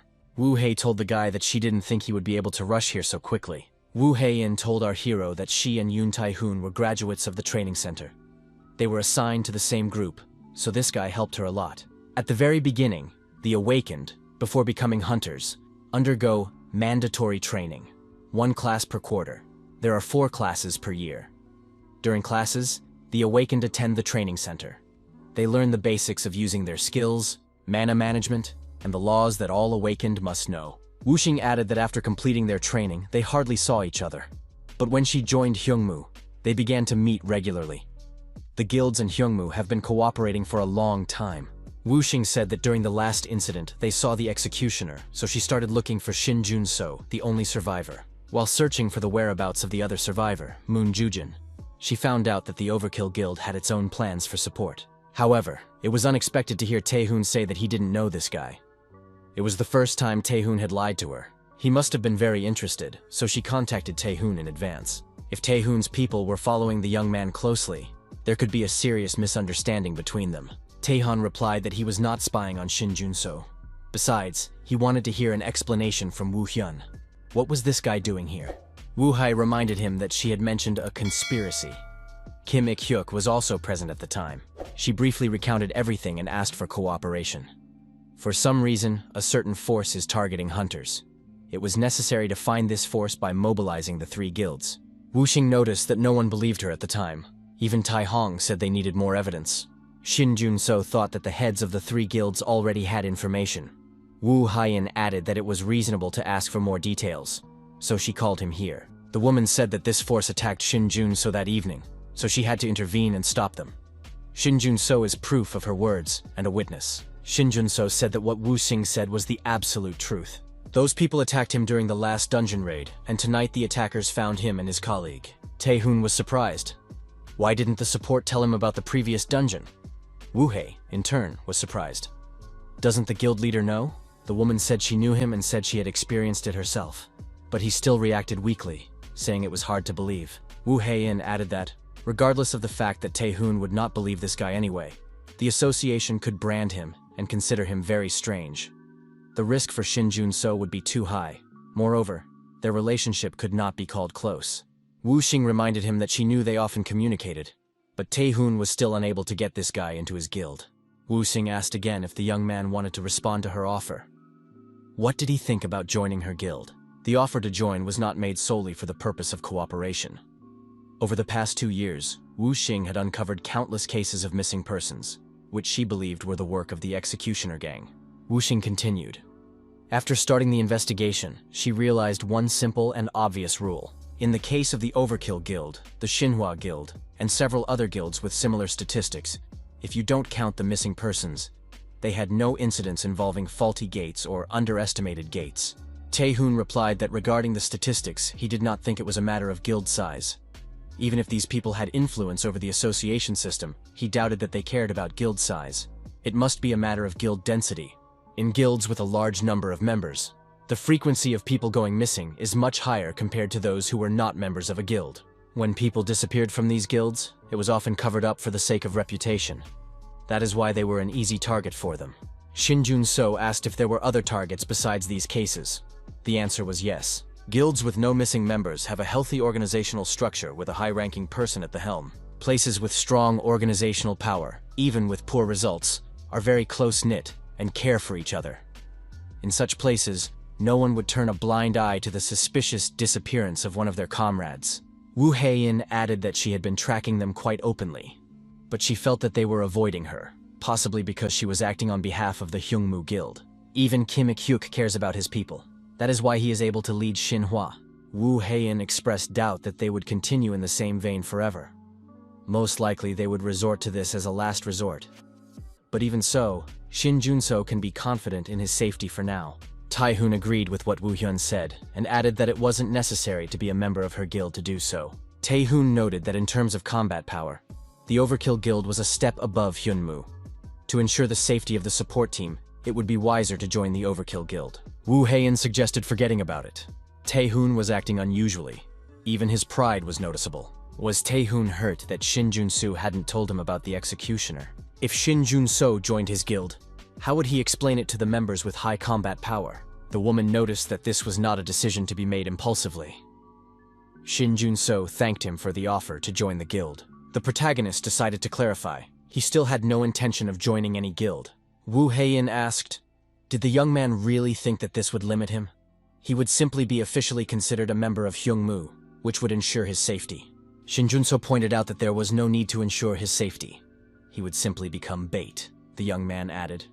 After all, Wu Xing herself said, it's just that their turn will come later. Even if the guild ensured his safety, it didn't mean those people would stop. Right now, they are trying to destroy someone else, not him. So why not focus on him? That way, at least the killers would pay more attention to him, and the others would be much safer. Taehoon was surprised. Did the young man really want to take the risk? Shin Jun-so replied that it wasn't necessary to think that way. Even with its capabilities, the Hyungmu Guild had been unable to catch these scoundrels in 2 years. and now there was little evidence to expect that the people from the Hunters Association would cooperate. The young man added that as long as he was used as bait, it would be possible to predict at least their next move. Shin Junso noted that if there was another attack like the one that evening, they could try to catch them. At the very least, they would be able to gather evidence that would force the organization to act and tell the world about their existence. Wu Heiyin asked if the young man really wanted to deal with this himself. Shin Junso was surprised because he had told them so much. It couldn't be that the heads of two great guilds would do nothing and not help him. Support added that they didn't know when the killers would show up, but he sincerely believed that the guilds would also come to his aid as soon as he contacted them. Wu Heiyin was surprised. Did this guy really think that if they cooperated, he would be in charge of everything? The young man had to understand that she couldn't refuse. Shin Junso stated that he was in their hands and agreed to cooperate. The priestess, accompanied by the headless executioner, said that she had come to report on the work of the headless man. The leader asked if the creator had finished him off. The priestess said that this was not the case, although the creator had greater abilities than expected. Wu Heiyin intervened. After that battle, the executioner can no longer be used. The priestess added that she believed there was a risk of information leakage and had therefore decided to get rid of him. But considering how uncompromising and impulsive he usually was, she thought it would be better to take care of him and use him. The leader said that if the priestess thought so, she had to prove she was right. The man said he was entrusting the priestess with the hermit. She had to use him to fill the void left by the ruler. The chief added that it was not because he did not trust her abilities, but because the hunt was so important. It had to be carried out flawlessly. He trusted her and asked her to do it. The woman replied that she would try. She was surprised that the head used the word ask. The head asked, "Apart from the intervention of the head of the Hyunmu Guild, does this creator have any special characteristics? After all, the creator only deals with those who interest him." The priestess said she did not know for sure. However, contrary to the information from the association, this young man was not an ordinary creator. The quality and craftsmanship of the weapons he created were at least A rank. With their help, he was able to put the executor in a tight spot in that battle. The head asked if the priestess was saying this, considering the fundamental difference between support classes and combat classes. The woman confirmed this. The priestess added that for a short time, the creator had used infected mana. His ability was slightly different from those she was familiar with. The leader became interested and asked the priestess to tell him everything that had happened from beginning to end, without leaving anything out. As much detail as possible. Several days passed. Moon Dojin, phone in hand, told his interlocutor that he was right in front of the building.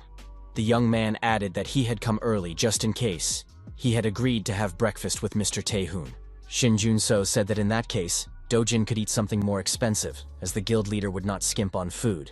Dojin replied that he wasn't sure if he would be able to eat at all because he was so nervous. Shin Junso said that with Moon Dojin's abilities, there was no need to worry at all. After this conversation, our hero thought that this guy would be safe for a while.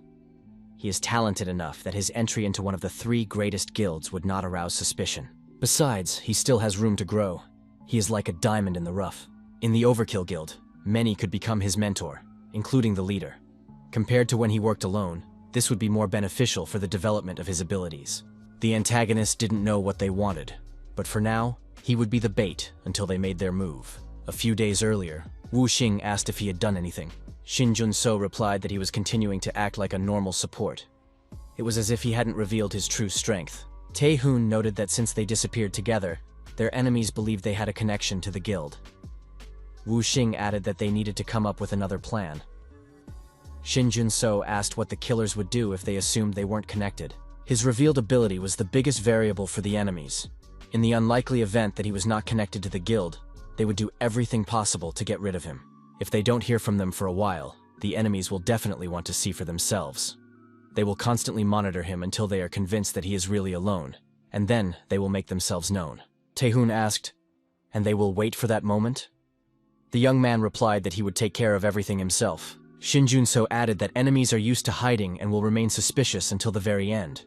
They will wait until everything calms down and then attack with all their might. Our hero added that only then would the guild leaders reveal themselves. Taehoon agreed. Wu Hei handed the young man a chest and said that they also needed to prepare. A few days after this conversation, Wu Xing declared that this support was definitely hiding something. However, it didn't matter if she could avenge her sister. Shin Junso thought that he hadn't told Wu Hyun about his past life, After all, he still hadn't been able to properly sort through his memories. It was unclear how much she trusted him, but he had just happened to receive a unique class, and he became a target when he came under suspicion of working with Taehoon. She was a reliable ally, but that was all she needed to know for now. The girl entered the room and greeted the young man from the doorway. Shin Jun-so saw Han Chia and greeted her as well. The young man remembered that she wore glasses outside the dungeons. She had changed a lot since their last meeting. Han Chia was the future goddess archer who had cleared the dungeon with our hero last time. Our hero helped her awaken, and they became close enough to stay in touch with each other. She usually took the initiative and asked how things were going. After awakening, Han Chia's abilities began to stand out. As if breaking away from her former modesty, she tried so hard that it bordered on recklessness. In addition to her work, she cleared countless dungeons, never knowing fatigue. In a short time, rumors of her abilities and fame spread. The girl became a rising star. Shin Jun-so said he had read an article about her, the top 10 long-range fighters. It was just incredible. Han Chia was surprised. Had he really seen it? The girl said that somehow she had been asked for an interview, and she had agreed. She couldn't even imagine that it would be something so big. In any case, it was all thanks to Shin Jun-so. Our hero replied that it would have happened anyway, even without him. Shin Jun-so looked at the young man next to Han Chia and asked if they were together. The girl apologized and said she had forgotten to introduce them. This is Kwon Sa-hyun. He was a C-rank killer. Shin Jun-so asked if he was her partner. Our hero had given the girl some advice before. The advice concerned the advantages of classes capable of attacking from long distances. If possible, they can act alone and do not need a team. However, this requires the ability to find safe places and possess agility. Han Chia, who is still learning, should not use this fighting style. She needs a partner who fights in close combat. Instead of a tank, someone with higher agility would be more suitable for her. This should ensure the safety of ranged hunters. They, in turn, will be able to attack without worrying about protecting their comrades. In this regard, Moon Do-jin is ideal. Our hero planned to introduce them. However, there was one caveat regarding Moon Do-jin's safety. Our hero extended his hand, introduced himself, and said he was pleased to meet him. The young man shook his hand and introduced himself as Kwon Sa-yeon. Shin Jun-so noted that this guy had sweaty hands. He was socially awkward. During the conversation, Han Chia admitted that she had started using a longbow, as Shin Jun-so had advised her. She relearned how to draw the bowstring and aim. The girl was worried that no one would want to be her partner in the two-person hunt. But it turned out that Sa-hyung was looking for a long-range fighter. Their teamwork is still far from perfect, but it's getting better every day. Sa-yeon agreed with this. Shin Jun-so thought that this guy didn't look him in the eye at all, even worse than Han Chia before. Shin Jun-so asked what favor the young people wanted to ask of him. Han Chia explained that it wasn't a favor. She wanted to officially entrust it to Shin Jun-so. It couldn't be called a favor. Han Chia admitted that she was thinking of joining a guild. However, she had not yet decided which one. First, she needed to obtain the Islands of the Endless Sky certificate. As the name suggests, these are large and small islands floating in the endless sky. Hunters have successfully raided them. This is a special case where the gates do not close but continue to develop. After defeating all the monsters in the dungeon on each island, new ones appear from the one-way gates. The country's government and the Hunters Association, which had been caused a lot of problems by this dungeon, found a practical use for it. Instead of trying to close the gates, they built a facility with a multi-level security protocol system. The dungeon became a place to test the abilities of the association's hunters. Han Chia noticed that since this was a test of skill, accurate results could only be obtained when they went themselves. But it turned out that there was a team composition limit. One ranged fighter, one melee fighter, and one support character were the minimum requirements for entering the Islands of the Endless Sky. Han Chia thought that Shin Jun-so could take the support position. Our hero decided that this was reasonable. As in the case of Moon Do-jin, joining a guild provides more opportunities for training. However, our hero did not suggest that she join the guild because of memories from his past life. At that time, Han Chia remained a loner even after awakening. She was a cold, easygoing, and confident hunter, but her personality was still not suited for teamwork. Our hero thought, Han Chia now wants to join the guild. Has she really changed? The girl wondered if she was asking too much. Then Shin Jun-so could refuse. Shin Jun-so agreed, because it would be useful for him too. They set off for the Islands of the Endless Sky. The young people stood in front of the gate. Before entering, they repeated the rules once again. Yu Ji-un, the guardian of the Islands of the Endless Sky, reminded them that their bracelets contained mana. These bracelets were their tickets and a guarantee of safety. Ji-eun added that she would transport the hunters to the right island, where they would take the exam. But only if they entered with their bracelets and together with her. Removing the bracelets was prohibited. This was necessary so that she could help in an emergency. Yoo Ji-eun noted that she is now retired, but was previously an A-rank support. She possessed the skills Barrier and Rescue. Ji-eun said she was counting on cooperation and communication. If any problems arise during the tests, or the hunters feel that they will not be able to pass the exam, they should report it immediately. Kwon Sa-hyun stood with his eyes downcast as always.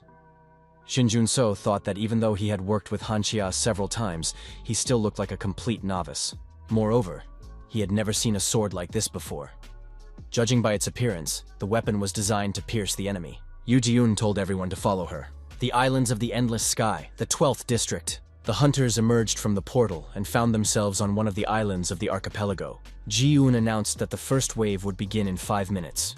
Each wave would feature a certain number of monsters, and the difficulty would gradually increase. To clear the dungeon, it was necessary to defeat all the monsters in each wave. The number of creatures destroyed would be recorded in the database in real time. Han Chia asked what the maximum number of waves was. Ji-eun replied that there should be a total of 100. That was the case when this place was still considered a normal dungeon. Back then, hunters showed everything they were capable of. In the trials, the maximum was 73 waves.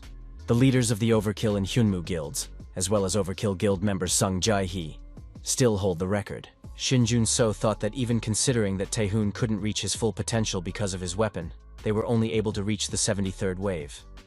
It was probably more difficult than it had seemed before. Ji-eun said she would stay in a location where she could watch the hunters.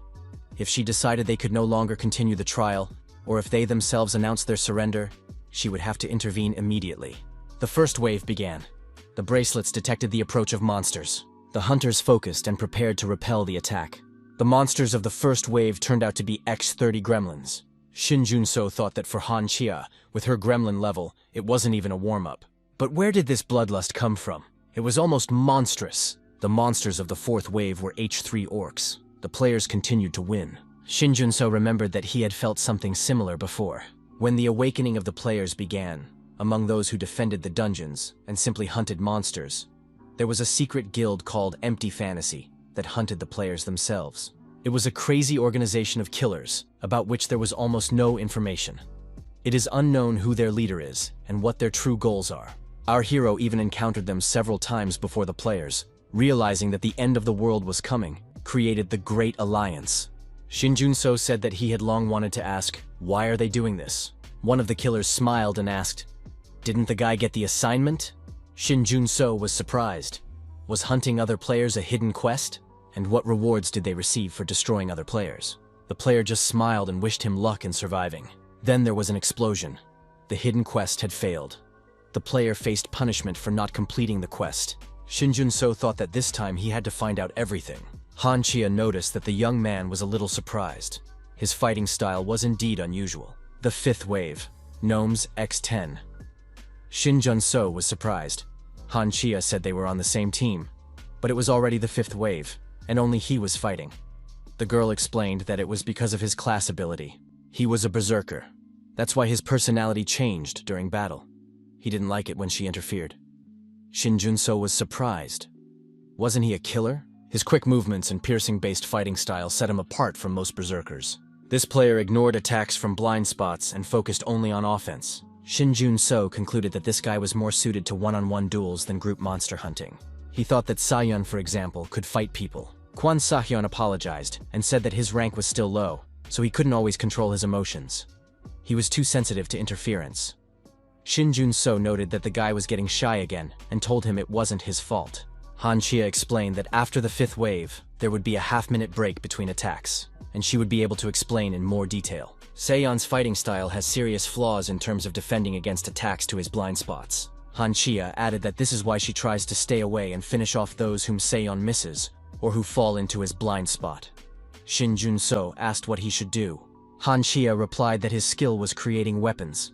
Shin Jun-so acknowledged this, but noted that it would not be enough for long. Han Chia told the creator to watch Seon and use his skill in case of danger. The girl added that then they would all get to work.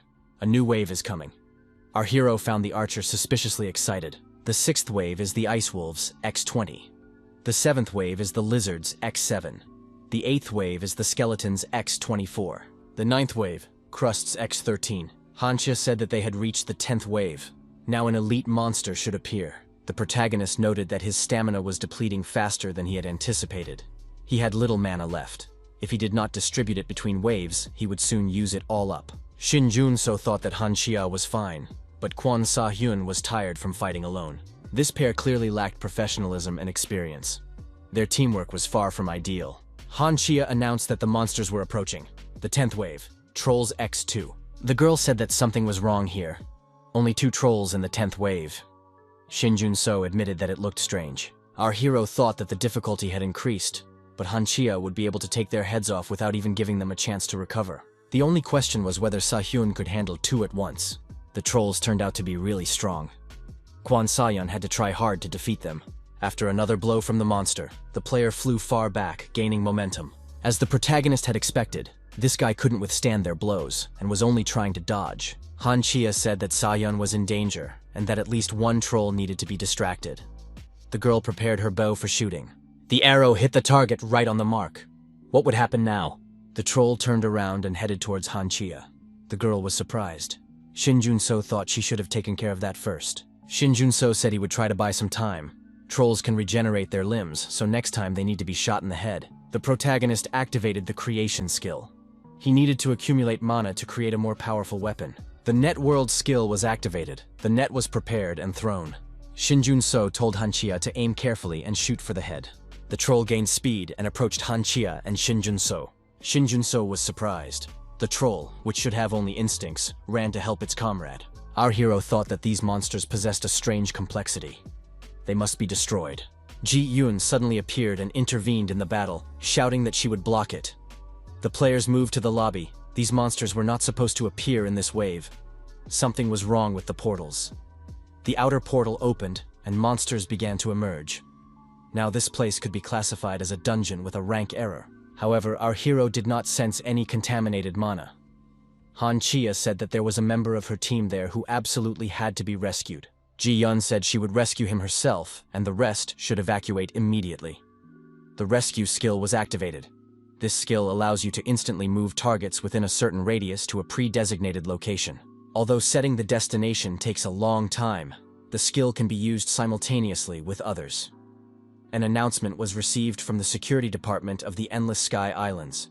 Portals have appeared in areas outside of certain locations. The situation is being investigated. Ji Yun ordered the players to leave the building. She will save one of her comrades. All hunters and civilians must evacuate immediately. The security department's announcements were repeated continuously. The young people moved to a safe place. Unknown individuals who appeared in the security department destroyed the security guards. The priestess said that it was a surprise for her to meet a familiar face here. She came for another person, but who would have thought that the very same support would show up? The priestess asked the headless executioner if he was also pleased. Was he also ready to settle the score with this guy? Let, the 3rd member of the band of robbers, a hermit, told everyone to be quiet. The rule must not be broken. The priestess said she didn't care. Ji-eun entered through the portal and, looking around, began to search for Kwon Sa-hyun. The trolls had already disappeared. What had happened here in such a short time? Ji-eun saw the hunter standing with his back to her. She called out to him. Ji-eun approached him and asked if he was okay. Sa-young asked the guard if she saw the same thing. The young man had been given a secret assignment. Secretary Hee-soo reported to the guild leader that representatives of the association had contacted them. Tae-hoon asked what had happened this time. Hee-soo reported that there was a commotion because a gate had appeared outside the designated areas on the islands of the Endless Sky. The squad that had signed a contract with the association was going to go there, but they were requesting support in case of an emergency. The guild leader said that this sometimes happens on these islands. In this regard, a security squad should be on duty. The secretary replied that this time the situation was a little different. Hee-soo added that communication with the Endless Sky Islands management office had been abruptly cut off, and they had only been able to contact the evacuees. The secretary asked if a support team should be assembled. The guild leader remembered that Shin Jun-so was going to go there today. Tae-hoon thought that Shin Jun-so would not want him to interfere. The head asked, "Are Myong-gun and Jae-hee here?" Hye-soo replied that they had left with the deputy. Tae-hoon asked who could leave immediately. The secretary replied, 1 A-rank hunter, 5 B-rank hunters, and 3 C-rank hunters. The guild leader thought that wasn't enough, but he couldn't go himself, so as not to disrupt Shin Junso's plans. Tae-hoon asked if the head of the Shinhwa Guild had already been informed. Hee-soo said that the association needed any help it could get as soon as possible, so they had also contacted Kim Ik-hyuk. Tae-hoon ordered Hee-soo to assemble a support team and take action. The secretary wondered if it would be better to ask the Hyungmu Guild for help. The head replied that they would not be able to help either. Let Shinhwa do its work, but he wanted to know everything about the situation. The man behind the wheel of the car was surprised by the commotion outside. They only had to monitor the dungeon maintenance team to compile a report. His colleague was surprised. Didn't they need help? After all, they were also awakened. The man said that they were ordinary people, not registered as hunters. He had never encountered a monster and did not know how to fight.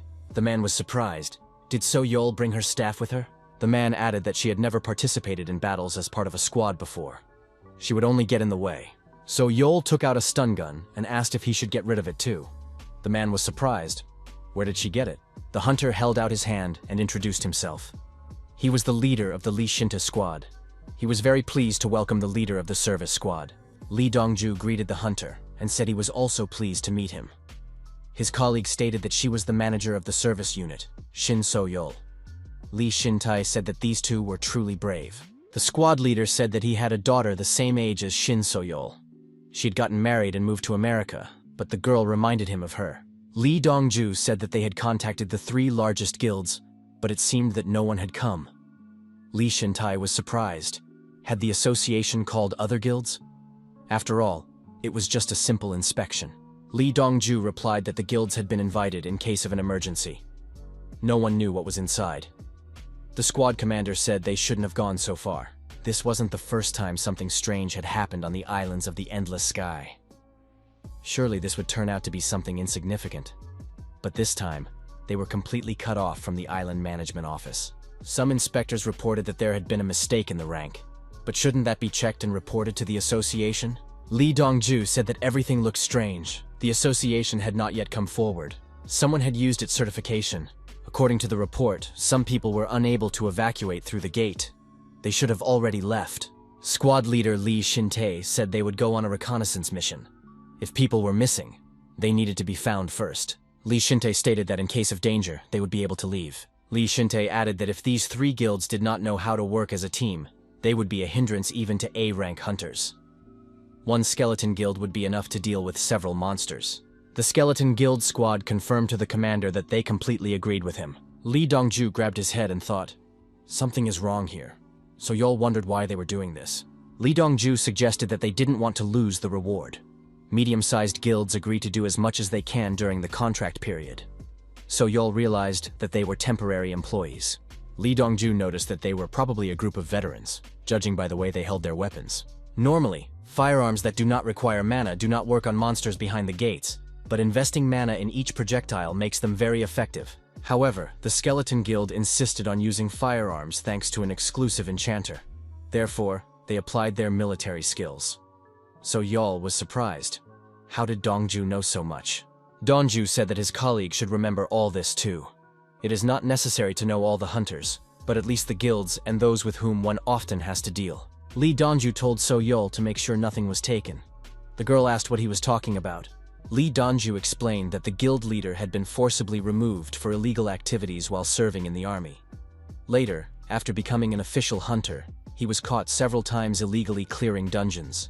So-yeol said she understood and would keep a close watch. The priestess, watching the squad move into the dungeon, said she had expected something like this. They might not even be tracked down, but simply quietly destroyed. The hermit was eating at the time. He said that it was not so easy to quietly destroy everyone in a public place. He was just an outsider who helped the priestess, and she should not call him when she was going to kill people.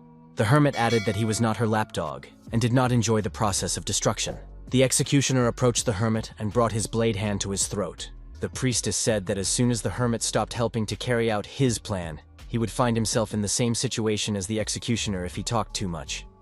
The hermit smiled and said that he understood everything, of course. The priestess said that if he really understood, he should lure these people into a trap. The hermit reminded her that he was not going to help destroy them. The woman came closer and said that they were now equals, but she still needed more mana for her child to close the gate. If the hermit did not want to die, he had to do as she commanded, and immediately. Lee Dongju and his companions stopped in indecision already in the dungeon. The squad commander, Lee Shinti, said that this was the security department. It was necessary to assess the situation. They didn't know what was inside, so they decided to search the other rooms for now. Dongju noted that it sounded good. Lee Shintai asked why Dongju had taken out his phone. The employee replied that he was recording everything for reporting purposes. There was no signal here, so he would have to record what was happening inside. Lee Shintai said they would start searching. The squad leader asked how many people needed to be rescued. Dongju replied, 1 guard, 5 security personnel, and 1 C-rank hunter who had come for certification. Shintai asked where the guard and hunter were last seen. Dongju said they were spotted at the entrance to the inner gate room as they tried to rescue the hunter taking the exam. Shintai asked the employees if they had arrived at the security department. They replied that they were going up to the 3rd floor. So Yeol reminded them that the guards of the Endless Sky Islands were retired hunters. Maybe she was hiding somewhere? Dongju added that she was an A-rank support, so she could easily handle most monsters. In one of the rooms, the squad found the missing people. They had been killed. The guild leader asked the employees if they had checked the security department. The answer was that the entire department building had already been searched. Lee Shinti ordered 2 hunters to protect the security staff and follow him. They headed for the security department. 2 more hunters were to cover their rear. The enemy was not a monster. Someone had taken the radio from those they were supposed to find. Lee Shintai said he noticed something strange. The voice was the same, but they didn't usually talk like that on the radio. He didn't understand why, but something capable of using a radio was trying to deceive them. Dongju wondered who it could be. The rescue team came under attack. There was a powerful explosion. At the sight of the explosion, a huge monster appeared in front of the squad leader. The girl got out of the car and stretched. They had finally arrived. The young man followed her out and noticed that she wasn't even driving. The girl said she didn't have a driver's license. The young man said that wasn't something to be proud of. The young people went deeper into the territory. The girl said she hadn't seen the islands of the Endless Sky in a long time. During her last certification, she only made it to the 47th wave. The young man noted that this was very little. The girl explained that she had only received an A rank at that time, and later she did not have time to undergo certification again. Shin Jun-so and Han Chia watched the young people approaching them. Who could it be? Shin Jun-so apologized and addressed them. The protagonist asked if they had already met in the dungeon. The young man recognized our hero. Could it be the support member of the Overkill Guild? What was he doing here? Lee Shintai, reflecting the monster's attack, shouted for his men to open fire to kill. The hunters took out their automatic weapons from behind their backs and opened fire. The monster let out a loud cry and tried to leave the room. The guild leader noted that the monster was leaving. No one from the rescue team was injured. What would happen next? Suddenly, another monster jumped out of hiding. It had no head, and instead of an arm, it had a sharp, long blade. The guild leader used his skill. Elemental enchantment, the glacier option. The headless monster was trapped in an ice crystal. Suddenly, someone said that the ruler could not be trusted. He was not even capable of destroying these hunters. A woman came out of hiding and said that she had nevertheless gathered enough mana. Lee Shintai said he would give Dongju one of his men, and they should leave immediately. Shintai admitted that he did not understand what was happening, but 2 of his men had already died. This was not a monster attack, but a targeted assault. The squad leader ordered the 2 to get out and call for help before they all died. So Yeol said that the squad commander and all his men were extremely brave hunters. The head of the skeleton guild, Lee Shintai, saw this woman and couldn't believe his eyes. He said that this couldn't be happening. A monster and a priestess stood in front of the rescue squad. Moreover, the gate to the exit from the dungeon was closed. The hunter asked the support, "Are the gates really closed? Did he come out because a sudden problem arose, and now he has changed his mind and wants to go back?" Shin Jun-so thought that he needed to act more naturally with this hunter in order to convince him. He himself was not sure if he was thinking clearly. Anomalies occur on the islands of the Endless Sky, but he had not received any quests and did not sense any infected mana. However, our hero still felt uneasy, as if something serious was happening there. Han Chia said that their comrade, who had entered the dungeon with them, had not yet come out. The girl added that they didn't need anything else. They just wanted to search the place where their squad had been.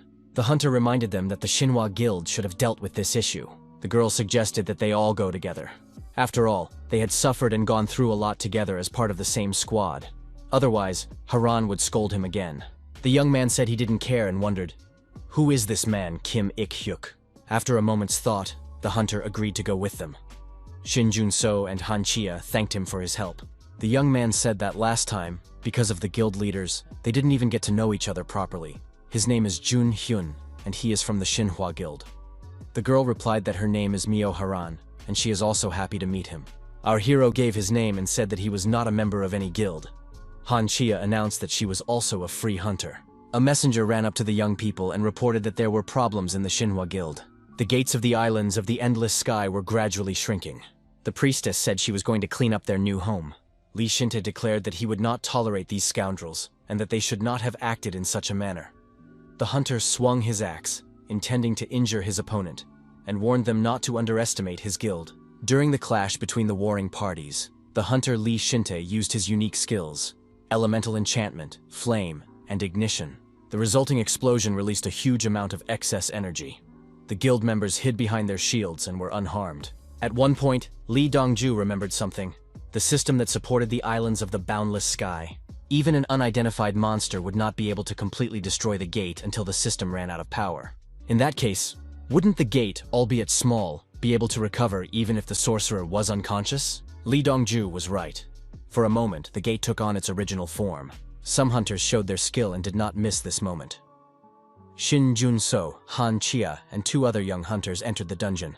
Our hero appeared before the priestess and her minions. The priestess recognized the very same support, and irritation appeared on her face. Shin Jun-so and his comrades were determined. The protagonist used his unique abilities to activate his defenses.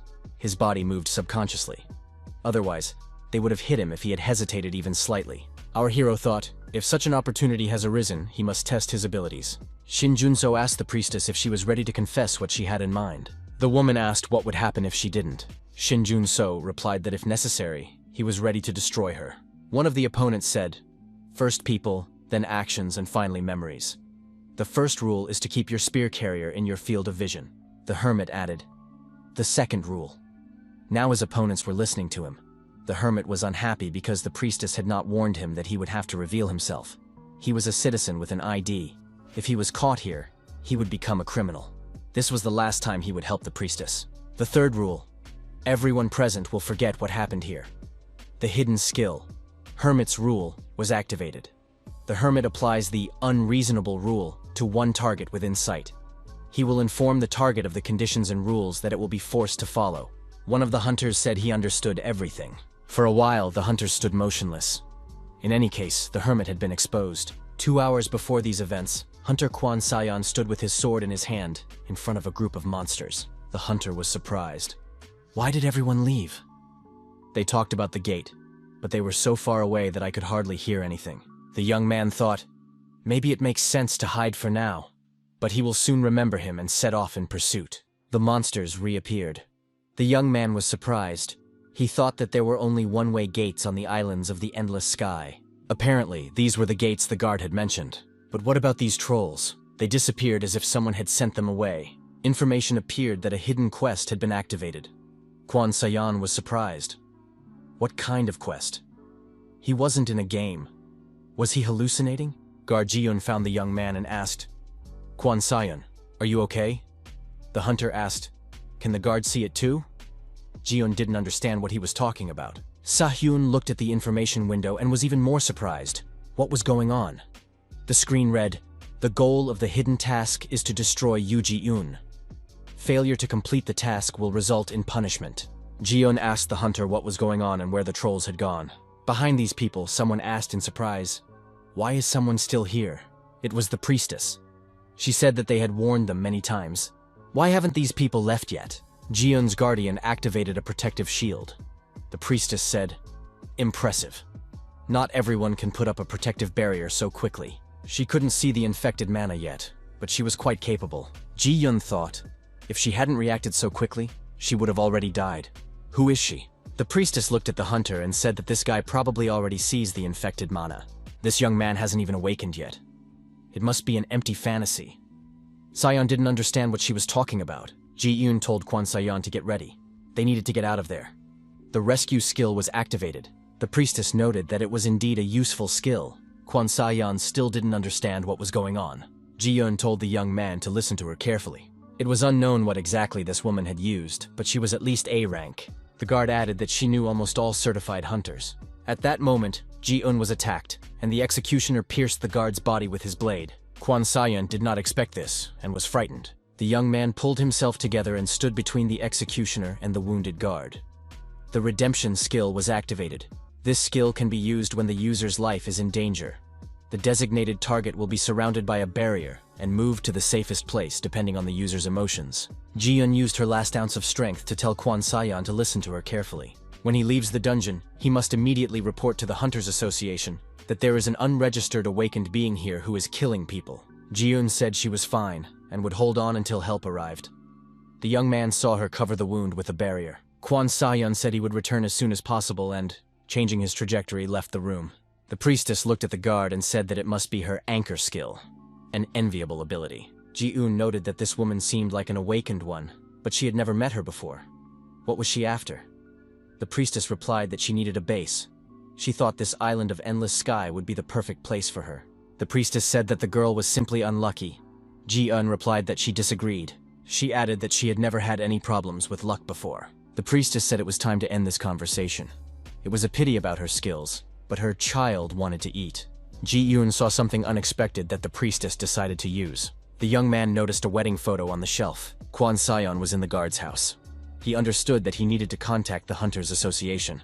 A message appeared in the information window stating that the hidden task had failed. A punishment was assigned. The young man was surprised. Was it not an illusion after all? The information window said everyone thinks that at first. Suddenly, an unknown person appeared and attacked the hunter. Sa-yeon flew far back. The stranger, surrounded by dark energy, calmly watched the young man's movements. He said that next time it would be better to complete the task.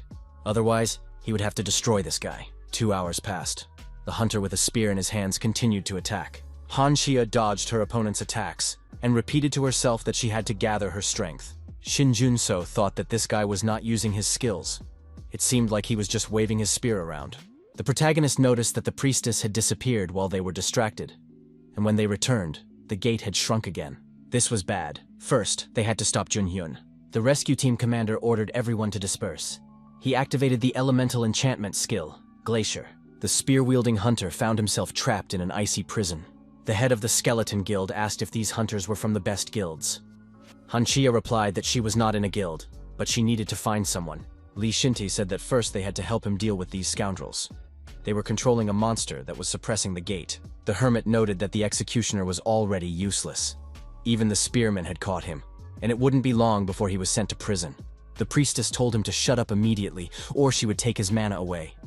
She didn't understand why this support had returned. He had to be gotten rid of immediately, even if it meant spending all the gates collected for the trials. A multitude of gates appeared before the hunters. Our hero realized that infected mana was flowing out of them. The young man realized that until now it had only been a theory, but all the dungeons with ranking errors were the work of these scoundrels. The hermit asked the priestess if it would be worse if he found out about everything. The woman replied that she could gather as many ingredients for the test as needed if they managed to get the islands of the endless sky. It would take a little more time. The hermit noted that they did not have much time. The woman stated that without the islands of the boundless sky, they would not have a chance. The priestess added that she already knew what to do. There was 1 year left until awakening. An information window appeared in front of the woman. She was surprised. Why now? A multi-measurement error had been detected, causing the system to activate urgently. The system invited the player. The priestess was not the only one surprised by the sudden awakening. The awakening of the players, as Shin Junso remembered it, was supposed to happen in 10 months, and only a select few would be able to do it. However, everything happened differently. These strange windows appeared in front of everyone present. The system welcomed the player, Mio Haran. No one understood what it was. Everyone had information about the main task, to protect the islands of the endless sky. The main goal is to defeat the waves of monsters. Shin Junso was surprised. Had the players already awakened? Monsters began to appear from these numerous gates, filling the entire space around them. It was the first wave. Gremlins, kobolds, and goblins. Those present were stunned. Where did they come from? Soil asked Dongju what they should do now. Shin Junso shouted for everyone to follow him. The monsters tried to catch up with the people, who were retreating in an organized manner, running in a predetermined direction. Mio Haran didn't know what was going on, but she hoped they would let them go if they could handle the waves. The girl put her shield forward. The giant shield was activated. Depending on the user's physique and needs, the shield could change size and shape. The squad leader ordered the hunters to go in the opposite direction and block the path. We need to push these monsters back. Shin Jun-so said he had another idea. Our hero activated his creation skill. A huge number of shields were created. Those present did not expect this. Shin Jun-so said that now they only had a narrow passage left. We need to surround the monsters. Mio Haran said she understood everything.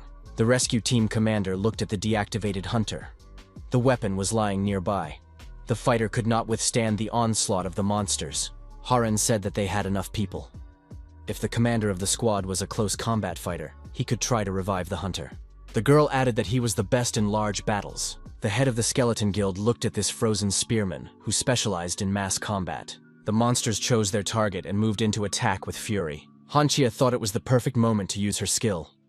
The girl took out her bow and arrows. The golden meteor skill was activated. The energy-charged arrows flew at the monsters. So, Yael said that professional hunters were on a completely different level when it came to teamwork. Donju agreed, and added that ordinary people like them couldn't help the professionals. The rescue team commander said that now it was their turn, so Yael didn't have to do anything. The squad commander asked if Lee Dongju had served in the army and handed him an automatic rifle. The hermit looked at it and wondered, "What is this?" It seems that the shield on the left is a high-level item, and one person could not have created the wall of shields on the right. Perhaps it is a support ability. The priestess said that this was the scoundrel who wanted to deal with the ruler. The hermit was surprised. Was that scoundrel really a support? The priestess confirmed that the support has the ability to create weapons. He is also capable of controlling infected mana. The second wave of monsters began. Zombies, skeletons, ghouls. The hermit asked if the priestess wasn't going to release all the monsters at once to destroy her rivals.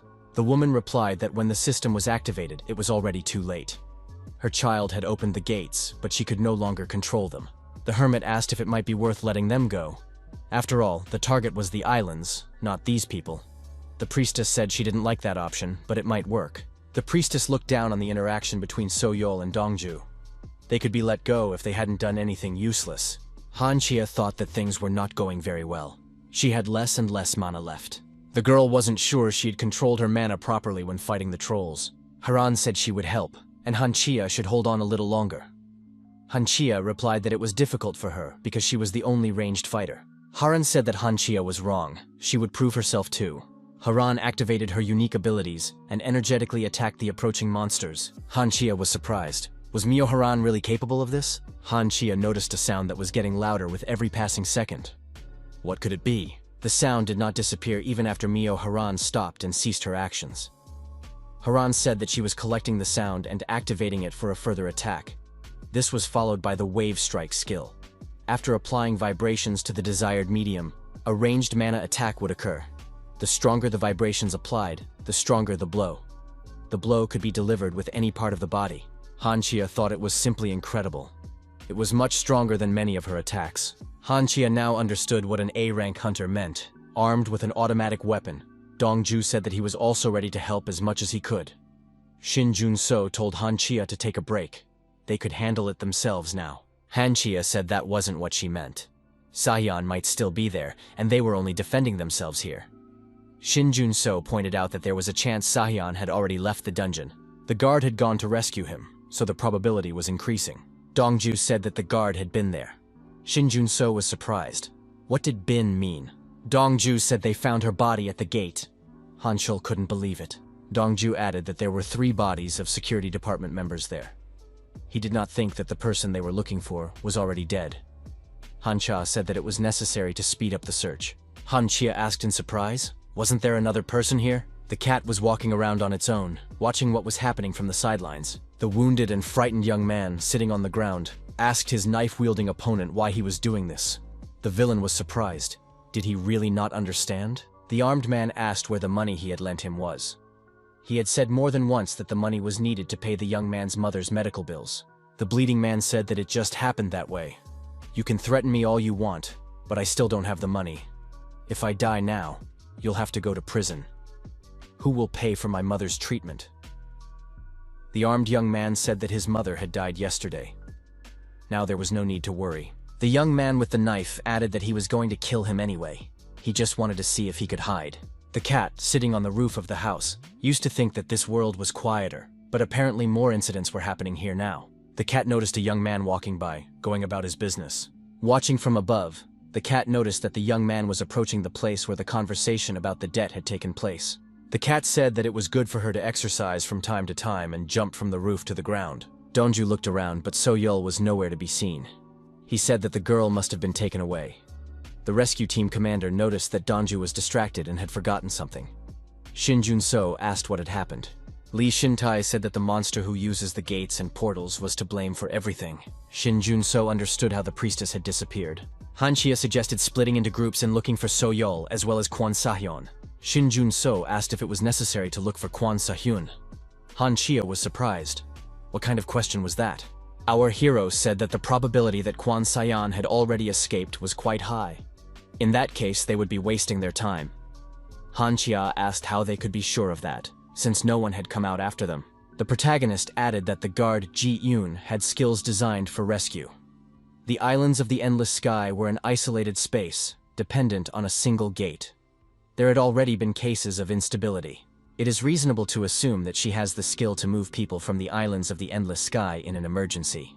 Han Chia noted that this was only a guess, as there was no evidence. The protagonist said this only because he had seen it in his past life, but if he said so, no one would believe him. Han Chia assumed that the support was there to find Seon. Shin Jun-so said that his plans had now changed. Now they were stuck on the islands of the endless sky. If they couldn't open the gate, their situation would worsen with every passing minute. Shin Jun-so said that even if the quest really existed, they still had no choice but to fight off all the waves. The third wave: orcs, humanoids, gnomes, goblins. According to the quest window, there are 10 waves in total, and the monsters will appear regardless. The protagonist added that this is a battle against time. They cannot waste a single minute when they do not know what will be in the last wave. Han Chia said that support thinks very effectively. The young man values human life without even checking anything in advance. This is because they are not very familiar with each other and he understands that he himself may die. Han Chia added that this upsets her very much. The girl did not know that Shin Jun-so would act this way. Han Chia added that she was very sorry about it. At that moment, our hero saw another side of her. The young man clutched his head. Were these really his memories? But he was seeing this for the first time. Lee Shin-tae told the young people to stop talking. They were wasting time arguing. Now they needed to save So-yeol. The squad leader declared that he would not leave until he had repaid his debt. Everyone looked at the portal that had appeared. The hermit appeared and said that if the support wanted to save her, he had to follow him. The next moment, the hermit was sitting at a table with a phone in his hand. So-yeol's staff was standing nearby. The young man said that he had stopped the recording and deleted everything. So-yeol was tied to a chair in the room begging for mercy. The priestess, the hermit, and a huge monster were also there. The priestess said that if the video remained and was analyzed, there could be problems. They already had a problem. The system had been activated. The priestess asked the hermit if he was interested in what the task was. The young man replied that the reward would be a way out, as they had expected. The priestess noted that in that case, they did not need the girl. So-yeol told them to stop.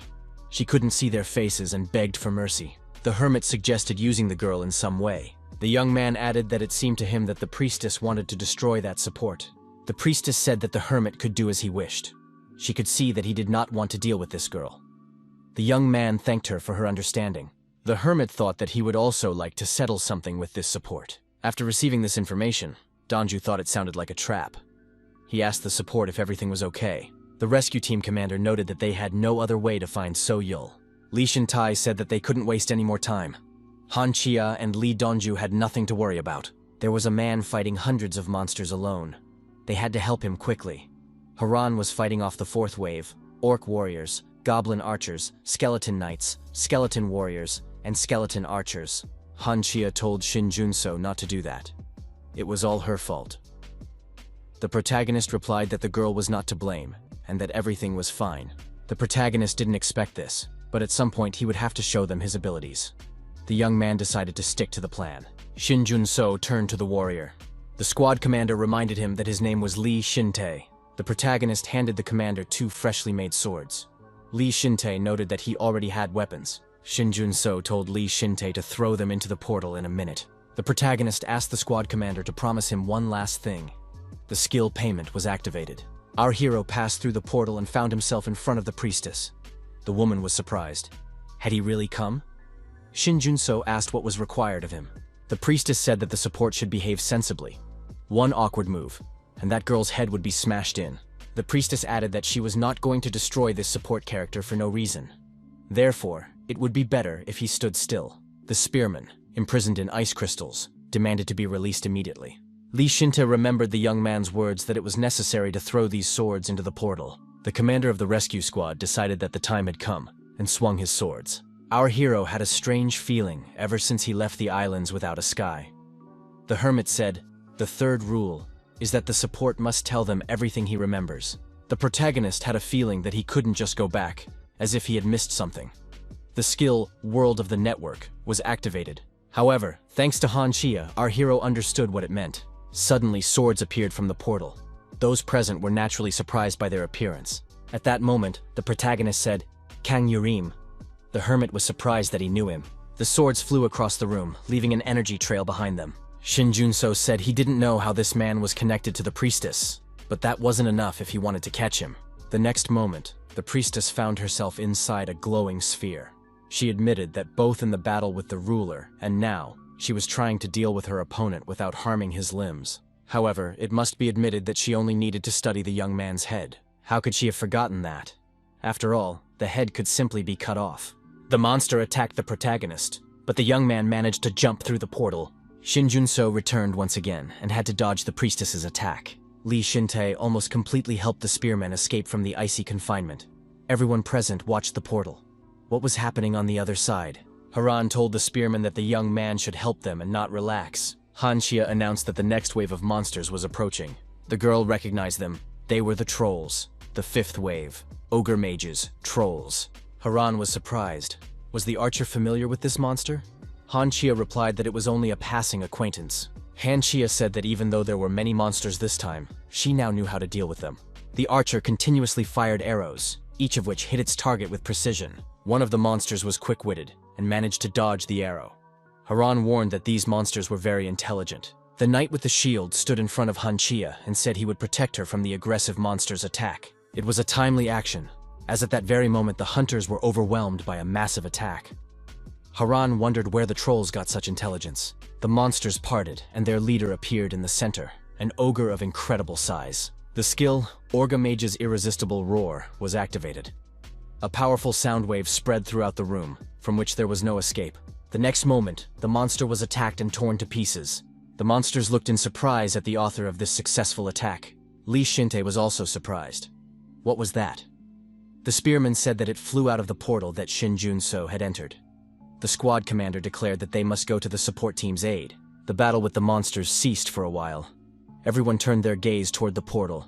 Our hero was still fighting the priestess. To regain his strength, the young man was forced to consume the appropriate liquid. It was already his second bottle. The priestess said she was impressed, because she had put almost all her strength into this attack. Shin Junso replied that he didn't believe a word she said. The priestess admitted that they both had something to hide from each other. The woman asked why the support revealed all his abilities but did not attack. Shin Junso replied that his attacks would be too obvious and could be prepared for. The young man remembered the items given to him earlier by the guild leader and stored in a box. These items should help carry out the plan. They were twin rings. Those who wear these rings are connected, and by mutual agreement, can communicate telepathically and teleport to each other. Shin Junso admitted in conversation that he had to do it. Wu Haiyin replied that she knew about it. The woman noted that the young man had said that after meeting with them, he had changed his plan, in which he had originally intended not to show himself to his enemies. However, the ruler has an ally. If they suddenly encounter the support or catch him off guard, it will be difficult. The ring can only teleport one person, but that is enough to figure things out. Our hero thought, if he summons Yun Tai-hun now, he might be able to capture the priestess. But that still won't be enough. Shin Junso said that he had no reason to answer the priestess. The woman agreed with this. The priestess admitted that it would not be easy to detain the support with just her and her child. The hermit had disappeared somewhere, and he was of no use now. The woman noted that they had too much to discuss for her to see the support off now. Shin Junso asked what she meant by that. A massive attack was launched. The priestess said she didn't want to show it because nothing was ready yet. However, there was no choice now. After this attack, directed at the other side of the portal, the hunters suffered damage. It came as a complete surprise to them. The executioner appeared before the hunters, still headless, but significantly larger in size. The priestess said that if the support hadn't made it here, she would have been better prepared to face him. The woman asked what the young man would do now. Could he handle her, the executioner, and the gates on his own? The protagonist said that the priestess had misunderstood something. He only needed to worry about her. He wanted to test her abilities because he felt like he knew someone similar to her. The woman was surprised. Did he really think she would politely explain everything and show him her abilities? Shin Junso replied that he did not think so. But if she wanted to live, she would have to use everything she was capable of. The priestess declared that she was a villain. She didn't care what methods she had to resort to. At that moment, the monster already had So-yeol in its clutches. Shin Junso said that she was free to do as she pleased. The protagonist asked the priestess again, was that all? Was that the best she could do? The leader had previously told the priestess that she had only one task. The woman listened carefully to all the instructions. It was necessary to find out to what extent this creator could use the infected mana. After a while, the leader said that this task should be postponed. The priority should be to find shelter. The priestess asked what she should do about support. The leader said that they would learn about his abilities after activating the system. Until then, they needed to focus on finding isolated gates. However, they didn't have much time. The priestess thought that this situation could be an opportunity to learn as much as possible about the support. But why doesn't this guy use infected mana? What is he thinking? In the fog, our hero remembered some things from his past life. Kang Yurim and Han Xia. They were completely different from how he remembered them. However, they possessed the same abilities. There could be no mistake. The priestess's technique also seemed familiar. The hammer and barrier created with divine power were something familiar. But where could he have seen it? And from whom? The protagonist thought he needed to press the advantage. She was probably using different tactics. But if the opportunity arose, he had to destroy her. The priestess was surprised. Had the support decided to use spears against her? The young man replied that he was not joking. A huge number of newly created copies appeared above the priestess and the monster. The priestess said she didn't care, although she was surprised. Why was this particular weapon used? Our hero activated the bond skill. Now the priestess couldn't move. The priestess ordered the monster to deal with this girl. The monster prepared to carry out the order, and a demonic blade appeared in his hand. Shin Junso activated his skill at the same moment, and spears attacked the monster. The priestess was surprised at how quickly he was able to use his skill. Shin Junso said that one must think ahead to avoid falling for such a simple trick. The next moment, the priestess spread her wings. The protagonist did not expect this. Under the impact of the resulting shockwave, our hero was thrown far back. On the other side of the portal, the battle continued, and the hunters faced the huge executioner. Shin Junso thought that her skill had been activated at a dangerous moment. It was the priestess's anchor skill. However, that was not what the woman wanted at all. The protagonist understood this from the way she recoiled. It was not done on purpose. Our hero decided that this was a special opportunity to finally deal with the priestess. Shin Junso assumed that this skill was some kind of sign, and indeed, the executioner appeared behind him. Suddenly there was a powerful explosion, with flames and smoke rising from the epicenter. When the smoke cleared, the priestess saw that the executioner's body had been pierced through. A head appeared from the portal and told the priestess that she seemed to be in a hurry. Who would have thought that she was using something that wasn't ready? The priestess with wings behind her back looked at her leader and support standing opposite each other. The head asked if this was the creator the priestess had told him about. How much infected mana did he have? The leader reminded her that he had told her to find out about this support, but said that finding shelter was the priority. He added that he wanted to take advantage of the opportunity, but she used the hermit and the test sample, and she still lost. Was that why she released a dog that didn't even recognize its owner? The priestess said it was because he attacks the strongest. Once that problem was solved, there would be no more issues. The leader said that he would take care of it himself now. It seems that this support didn't even use the infected mana yet. The leader asked the protagonist, was it infected mana? Did he do it with it? What does the creator know about infected mana? Lee Dongju, with a machine gun in his hand, asked why they were behaving this way. Han Xia replied that she didn't understand either. The monster suddenly ran towards them again. Dongju didn't understand what was happening, but he opened fire anyway. Haran asked Dongju if this was his ability. The man replied that it was the power of the squad leader's weapon. Earlier, he had received a special enchanted magazine filled with bullets. The skill Elemental Enchantment, Exploding Bullets, was activated. The monsters would not have been able to cope with ordinary enchanted fields. Therefore, they managed to survive thanks to the squad leader. Han Xia joined the squad and apologized. She was wounded and needed a bandage. Haran thought it would be very helpful if the spearman woke up. However, there was nothing to be done. She would try to hold off the monsters as long as possible until the squad leader returned with So Yol. Haran asked where Li Shintae had gone. Dongju replied that the squad leader was worried about So Yol and had gone to search for and rescue her. Shin Junso asked in surprise what the rescue squad commander was doing here. Li Shintae replied that he had everything under control. He had come here to help while the trolls were confused. But where was So Yol now?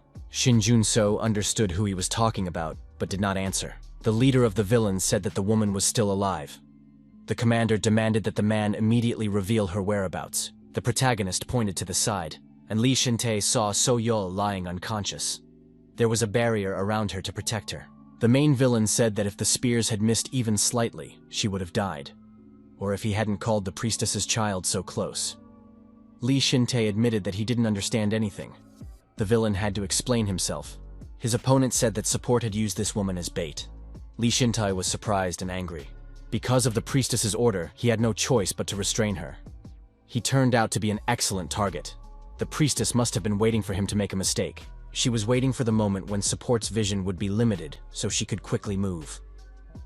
The young man realized that this was the best opportunity to rescue the hostage from the enemy's clutches. Li Shintae indignantly asked how a civilian could be used for such purposes. The villain smiled and said that he liked it very much. The young man said that he did not know who this hunter was, but he was capable of logical thinking. Therefore, he had one option. If he helped with the plan, then he could also count on help. Li Shintae pointed his gun at the villain's face and said he wasn't going to play these games. Shin Junso asked the squad commander not to rush. Li Shintae felt something strange happening to his head, and his hand with the gun began to transform. The rescue squad commander lost his balance and almost fell. Our hero saw that Li Shintae was out of commission and no longer posed any danger. Shin Junso asked his opponent why he did that. The leader of the villains replied that it was a strange question, since he had just had his head nearly blown off by a gun. Shin Junso asked how he did it. The villain replied, unexpectedly. The young man said that support's colleague had just been killed, but instead of seeking revenge, he was asking questions. The protagonist said he wanted to know how far his opponent's forces could go. Shin Junso said that he was not his comrade. Perhaps this hunter was a good man, but he acted too rashly. Talented, but not strong enough to call.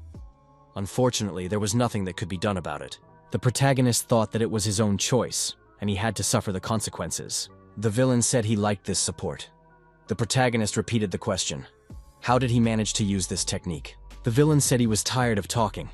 Support should understand that it was not his place to ask questions. The stranger declared that now it was his turn to ask questions. The priestess's boss asked what support knew about the infected mana. The next moment, the young man said that he had apparently made a mistake and that he needed to deal with the annoying kids first. An energy attack was launched through the portal. The villain turned and rushed towards the gate. Our hero decided that this could not be allowed to happen.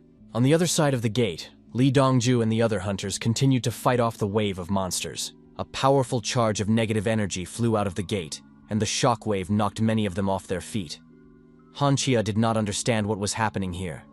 Haran asked in surprise, did it look the same on the side where Shin Junso was now? The leader of the villains continued his manipulation, and said that he had assembled these gates because he needed them.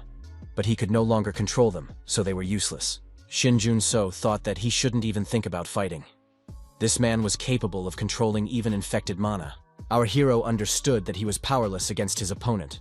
First, he needed to replenish his mana. Shin Junso took out another bottle of liquid. He realized that this was already the third bottle. Now the potions would be less effective and symptoms of addiction would begin to appear. Judging by what was happening, this guy was definitely higher in rank than the priestess and was in charge of her. However, he could not be defeated by simply calling on Yoon Tae-hoon. The protagonist thought that he had to survive this disaster. Not only him, but also Han Chia and the others who were worthy of being called heroes. Shin Jun-soo did not understand why this man was interested in him. As soon as he gets bored, he will die immediately, just like Li Shintae. At that moment, our hero couldn't use the infected mana because of someone's interference. That was another piece of bad news. Suddenly, Han Chia saw something that greatly surprised them. Many gates appeared, but this hadn't been there before. It was impossible not to notice. Han Chia said that they needed to move to another location, the one where Shin Jun-so was. Haran noticed that the archer was wounded and couldn't shoot. Han Chia apologized and asked Dongju to give her his weapon.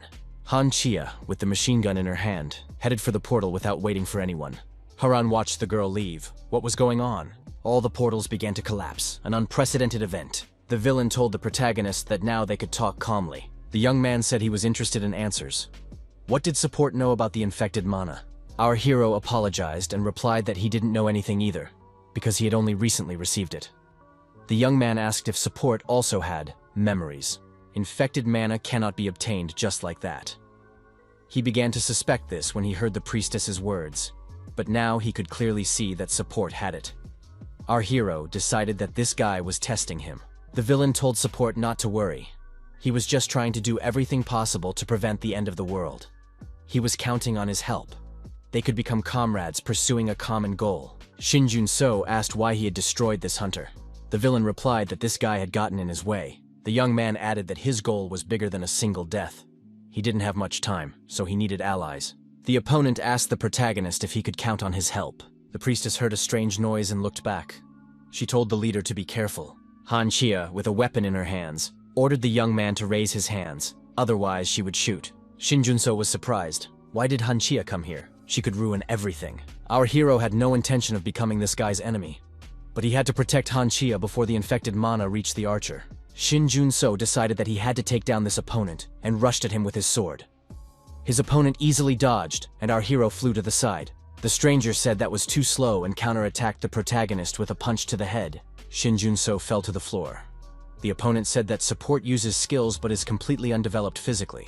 Support must understand that skills alone are not enough to increase strength. Skills alone are not enough. Until now, support had been able to defeat his opponent solely with his skills. However, he lacks physical abilities. Thus, he will soon reach his limit. The stranger told our hero that he must first develop physically. There are many ways to do this while the system is activated. Shin Jun-so was surprised. Why is he telling him this? The stranger replied that it was because support had confirmed that he had memories. It is not yet known whether he is an enemy or an ally, so there is curiosity. The stranger noted that his offer still stands. Support can respond later. The question remained, where was the infected mana going? A gate appeared before the young man. The protagonist thought it was a mistake.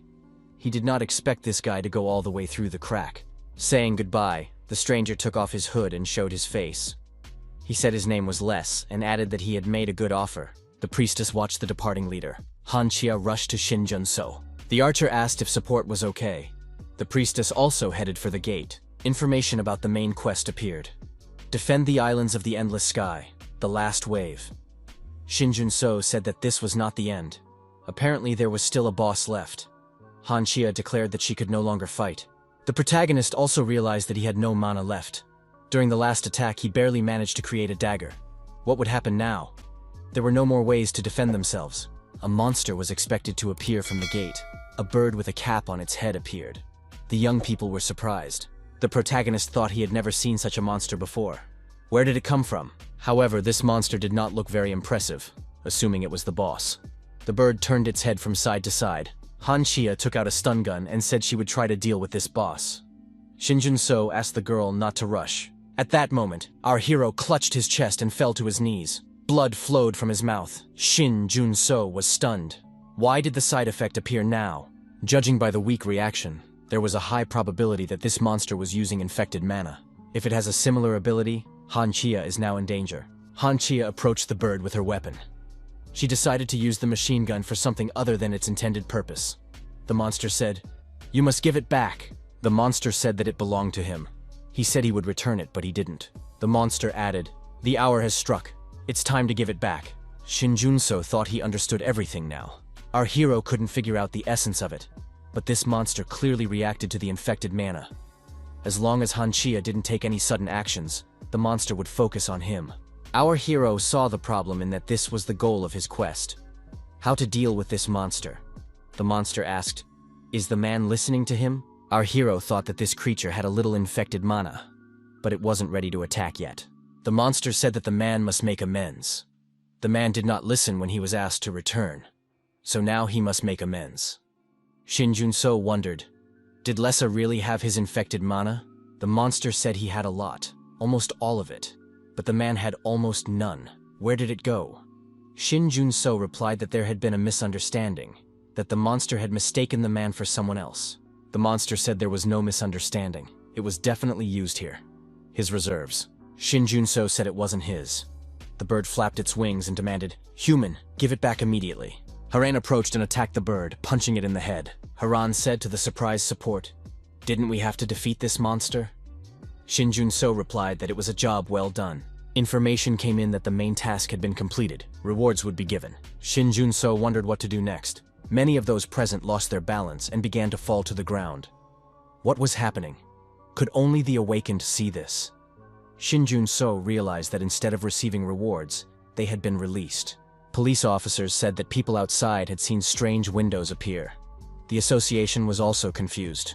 No one understood what was happening. The protagonist realized that the sudden appearance of the window had caused a commotion.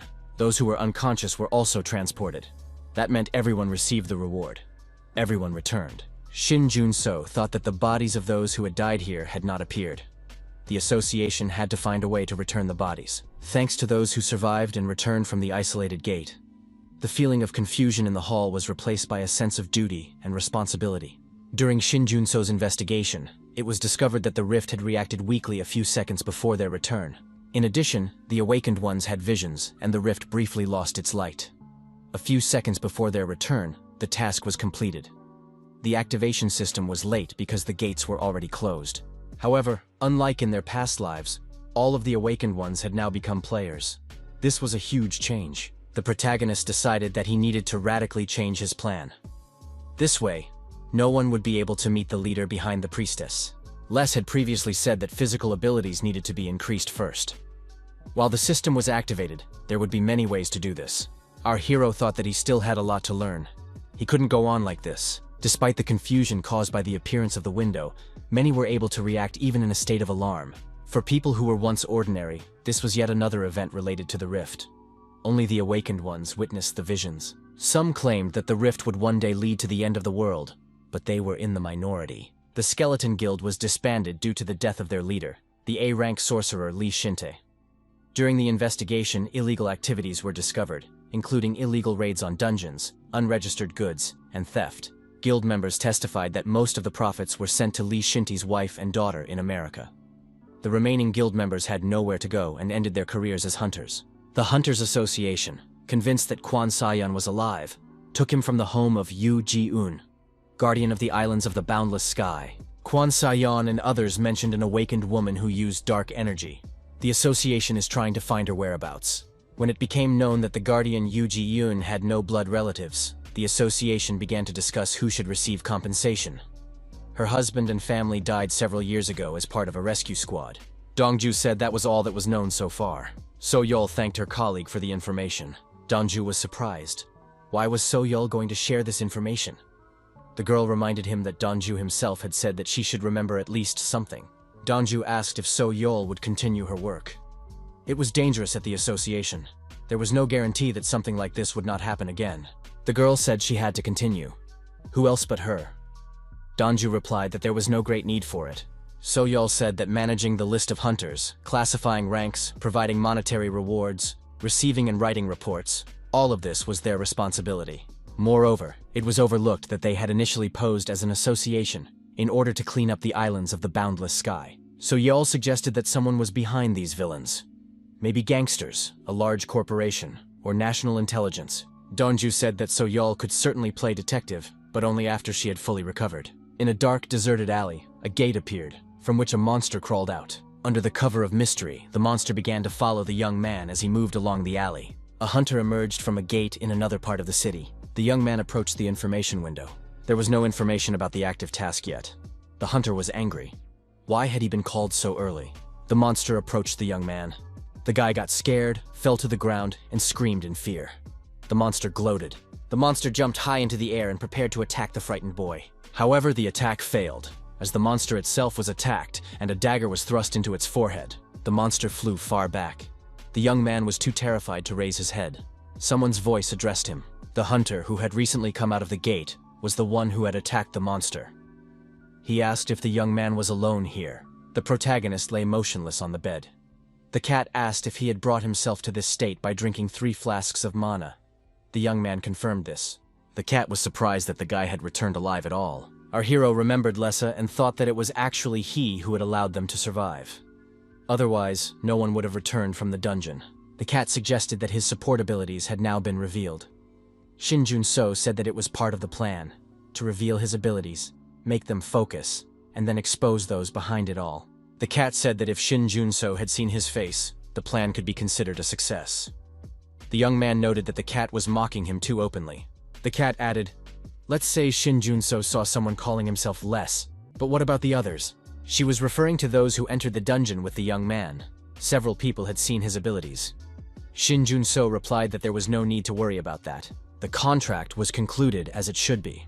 When it was concluded, the payment skill was activated. Our hero then promised the hunters that he would deal with the two enemies and rescue the hostage. However, in return, he asked that no one tell anyone about his abilities, which would be demonstrated here.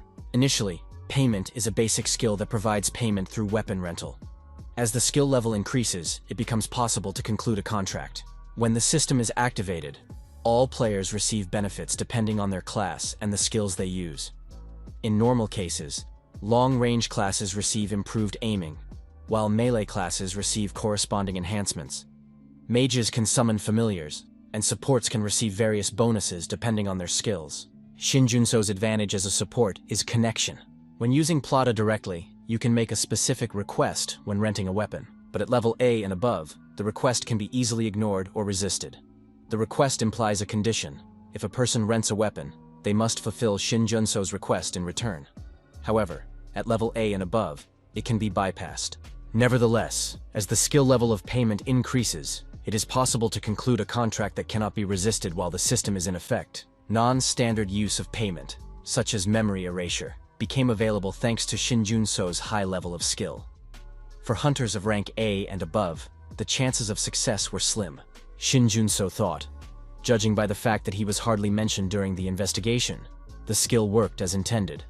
Thanks to Yoon Tae-hoon, our hero was able to determine the available limits. Shin Jun-so assumed that the system had been activated too early.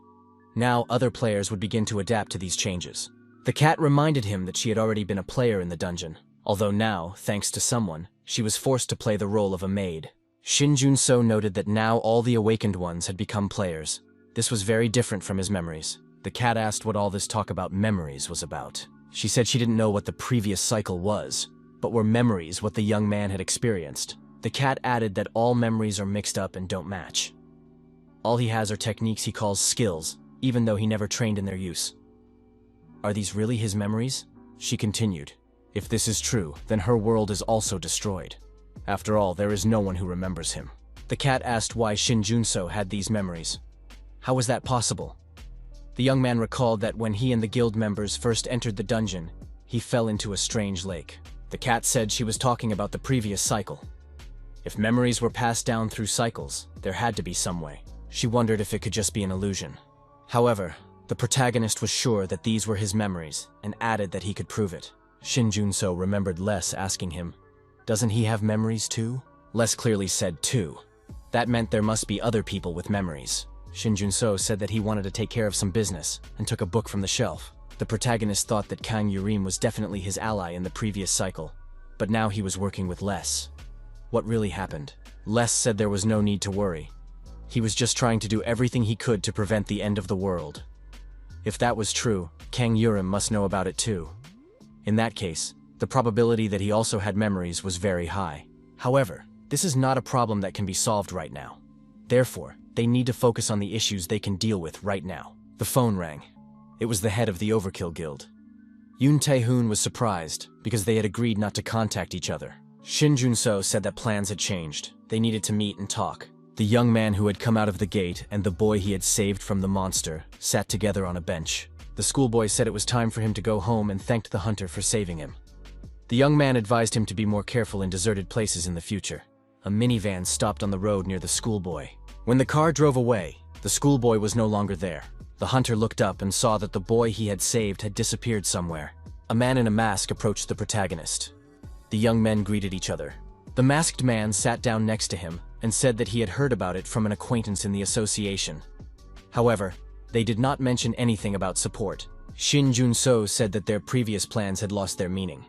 The man in the mask was surprised.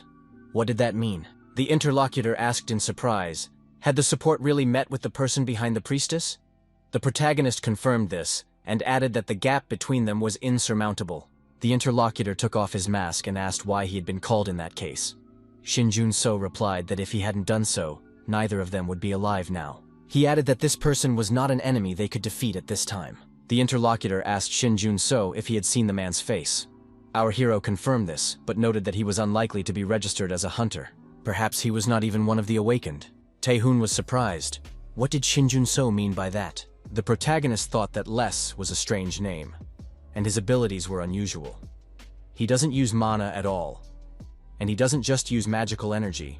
He does so on a destructive scale. In addition, Kang Yurim and a priestess were with him. Everything was clear with Kang Yurim, but there was no priestess in his memories. However, the priestess's skills seemed familiar to our hero. The protagonist continued to wonder who she was. After meeting Shin Jun-so, Tae-hoon talked to Woo-hyun on the phone. The woman said that this guy was clearly hiding something. When they first met, she felt a certain energy from him. She added that Tae-hoon was a warrior, so he might not have noticed it. Besides, it didn't seem like magical power at all. After activating this system, not only she, but most people could see the energy with their own eyes. This energy was exactly like the one that came from the skill used by the executioner's ally. Woo-hyun suggested that Shin Jun-soo was not with them. He really did oppose them until she intervened. The woman added that if Tae-hoon had a chance, they should try to find out everything. Support probably trusted Tae-hoon more than her. Tae-hoon said they had a lot to think about. The protagonist thought that the original plan had completely failed. Now that the system was activated, it was pointless to reveal his abilities. The young man wondered whether he should tell them about his memories from the previous cycle. Tae-hoon suggested that Woo-hae didn't trust support very much. The guild leader added that he was different. Even if Shin Jun-so's rank and skills suspiciously don't match, even if the young man always contacts him first, only reports on his affairs and disappears, even if he pulls the strings of the head of one of the leading guilds. Shin Jun-so was surprised. Was he really like that? Tae-hoon said that if Shin Jun-so could fully unlock his potential, he wouldn't care anymore. Shin Jun-so asked his interlocutor to calm down. The guild leader continued. If Shin Jun-so had any doubts about him, he could honestly say so. The young man shouldn't worry and try to do everything on his own. It didn't matter what others said. Tae-hoon added that he was on the young man's side. Shin Jun-so thought that perhaps he had been too cautious when talking about preparing for the end of the world with the heroes. He didn't trust them at all. Shin Jun-so asked if he could really reveal this to the guild leader. Tae-hoon asked him to tell him everything. Shin Jun-so said that God would descend to Earth and the end of the world would come. The end of the world came suddenly, just like the moment of the first awakening. It was an official quest, the final chapter, the end of the world. The reward was the salvation of the world. The hunters saw this information window and became interested. Could this be a new quest? Would the guild leader regain his power? Someone suggested looking up, and everyone saw a winged creature. What was it? No one understood what it all meant or what was happening. However, judging by the name of the quest, it was about a deity. But where did these feathers come from? The next moment, there was an explosion, and everyone squinted from the bright light. For a whole week, the players and heroes desperately searched for a way to defeat the god, according to the quest's conditions. Exactly 7 days later, the world met its end. Everything around them was collapsing and engulfed in flames. Upon hearing these memories, Tae-hoon said that he now understood everything. The protagonist did not expect the guild leader to believe him so easily. A week after the descent, the protagonist decided that he understood everything.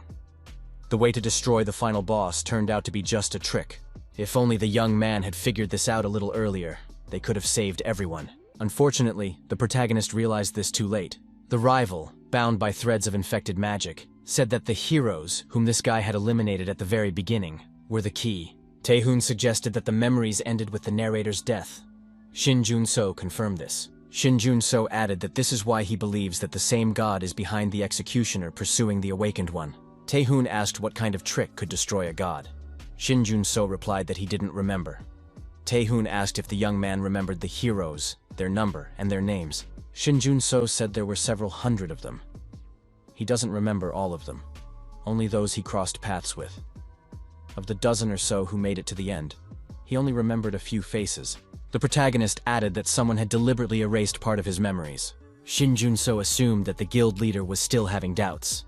This was probably a normal reaction. However, Tae-hoon had been very helpful to our hero, so it was worth approaching the issue more delicately. Tae-hoon said that Shin Jun-so could keep the ring. It would be better that way. Shin Jun-so was surprised. Did the guild leader really believe him? Tae-hoon stated that he was not looking at it from the point of view of trust, but from the position of whether he could provide the necessary assistance. Tae-hoon added that, judging by the story the young man had told, he needed not someone who would simply believe his words, but someone he could trust. Tae-hoon said he was willing to trust Shin Jun-so, but in return, he wanted the same in return. Tae-hoon didn't know if the young man was telling the truth, but if he could get him to join the guild, he could become a strong ally. Tae-hoon thought it was time to talk about joining the guild. Our hero put the book on the table. Yoon Tae-hoon asked what it was. Shin Jun-so replied that he had received it on the Islands of the Endless Sky. It was good that he had brought it with him. Shin Jun-so asked Tae-hoon if his system had been activated too. Tae-hoon confirmed it.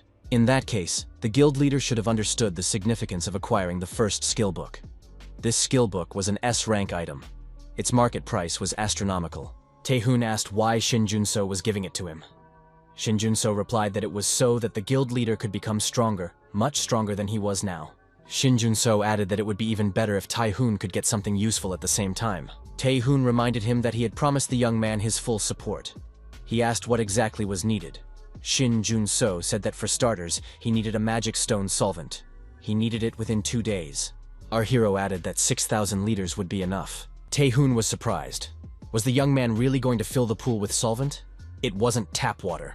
Shin Jun-so added that he also needed the wool of the Monkey King, the whiskers of the heavenly fish, the slime of the witch of the wasteland, the blood of the night goblin, and the helmet of the Ant King. Tae-hoon was amazed. These were materials of the highest quality. It would be impossible to obtain them in just a few days. The guild leader had never heard of some of these items before. What was the young man up to? Tae-hoon asked if Shin Jun-so had dealt with such things in the past. Shin Jun-so asked in return what the most valuable mana-related materials in the guild's vault were. Tae-hoon said that there was a purified spirit core in the storage room. It was loot from an S-rank dungeon that had been cleared earlier. He asked Wu Hai-in to purify it, and Min Hee-soo delivered the core. Shin Jun-so said that should be enough. Secretary Min Hee-soo was furious, as it was a priceless treasure of the guild. Tae-hoon noted that since the core required special handling, they would deliver it themselves to where it was needed. Shin Jun-so agreed and ordered it to be delivered to the specified address. Shin Jun-so told the guild leader that he would like to talk to him privately. The protagonist promised to tell him everything that had happened on the Islands of the Endless Sky. The young man took the bus out of town with his gifts and approached a house standing on the edge of a forest at the foot of the mountains. The young man was greeted by a woman in a wheelchair with a watering can in her hands. The young man told his mother that he had returned. The woman was delighted to see Shin Jun-so.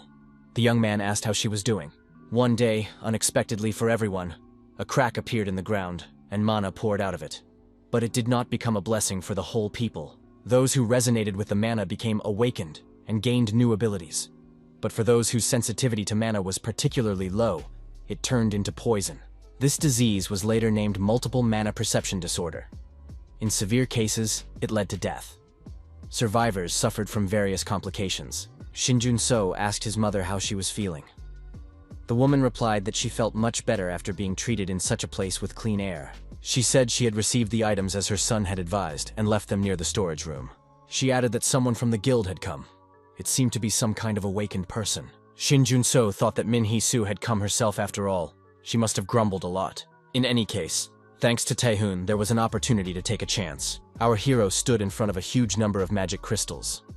These were stones that he had collected for a whole year. Mio Haran asked in the office of the head of the Shinhwa Guild if they were looking for her. Kim Ik-hyuk said he had heard that the girl had been to the Island of the Endless Sky. Haran said that she had already provided a full report to Secretary So-hee. Kim Ik-hyuk looked at the report and said, "An unusual awakened being and monsters that create portals attacked, and a passage suddenly opened, from which monsters poured out." The quest began. The head of the association, Han Cholmin, asked his interlocutor if he had noticed some kind of unidentified dark force. Lee Dongju confirmed this. Because of the monsters, he couldn't really see anything, but it seemed that another awakened being was using it. Han Cholmin suggested that someone might have seen this person. Dongju replied that the 3 hunters accompanying him had noticed it. They were the deceased hunter Li Shintai, the hunter Han Chia, and Shin Jun-so. Kim Ik-hyuk listened to Haran and said he couldn't believe it. Was Shin Jun-so really there? The guild leader asked what had happened there. Haran replied that she hadn't seen anything. Li Dongju told the head of the association that monsters were swarming around. He couldn't see properly while fighting them in place of the other hunters. Dongju continued. Then he and the hunter Mio Haran took care of those who had lost consciousness. They couldn't be left behind. And that man disappeared in an unknown direction. Han Cheolmin asked if they had questioned the two hunters who witnessed the incident. Dongju confirmed that they had been questioned, but both said they had never seen this man before. Dongju thought, if the contents of the contract were not mentioned, there should be no problems. It was becoming quite a hassle. According to the contract between the players, it was forbidden to disclose certain information about the counterparty. Dongju said that when he was so restricted, he wanted to break the rules by any means necessary. Shin Junso understood that if he thought about it, he could find a loophole to pass on the information. After all, the terms were not specified, and no penalties were indicated. He could only find out who had spoken. Shin Junso had his own reasons for keeping such a tight lid on things. Dongju noticed that this was exactly what he had suspected. There were too many suspicious things going on. Li Dongju added that he suddenly remembered that they had met before. He had studied the testimony about the dungeon with the rank error. That was about a year ago. Even then, Dongju suspected that support was not an ordinary person. But how did the young man learn how to use the system to hide information? Shin Junso asked if Dongju really wanted to hear the truth. After all, he wouldn't believe it anyway. Li Dongju smiled. Was the apocalypse coming? Shin Junso suggested that in that case, they should make another agreement. However, if Li Dongju somehow violated this agreement, he would have to fulfill one request. Haran thought, the end of the world, a second life. No matter how hard I try to explain, no one will believe me. Haran wondered if the price was too high for a fairy tale that was hard to believe. Mio Haran hoped that Shin Junso wouldn't make her do anything strange. Shin Junso replied that he wasn't like that. Shin Junso thought that although it wasn't quite the same, he could offer the girl valuable equipment instead. Haran asked why she needed it. Shin Junso said that he knew something about Mio Haran. It seemed that he understood what she needed to strengthen her special skill. Haran asked if he was saying this based on those past memories. Our hero said he had conditions. Haran was upset. What other conditions? Shin Junso replied that the girl would be offered a small quest in which she would have to use her abilities. The young man noted that even if she fails, there will be no penalties. There is also no deadline. There will simply be a reward for success. In the end, Haran agreed.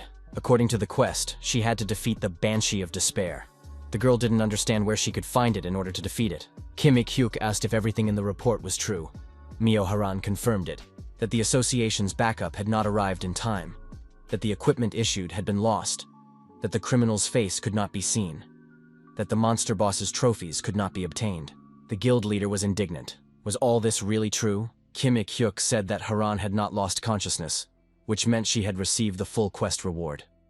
The girl confirmed this. She thought that the guild leader wanted to take her reward away. Kim Ik-hyuk said she should have reported this immediately. Haran asked if she would have to give up the reward. Kim Ik-hyuk replied that he was not going to take it away. The girl deserved the reward for her efforts. The guild leader ordered his secretary, So-hee, to prepare his car. Kim Ik-hyuk added that Mio Haran had done a good job, and now she needed to rest until her hand recovered. Secretary So-hee expressed her hope that the guild leader had not reprimanded his subordinates or put pressure on them. Kim Ik-hyuk replied that he had not done so. After all, he was not the head of the Yakuza. The secretary of the Shinhwa guild leader, B-rank mage Kim So-hee, who possessed the druid class, said that in that case, everything was fine. So-hee announced that the car was ready and asked where they were going. Kim Ik-hyuk replied that he was going home. Home, to the former hunter of the Skeleton Guild. After Dongju left the association chairman's office, Han Jong-mil pressed a hidden button and asked if Director Park had heard everything. The answer was yes. Han Jong-mil suggested that he was up to something. Manager Park agreed. They needed to put him under surveillance and question the two hunters who might have seen the criminal. Park Jong-in was an A-rank mage and possessed the Explosion Summoner class. He was the leader of the association's Awakened Hunters response team. The chairman of the association said that the matter concerned Shin Junso and Han Chia. We must act decisively. The cat, as always, was walking around on her own and, yawning, decided that today was very dreary. Last time she took out her anger on a few guys, and her mood improved. Would something similar happen today? The cat received information about the sudden appearance of a new hidden quest. The suspicious people the cat had met earlier were holding a meeting. It was necessary to find their hideout and check it out. The reward would be the right to act autonomously for 5 minutes. The cat was surprised. What kind of reward was this? It was her first quest in this world. Why did it suddenly appear? If it's about the people she had met earlier, could it be related to those types? She had to decide how to track them down. Scanning the space, the cat sensed something suspicious. Maybe it was worth checking out? The man who had previously saved the child from the monster asked his colleague what was going on with him. His colleague replied that he had taken the child to his home, but had not yet called to demand a ransom. The man said he had made some inquiries. The child was not from a wealthy family, just an ordinary boy from the street. Even if he demanded a ransom, he wouldn't get much money for him. The kidnapper said he knew that. He just grabbed the first child he saw. It didn't matter what kind of family he came from. The police had the means to track him down. Usually, in such cases, negotiations were conducted under pressure of money. Someone was surprised. Why would you need money that can be traced? The kidnapper replied that it was a personal matter. He just needed that kind of money. The kidnapper laughed and said it didn't matter. This fake world was created to be destroyed. What difference did it make what kind of money they got? Suddenly, infected mana appeared in the room, and this clot began to grow in size. The cat assumed she had found the right place. But doesn't the quest end when the hideout is found? Why aren't they giving out the reward? The cat sensed a strange energy and decided to check it out. The kidnapper came out of the room to meet her. The young man saw the cat and asked who she was. The cat thought that this man recognized her immediately. But how did he manage to do that? The young man asked if she was the one who had been with his friends earlier. But in that case, she wouldn't have been given this assignment. He had a sword behind his back. The cat was surprised that this man could see other people's statuses. The young man said that the cat didn't need to know, because she would die soon anyway. The criminal added that he had someone helping him. The system reported that a linked quest had been activated. The cat was surprised. What did a linked quest mean? The young man did not hide his intentions, and pulled the blade from behind his back. The next moment, the blade was already flying towards the cat. The secret quest was in action. The young man ran after the blade, and the cat said that now everything was clear to her. There was a flash, and the cat turned into a woman. The vampire said that this was why she needed all of this. The main task of the secret quest was to detain suspicious people. The young man was surprised because he thought that no one could dodge his knives. The female vampire asked what fragment of the source meant. The young man told her not to treat him like a monster. He was just an ordinary person. The female vampire said she would like to learn more about the guild the young man belonged to, but she didn't have time for that. The woman added that the task did not say that he had to be destroyed, so she could just take away his legs. The young man said that would be too much. The guy admitted that she was quite strong and could easily deal with him. The woman said she didn't want to waste her energy on someone she didn't need to attack. The guy said that if she really got to him, her quest would end, and he would simply die. The vampire was surprised, because the young man had attacked her first. What had suddenly happened to him? The young man replied that he hadn't expected her to be able to dodge his knives. However, now he didn't want to fight at all. The young man stated that he did not work unless the boss asked him to. However, the situation had changed, and a message appeared stating that an individual quest had been activated for the young man. He had to destroy the player in front of him. The female vampire said that instead of continuing this unnecessary dialogue, she could try him. The young man replied that she had made her decision too late. His boss reacted quickly and gave him a task. A blade appeared in the guy's hands. The vampire looked at the information window and realized that dimension isolation had occurred. This meant that a battle was imminent. Her opponent said there was no need to worry. It was just a PvP zone. Now no one would know what was happening here. The young man swung his blade and cut off the vampire woman's head. His opponent thought if her mist was late, she could die. The young man was surprised because his blade felt nothing. The female vampire activated blood magic, and blood bath was initiated. The young man was outraged. How dare she do that? He turned around again and went on the attack. The female vampire used the blood magic skill, and huge bloody hands were ready to grab her opponent. The woman said that this guy had finally been caught. The young man tried to escape from the bloody trap and shouted that she wouldn't get away with this. Thanks to his blades, the opponent was able to break free from the trap and prepared to attack the female vampire again. The young man miscalculated his strength and lost the attack. Dropping the blades from his hands, he flew far back. The bloody abyss began to pull the young man back inside. How could he get out of there now? Everything around the young man looked suspicious. He didn't even want to step on it. But where did the red bloody hands come from? The young man assumed that this was a condition for using the skill. Or was it a limited technique that prevented damage? The forms are different, but it's always blood magic. Could she really be a vampire? But he had heard that there were only a few blood mages. How could she even know about empty fantasy? The young man tried to resist, and he had a lot of questions. The female vampire was surprised. How could this guy destroy her bloodthirsty hands with a single dagger? His opponent assumed that this woman might lack physical skills, but as a mage-class player, she was easily able to dodge attacks. In that case, it was indeed a limited skill that prevented damage. The young man dipped his finger into the pool of blood. The woman was surprised. What was he doing? The guy put his bloody finger in his mouth. The woman was surprised. How could he just take and eat her blood? The young man said that he was facing an opponent with AoE attacks, who was preventing him from moving and dodging all physical and ranged attacks. Would she be able to dodge his attack, which she couldn't see? The female vampire was outraged. Why should she fight this lunatic? She just wanted to relieve her stress. The young man said it would be nice if they competed. Two monsters. The woman was indignant. Who did he call a monster? The young man was surprised. Was his opponent really going to behave like this? Suddenly the young man disappeared. However, his voice said that they were very similar. The woman saw traces of movement on the bloody surface. She felt his presence. Suddenly her rival appeared next to her and struck her a devastating blow. Her throat was slit. The guy said that she had managed to use her skill while he was cutting her. That's impressive. The woman thought she had been very careful, but she still couldn't notice him. The young man said that she was not an ordinary person, and was not as simple as she seemed. He added that she was as much of a monster as he was, with all her skills and everything. The woman declared that she would not allow people like this guy to call her a monster. The vampire realized that she wouldn't be able to corner him with her simple skills. If he kept dodging, she might lose due to lack of time. The woman assumed that he was probably going to destroy her, so there was only one thing left to do. The guy decided that his opponent was invulnerable to physical attacks. He had only one way left to complete this quest. The young man understood that this woman reacted sharply to provocation. In such a situation, there was only one thing to do. Each of them decided that in order to catch the monster, they had to confuse it.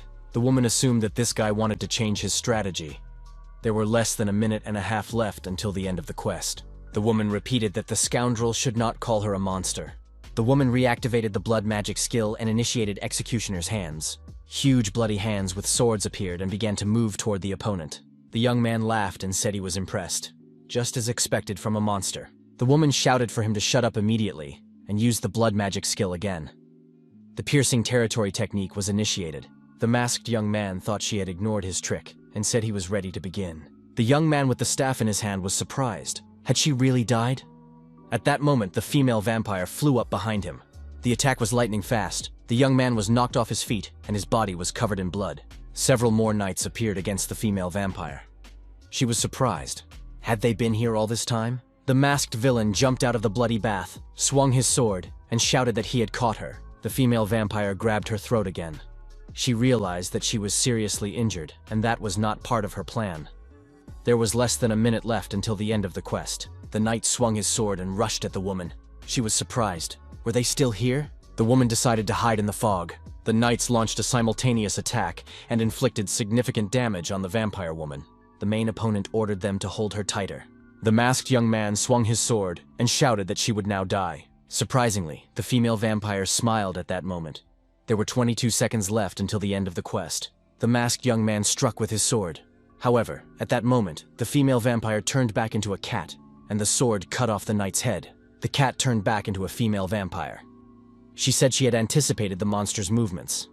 In her hands were threads with which she restrained her opponents. The young man was amazed. Infected mana grew directly from the ground. It was puppet manipulation, threads of slavery. The opponent was entangled in these threads from head to toe. The woman continued to tighten them. The young man was immobilized and lay in a pool of blood. He assumed that she had hidden her mana using the AoE skill. The woman pointed out that the opponent himself had said that he felt a strange energy. She had set a trap, hoping that he would fall into it. Did the guy really think she would fall for his provocations? The young man admitted that he had lost because he had let his guard down. He would have won if his teammates hadn't let him down. The guy said that defeating this vampire woman in the future would be fun. The young man added that they would definitely meet again. There were 7 seconds left until the end of the quest. The woman was surprised. Had he really died? At that moment, a message came in that the quest had been completed. The protagonist told the cat that he was very surprised to see her in the morning. The veterinarians decided that he was mocking the animal. The cat lay in front of the young man with her body bandaged. She said that she would not have died even if she had been thrown away. What was all this talk about? Shin Junso said that the cat, which had been fine the day before, was bleeding to death in his living room. How could he not be nervous? The cat told him to calm down. She wasn't his pet. Shin Junso was surprised wasn't she? The protagonist asked what had happened while he was visiting his parents. The cat admitted that she had gotten into a fight. She had fought against the empty fantasy guild. Shin Junso was surprised. Was it really them? The cat reminded him that no one knew about their existence. Shin Junso acknowledged that many players had died because of them and never became heroes. The cat said that nothing special had happened. However, one of them was completely different. It was from him that she received her injury. Shin Junso asked where that player was now and where she had been that night. The cat said they would not be there anymore. Shin Junso agreed that she was right. The guy thought it was worth talking to Yoon Tae-hoon. He assumed that the cat would not be able to fight such an opponent in her current condition. The cat pointed out that she had won that fight. Shin Junso was surprised. The cat added that the quest the young man was talking about was actually easier than easy. Thanks to it, she was able to return to her former form. At that moment, the cat turned into a female vampire. The vampire asked, "What is a fragment of the source?" The answer was, "It is an item that restores abilities. It can restore stolen, lost, or taken power. The number of fragments needed for restoration depends on its power." Shin Junso asked if her ability had returned. The woman replied that only 20% had returned so far. He asked what had happened to the guy she had fought. The woman suggested congratulating her first. The young man told her not to avoid the conversation. What happened to him? The vampire replied that she wanted to keep him alive so they could talk, but he suddenly decided to die. Shin Junso asked if his body had exploded. The woman was surprised. How did the young man know that? Suddenly, someone knocked loudly on the door. The woman asked if he was expecting guests. Then she turned back into a cat. Shin Junso replied that he wasn't expecting anyone. Our hero thought that Elizabeth was being followed. Shin Junso opened the door, but there was no one there. What was going on? Then he looked down and saw a monster bird in front of him.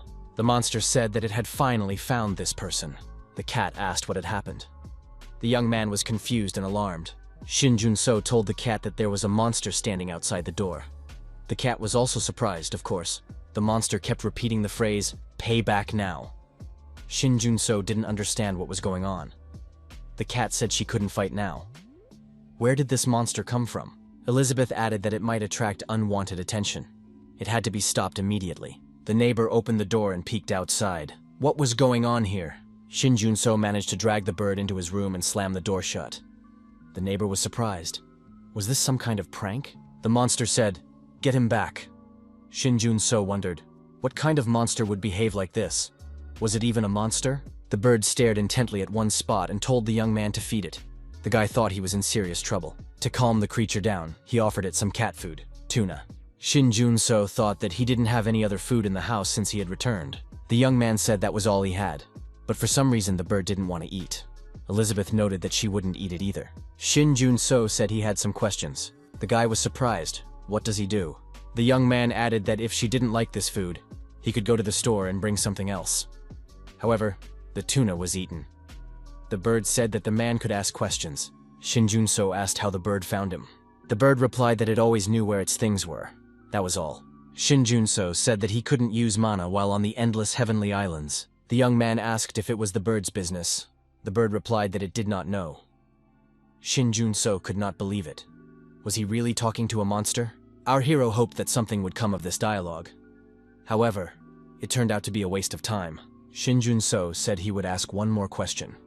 The protagonist did not know what this monster, which had left the gates, was capable of. The young man asked how the monster escaped from the islands. The guy wanted to get rid of him after the last question. The monster replied, "My friend let me out." The child said he couldn't just leave.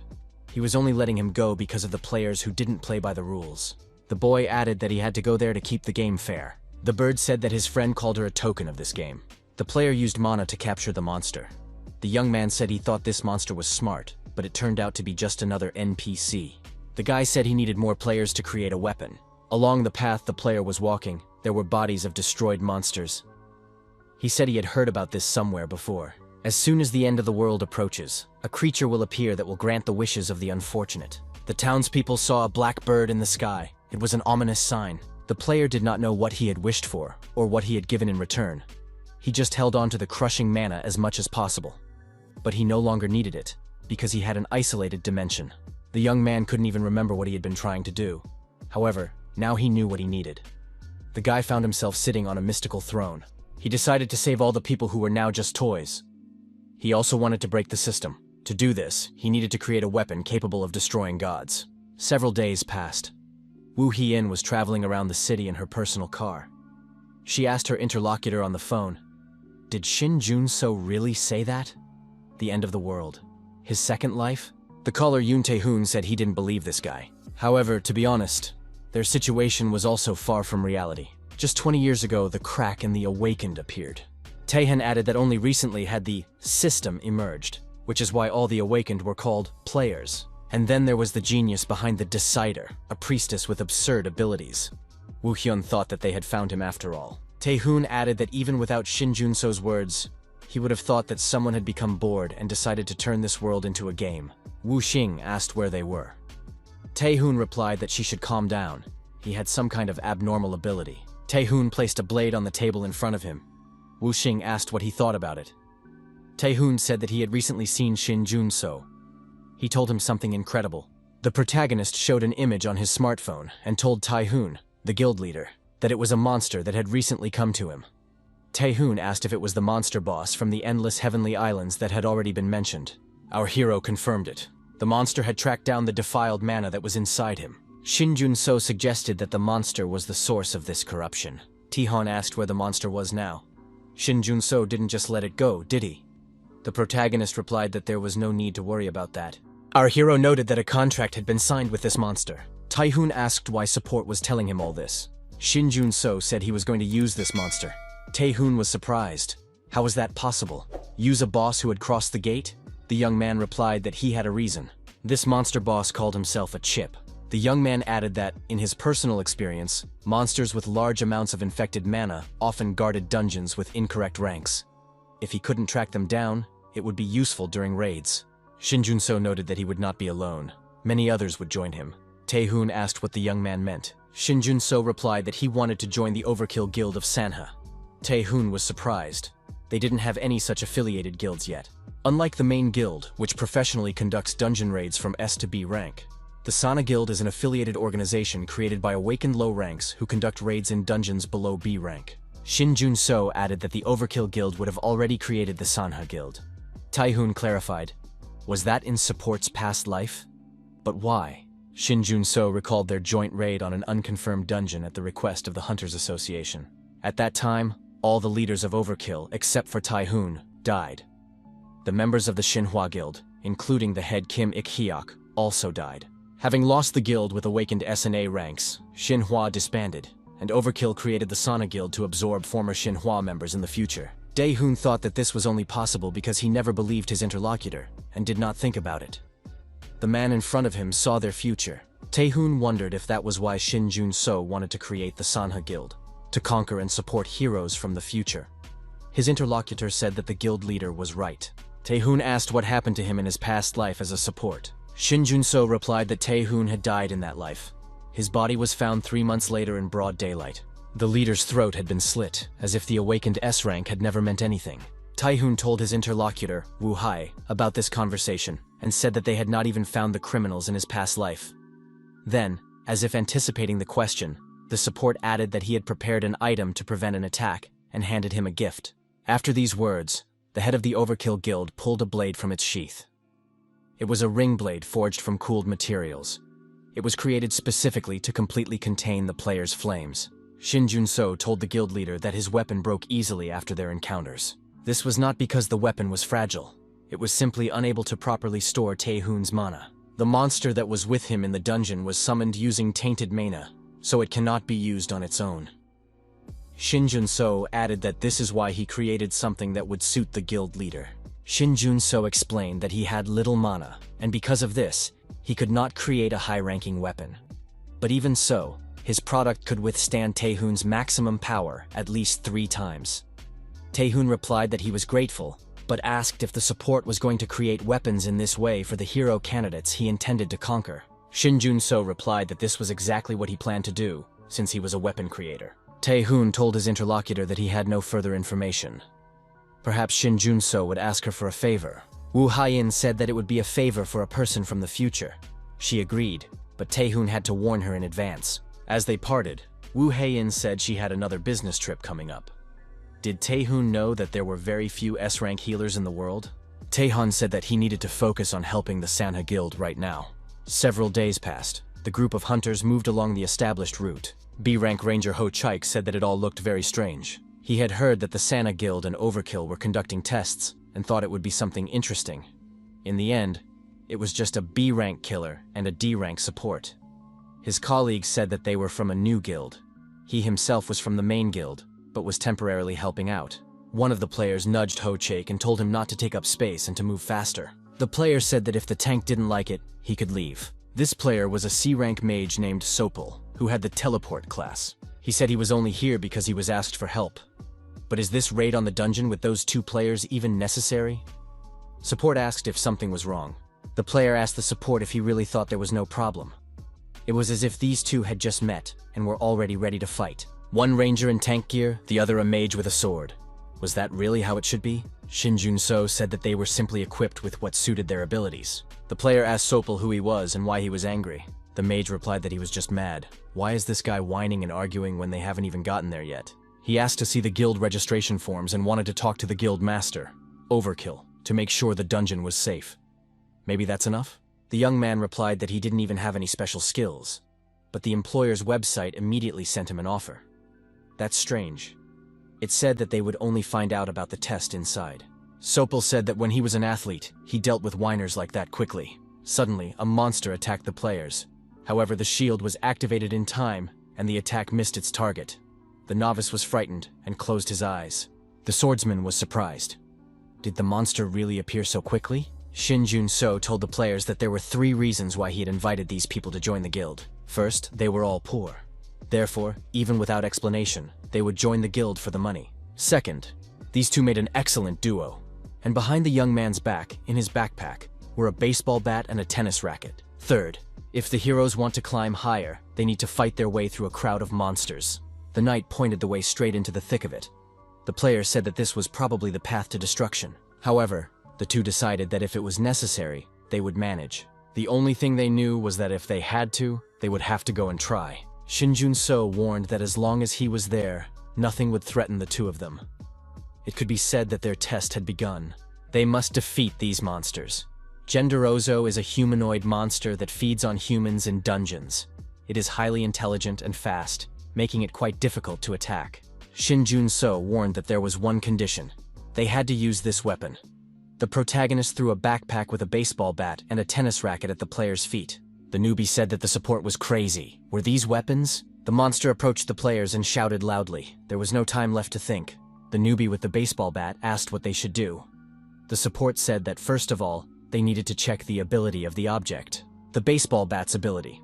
A dirty ball can change the direction of a flying object after being hit. The direction is chosen by the user.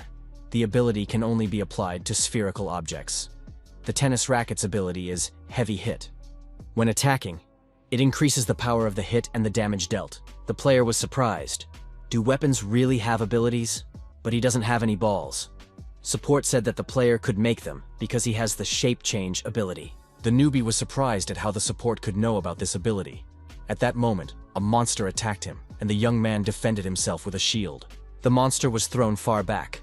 The repulsive stab ability was used. The monster managed to stay on its feet and prepared for a new attack. The player asked what he should do with an ability that allows him to create balls in a matter of seconds. Play with this monster? Shin Jun-so said that these abilities are good. You just need to know how to use them. Our hero told the young man to trust him. He was ready to show why this guy had been given the tracker class today. The player replied that he understood everything. Our hero thought that this player, Hyo Jaika, before coming to him with Seopil in his past life, had remained in low-level teams as a tank, which did not suit him at all. Unlike Han Jia, Jake needed to work on his weapon and partner to reveal his specialization. Shin Jun-so told the mage Seopil that the abilities of weapons and awakened ones were similar. You have to trust them. A strange sound was heard, and more monsters appeared. They were Naga warriors. They usually live in the jungle. The danger level increases if there is a leader among them. Shin Jun-so told Moon Do-jin to delay them for a short time. Our hero asked if Seopil was ready. The answer was yes. The protagonist told Jake that it was time to show his abilities. The player with the shield and baseball bat replied that he was ready. The shape-shifting ability was activated. For a limited time, the object takes the form that is most convenient for the player. At that moment, the ball was the most suitable form. Jake tossed the ball high into the air and asked if that was what the support wanted right now. The sight was calibrated, and Jake swung the bat to strike. After the hit, the ball picked up speed and flew towards the monster. The monster jumped forward and stretched out its arm in hopes of catching the ball, but the blow was incredibly powerful, and the monster was thrown far back. Jake said it really worked. Shin Jun-so said that this was no time to relax, they had to keep going. At that moment, Moon Do-jin continued to hold back the onslaught of the Naga warriors. Shin Jun-so shouted that it was time for Seopil to act. The blink ability was activated. Thanks to it, it is possible to teleport over short distances.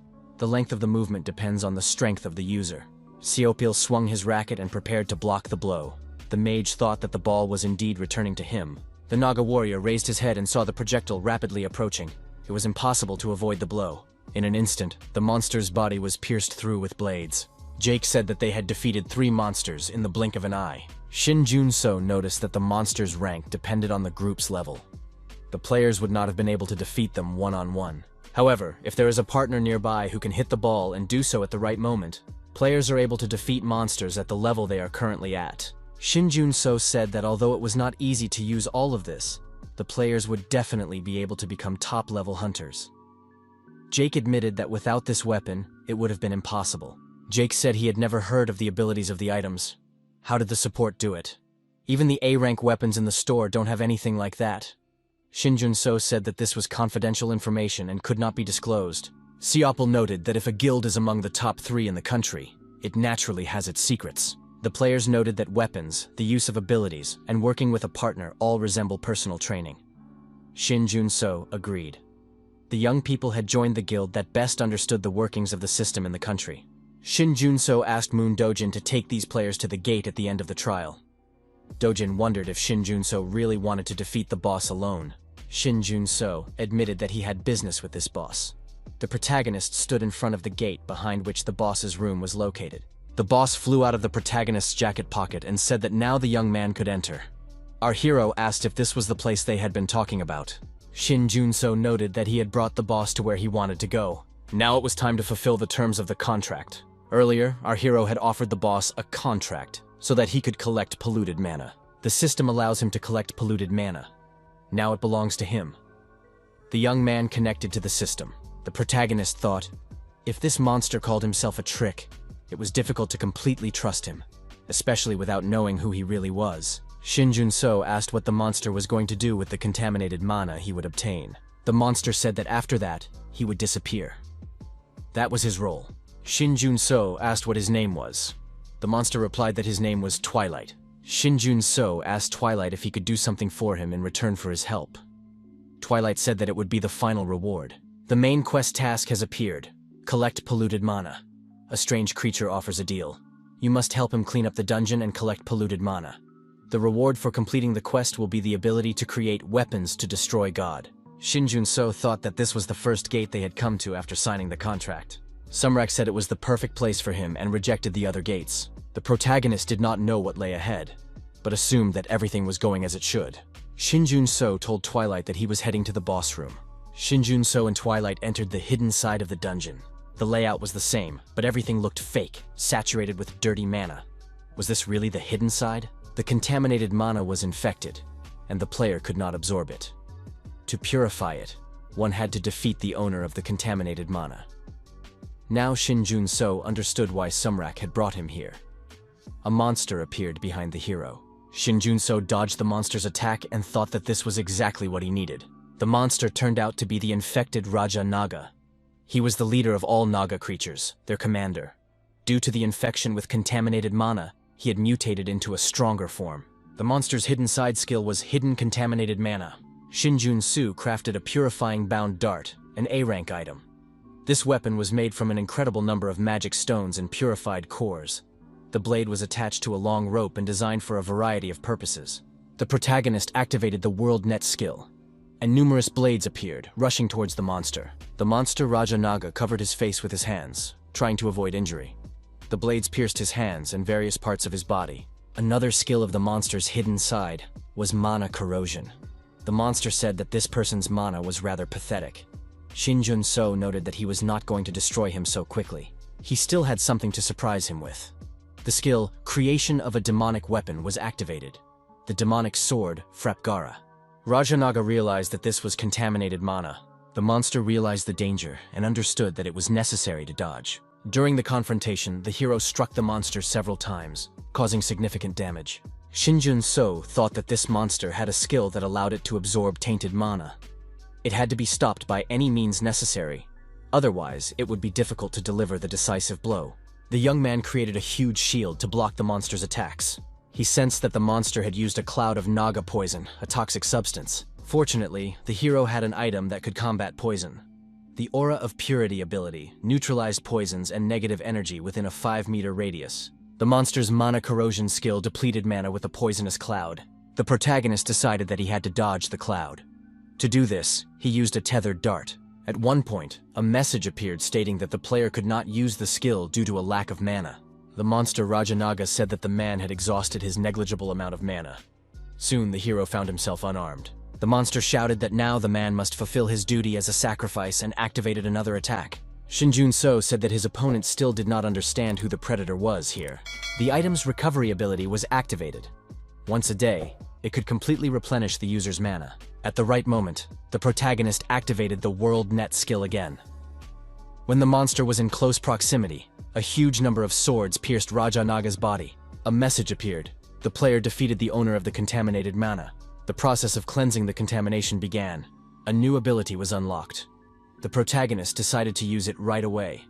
First, he collected the most important item, the poisonous fang of the infected Raja Naga.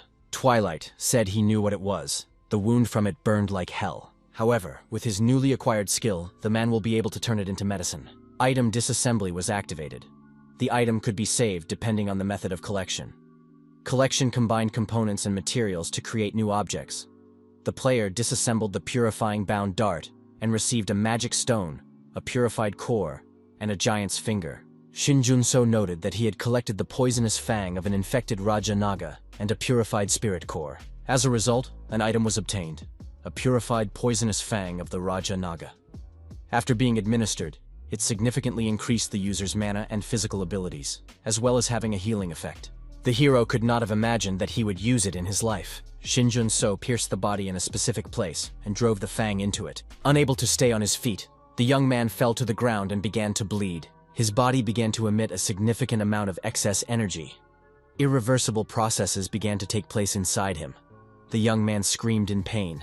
When the recovery process was complete, the hero said that the minimum preparation was over. Shin Jun-so noted that his mana had doubled thanks to the absorption of the poison. The young man noticed that his body glowed and his movements became more agile. He pulled the sword out of Raja Naga's body and swung it over his head. His strength had also increased significantly. The protagonist decided that his power alone was enough to be considered a B-rank fighter. The hero understood that it was not yet time to rejoice. But if he collected the remaining items, he would be able to accelerate his development. Looking at the destroyed monster, the protagonist became interested in something and came closer. The young man noticed a red core peeking out of the body. It turned out to be the essence of Raja Naga, a crystal woven from the king of snakes and his venom. It was capable of healing all venom of B rank and above. Shin Jun-so thought that he had obtained all the necessary items from Raja Naga. The young man ran quickly through the forest, constantly looking back. Was he no longer being pursued? However, at some point something flashed, and the player's head flew off his shoulders. A masked man emerged from the red mist and approached his victim. A message appeared. Quest completed. Rivals eliminated. Reward will be issued. The young man thought that if he had completed this quest at the very beginning, he would not have had to resort to theft. The player activated the opening of the store.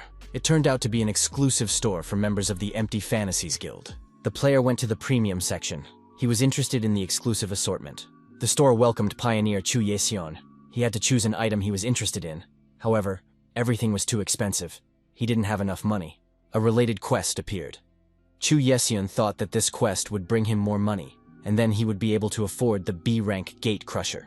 A masked man watched pioneer Chu Isan from behind a tree. The masked man realized that it was true. Some scoundrel was running around and destroying players. He couldn't handle it alone. He needed to call for help. However, Chu Yeseon suddenly appeared behind the young man and asked why he was trying so hard to report him. The villain swung his sword and destroyed the player. Chu Yeseon said he just wanted to make some extra cash. Taehoon contacted Shin Junso by phone and reported that there was a problem. A guild member who was watching some candidates at Shin Junso's request was found dead, along with the candidate he was watching. Shin Junso said that the same thing had happened in his past life. The Hunters Association knew that hostility between the awakened and the townspeople was inevitable. Therefore, they tried to hide it as much as possible. Taehoon noted that nothing had changed. The victims were not being reported properly in the news, and the investigation at the scene was being wrapped up too quickly. The Hunters Association had not helped in any way. The guild had to resolve the issue on its own. If it was unknown what further actions the criminal would take, it was necessary to defend themselves in advance. Shin Junso said that another incident had occurred at the same time. If they protect the target this time, the criminal will definitely start looking for them. They must protect this person at all costs. The protagonist said he would take care of it himself. The guild leader said he would go too. Shin Junso asked Taehoon to take care of something else. The secretary of the Shinhwa Guild was traveling around the city with her dog. Chu Yeseon watched the woman from the roof of a building. Her route took her through a deserted alley. After a while, the woman stopped, looked back, and said that her mysterious pursuer might show up soon. He had been following her since she left work. What did he want to say? It turned out to be the deputy head of the Overkill Guild, John Myong-gun. The player was surprised at how she knew about him. The woman said that if she was being followed, only strangers would not know about it. The dog barked. Secretary. So he was sure that this was not a declaration of war. But what other business could she have with the Overkill Guild? Myong-gun said he would explain everything now. He gathered a team to protect So-hee. At that moment, the dog began to bark even louder. Suddenly, Chu Yeseon rushed towards the girl with a sword in his hand. He was already very close. Myong-gun quickly created a defensive front to stop the enemy's attack. After that, he dealt a devastating blow to his opponent, who flew far back. Chu Yeseon said he was sorry. After all, there was an opportunity to end it in an instant. The villain thrust his sword forward and asked why this man kept interfering. Myong-gun ordered So-hee to run away immediately. The girl objected that she couldn't move quickly. At that speed, she would surely be caught. Jang Myong-gun said that in that case, she would have to wait a little. He would quickly deal with the enemy. The stone skin skill was activated. Chu Yeseon used the basic technique, first sword form, and prepared for battle. The villain activated Screaming Phantom Flash, and Jang Myong-gun received penetrating wounds from a cold weapon. Yeseon pointed his blade at the woman and said that this was the end. Suddenly, a magic sword appeared and knocked the weapon out of the villain's hands. Chu Yeseon was taken aback by the surprise. The creator, Shin Junso, appeared in the alley. Isun wondered where he came from. The protagonist replied that it didn't matter. Shin Junso added that this scoundrel would die right now. A huge number of newly created swords appeared in the air and rushed towards the villain. Chu Yeseon was shocked. Was this a summon? He had never seen players summon weapons in this way. He decided that he could dodge if he concentrated, but the attack was extremely dangerous. Dodging the flying blades, Chu Yeseon thought that players like this shouldn't be appearing right now. First the Blood Mage, now this creator. Who could this guy really be? Chu Yeseon asked the hero if he was on the same team as the cat. Shin Junso replied that if the enemy wanted an answer, he should try to defeat him. But could he? The hero said that this scoundrel had lost to a simple cat. Chu Yeseon shouted that he was right. The guy and the cat knew each other. He tried to attack his opponent again. Shin Junso activated the shield in front of him. The young man thought that this was the transparency and line of the sword of masculinity that Elizabeth had spoken of. Chu Yeseon decided that his opponent was moving too slowly. At that moment, he was already behind the hero. Shin Junso said that he had expected this. The guy's attack patterns were too simple. Chu Yeseon was deactivated and shouted that his eyes were damaged. The gathering skill was activated. The collected material was used to create an item. A mask reappeared on the villain's face. Chu Yeseon stated that even if he couldn't see anything, he was still able to recognize such an opponent. Shin Junso said that he was not acting alone. Secretary So-hee also used her unique abilities. The Communicate with Animals skill was activated. He directed mana and strengthened the target that met the conditions. The strengthening was done through a request for communication. A demonic dog appeared in front of the villain. The dog pounced on Chu Yeseon and knocked him off his feet. The villain pushed the dog away and stabbed it with his blade. Chu Yeseon felt his vision returning. Now he believed he could easily win. Chu Yeseon received information that he had been poisoned with Naga Raja's venom. His physical condition was rapidly deteriorating. Shin Jun-so attacked his opponent with a two-handed sword. Chu Isun was able to dodge the attack. The villain thought that this guy was capable of attacking him even from blind spots by summoning objects. Yesun disappeared from the protagonist's field of vision for a moment and suddenly attacked him from behind. A red-hot sword appeared in the villain's hands. Ision asked what his opponent had to say about that. The basic technique, second sword form, was used. Isun activated the path of the ghost and lunged at Shin Jun-so. John Myung-gun was deactivated. So he watched what was happening from the sidelines. Shin Jun-so turned around and rushed towards the girl to protect her. Our hero managed to block the villain's attack, which was aimed at So-hee this time. A huge number of beads appeared in the air, preventing the villain from breaking through. The protagonist thought that he had used almost all of his mana to block just one attack. The young man realized that the poison must have already spread. All that remained was to use the last technique correctly. Chu Yeseon couldn't help but wonder, why did this opponent move as if he could predict his every move? Yesun thought, if his opponent had devised a strategy against him, would he really lose? No way. Swinging his sword, he rushed into the attack. The protagonist activated the connection skill. This skill allows you to mark the target's weapon and connect with it, controlling it at will. Yesun was attacked and his arm was injured. He realized that his opponent had a final trump card up his sleeve. Bleeding profusely, Chu Isun knelt before our hero. Shin Jun-so said that this guy would no longer be able to use mana and counteract the poison. The skill that had allowed him to save himself was now also useless. So he turned to the protagonist and called his name. The girl thanked the young man for his help. The situation remained completely incomprehensible to her. Shin Jun-so promised to explain everything later. A red butterfly appeared above the head of the wounded Chu Yeseong. The villain thought it was her again. Shin Jun-so told So-hee to contact her boss, Kim Ik-hyuk. He would call an ambulance to take Jeon Myung-gun away. Shin Jun-so and So-hee watched the red butterfly's actions with surprise. The insect landed on the ground, and many drops of blood formed around it. Instead of the butterfly, a woman appeared and said that the guy didn't look very good. Yesun said he didn't need her help. The woman replied that there was no point in being angry about losing. Pride would not change anything. The priestess added that this loser would not be able to do anything after the rebirth anyway. Chu Isan asked the woman why she was here. The priestess replied that she had come to help him. Yesun suggested that someone had summoned her since she was here. The woman confirmed that one of the members of the Empty Fantasies Guild had already won her quest with a summon. Unlike him, who can appear as soon as the game starts, she is roughly at the boss level. Yeseon said that she might as well enjoy it. This world is disgusting anyway. What difference does it make? The woman said that this guy was doing strange things as usual instead of focusing on the game. The priestess asked if he needed her help. She handed him the crystals and said that it was the Gatebreaker, which she had bought recently. Isun was surprised. What was she up to? The priestess said that while this guy was idling, he was very patient. However, it was necessary to complete a minimum number of tasks. Isun was indignant. Did she really want to make him her errand boy? The woman added that he had no choice, because he only had one rebirth left. Chu Isan took the crystal. He said that he needed to be more careful, as this world was a little different. Kim Ik-hyuk ran at full speed to help his secretary. So he happily announced that the guildmaster had returned. Kim Ik-hyuk was surprised. What was Shin Jun-so doing here? So he said that Shin Jun-so and the Overkill Guild had saved her. Shin Jun-so said that Kim So-hee would explain everything, and later they could find out the details from Yoon Tae-hoon. Kim Ik-hyuk stopped the protagonist and said that a member of his guild had been attacked, and she had saved him. He couldn't leave without an explanation after that. Shin Jun-so replied that even if he told everything, the guild leader would not believe him now. Kim Ik-hyuk said he was waiting for an explanation. How did Shin Jun-so find out about the attack on So-hee? So he advised the guildmaster not to frown when talking to anyone. It makes him look like a bully. The Overkill Guild most likely investigated the recent crimes on its own and dealt with the disappearances. According to Shin Jun-so, Ihok had already heard something from Guildmaster Hyungmo. Shin Jun-so said he didn't know who they really were, but there was a possibility that they had come for Kim So-hee again. Shin Jun-so added that this woman must be protected so that something like this does not happen again.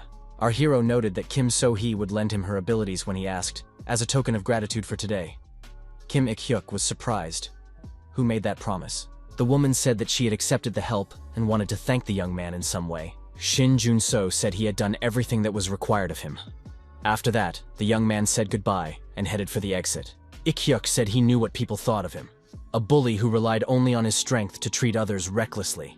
However, now he would say what he had to say. The guild leader thanked him for saving the girl. The young men shook hands. Shin Jun-so said goodbye and went about his business. The familiar summon skill was activated. The woman asked what had happened and why he had called her here. Shin Jun-so showed the woman his smartphone screen and asked if she knew what was depicted in the photo. The protagonist asked if she was familiar with this technique. The woman replied that it was blood magic. She knew only one mage who could use scarlet flowers, Isabel, a female vampire who learned blood magic from the same master as her. Shin Jun-so was surprised. Did she mean to say that they were players from another world, just like her? The woman replied that such a possibility existed. They are at the same level as Elizabeth was before she was sealed. It will be difficult to recognize her in her current state. The protagonist realized that he didn't have enough mana right now. If he didn't raise his status, he wouldn't be able to withstand her attacks. The young man decided that he had to solve this problem quickly. While this is still unknown, there are new types of dungeons in the country that are different from the gates. Hidden dungeons where you can obtain special relics if you pass a test. Our hero approached a lonely building, opened the doors, and saw a spatial gap. In some places, only candidates can enter, but our hero has a key that will open anything. The protagonist said that they were in place and that Twilight could wake up. Will he be able to open it? The bird replied that it would try. Our hero found himself on the other side of the spatial gap. A message about the player's intrusion was received. The guards are waking up. He heard someone say that this place was not for him, an evil intruder. He has no rights. He would have to pay for this with his life. A black tiger pounced on the hero. A beast of the cursed forest. A guardian monster that dwells only in hidden dungeons. The victor over this monster would be able to enter the next test room. Our hero instantly crafted a two-handed sword and threw it at the monster. The young man saw no point in wasting time on the gatekeeper. The sword flew straight toward its target. The monster did not change its trajectory. The sword reached its target, and the monster was split in two, quickly and efficiently. However, this did not lead to victory. Two tigers appeared from the two parts of the tiger. If a black tiger receives more than a certain number of attacks, it splits into smaller forms. As a result of these actions, two smaller black tigers rushed at the hero. The main form remained, but the copies also had physical form and were real. The main strategy for finding the main form is to notice small differences in their images and attack. Shin Jun-so used his unique abilities, and a huge number of swords rushed towards the black tigers. Each of the tigers was unable to dodge and received fatal wounds. As a result, the number of tigers increased, but they were all smaller in size. What remained was numerous, but no longer posed a threat. The goal of the intermediate quest was achieved. The monster demanded that the young man stop these actions. The black tiger pointed to the gate and said that the man must follow this path to reach the next stage. Our hero proceeded further. He thought that once he passed the second test, he would be able to finish this dungeon. In a dark corner of the room, the protagonist saw a person. His outline seemed familiar. The stranger stretched out his hand and activated his unique abilities. The skill World on a Grid was activated. A huge number of swords appeared in the air, aimed at our hero. Shin Jun-so realized that he was facing a doppelganger, a monster that appears in hidden dungeons and occasionally in normal ones. The level of danger depends on the doppelganger's abilities. The protagonist thought that this was similar to a situation from his past life. Our heroes also activated the World on a Grid skill. The swords of the opponents clashed. Shin Jun-so decided that this monster could be dealt with. When the swords collided, there was a powerful explosion with a release of energy. The hero noticed that their skills and physical abilities were equal. A battle at a distance is simply a battle of attrition. Shin Jun-so gripped his two-handed sword tighter and said that there was something this monster could not repeat. Fragera was a passive combat skill. The will imbued in the sword would protect the player's body, and sword mastery would increase to the maximum when used. The double approached the protagonist, sustaining injuries and bleeding. Shin Jun-so was able to defeat the double, and its dismembered body lay at the hero's feet. Then Shin Jun-so decided to use Raja Naga's dagger. The doppelganger's skill, anger towards the original, was activated. The doppelganger came to life, and all of its abilities increased by 1.5 times. A huge two-handed sword also appeared in the hands of the double monster. The monster rushed to attack the protagonist again. The opponents clashed in a fierce battle. Sparks flew from their swords. Shin Jun-so noticed that the doppelganger's stats had increased, but without skills, it was just swinging a sword. The hero completely penetrated the monster's body. Mana was destroyed by poison, and it was impossible to use skills. Shin Jun-so said that while the doppelganger was recovering, he took a special dagger. The skill, World on a Grid, was activated. The poisoned knife penetrated the body of the double. The system reported that the quest had been completed. Our hero received rewards for his courage and bravery in completing this quest. Among the rewards was a scroll of enhancement. From the skills offered, the young man chose Creation. Now, thanks to the skill rank increase, the player can combine elements. It is necessary to select an element for combination. Shinjun-so decided that it would be thunder. The element was chosen. Now you can combine thunder with the summoned weapon. The sword began to emit lightning and thunder. The protagonist looked at the results of his actions. The monster, Double, was destroyed completely, with no chance of recovery. A bottle of liquid appeared in the young man's hand. The bird asked what it was for. Shin Jun-so replied that it would be needed to create items. The player received the item, Double Fragments. The King of the Small Star is the deity responsible for the hero Shin Jun-so from the 6 heroes of his past life. She specializes in replenishing missing abilities, as well as depriving them of these abilities. If you know how, it is not difficult to meet her among the deities who require solving mysteries and discovering new possibilities. There are no rank restrictions for becoming a hero, since special items can be used to reduce the difficulty of heroic trials. She is the ideal deity for our hero right now. The deity said that she likes this player's courage. Now she is curious. Is he just a cocky kid, or the one who has a real chance to become a true hero? His trials are to defeat the chaos of the 4 evils and their followers who have taken over the base. The young man must show what he is capable of, for he is a candidate for heroism. 2 huge monsters, Nadi, stood before our hero. These are beast-like creatures with enormous strength and bodies. They are not very intelligent, so they do not pose a great threat to a group of players. The monster asked who he was to pass. Did he come alone? Did he really want to pass them alone? Our hero gave an affirmative answer. Shin Jun-so suggested that the Nadi step aside if they didn't want to die. The monsters found him very strange, even arrogant, and attacked. Shin Jun-so activated the Creation skill. This skill absorbs components to create new items. Goblin hair, giant finger, magic stone solvent. An item was created. Devil Mask Shield. The goblin-shaped shield contains the spirit of a goblin, which can be released to expel and absorb evil. It can stop the spread of strong and special curses. The Devil Mask's protector was activated. Ghost monsters can sense danger, so they may attack. The Devil Mask's ability to exorcise ghosts has been activated. The ghost's abilities are halved, and the owner's name inspires terror. Warriors ran out of the gate and shouted that the guards were wounded. They could smell blood. An intruder has appeared.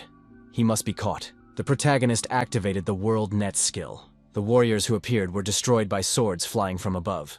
Their attack faltered. The hero grabbed one of the warriors and said he had found a monster mage.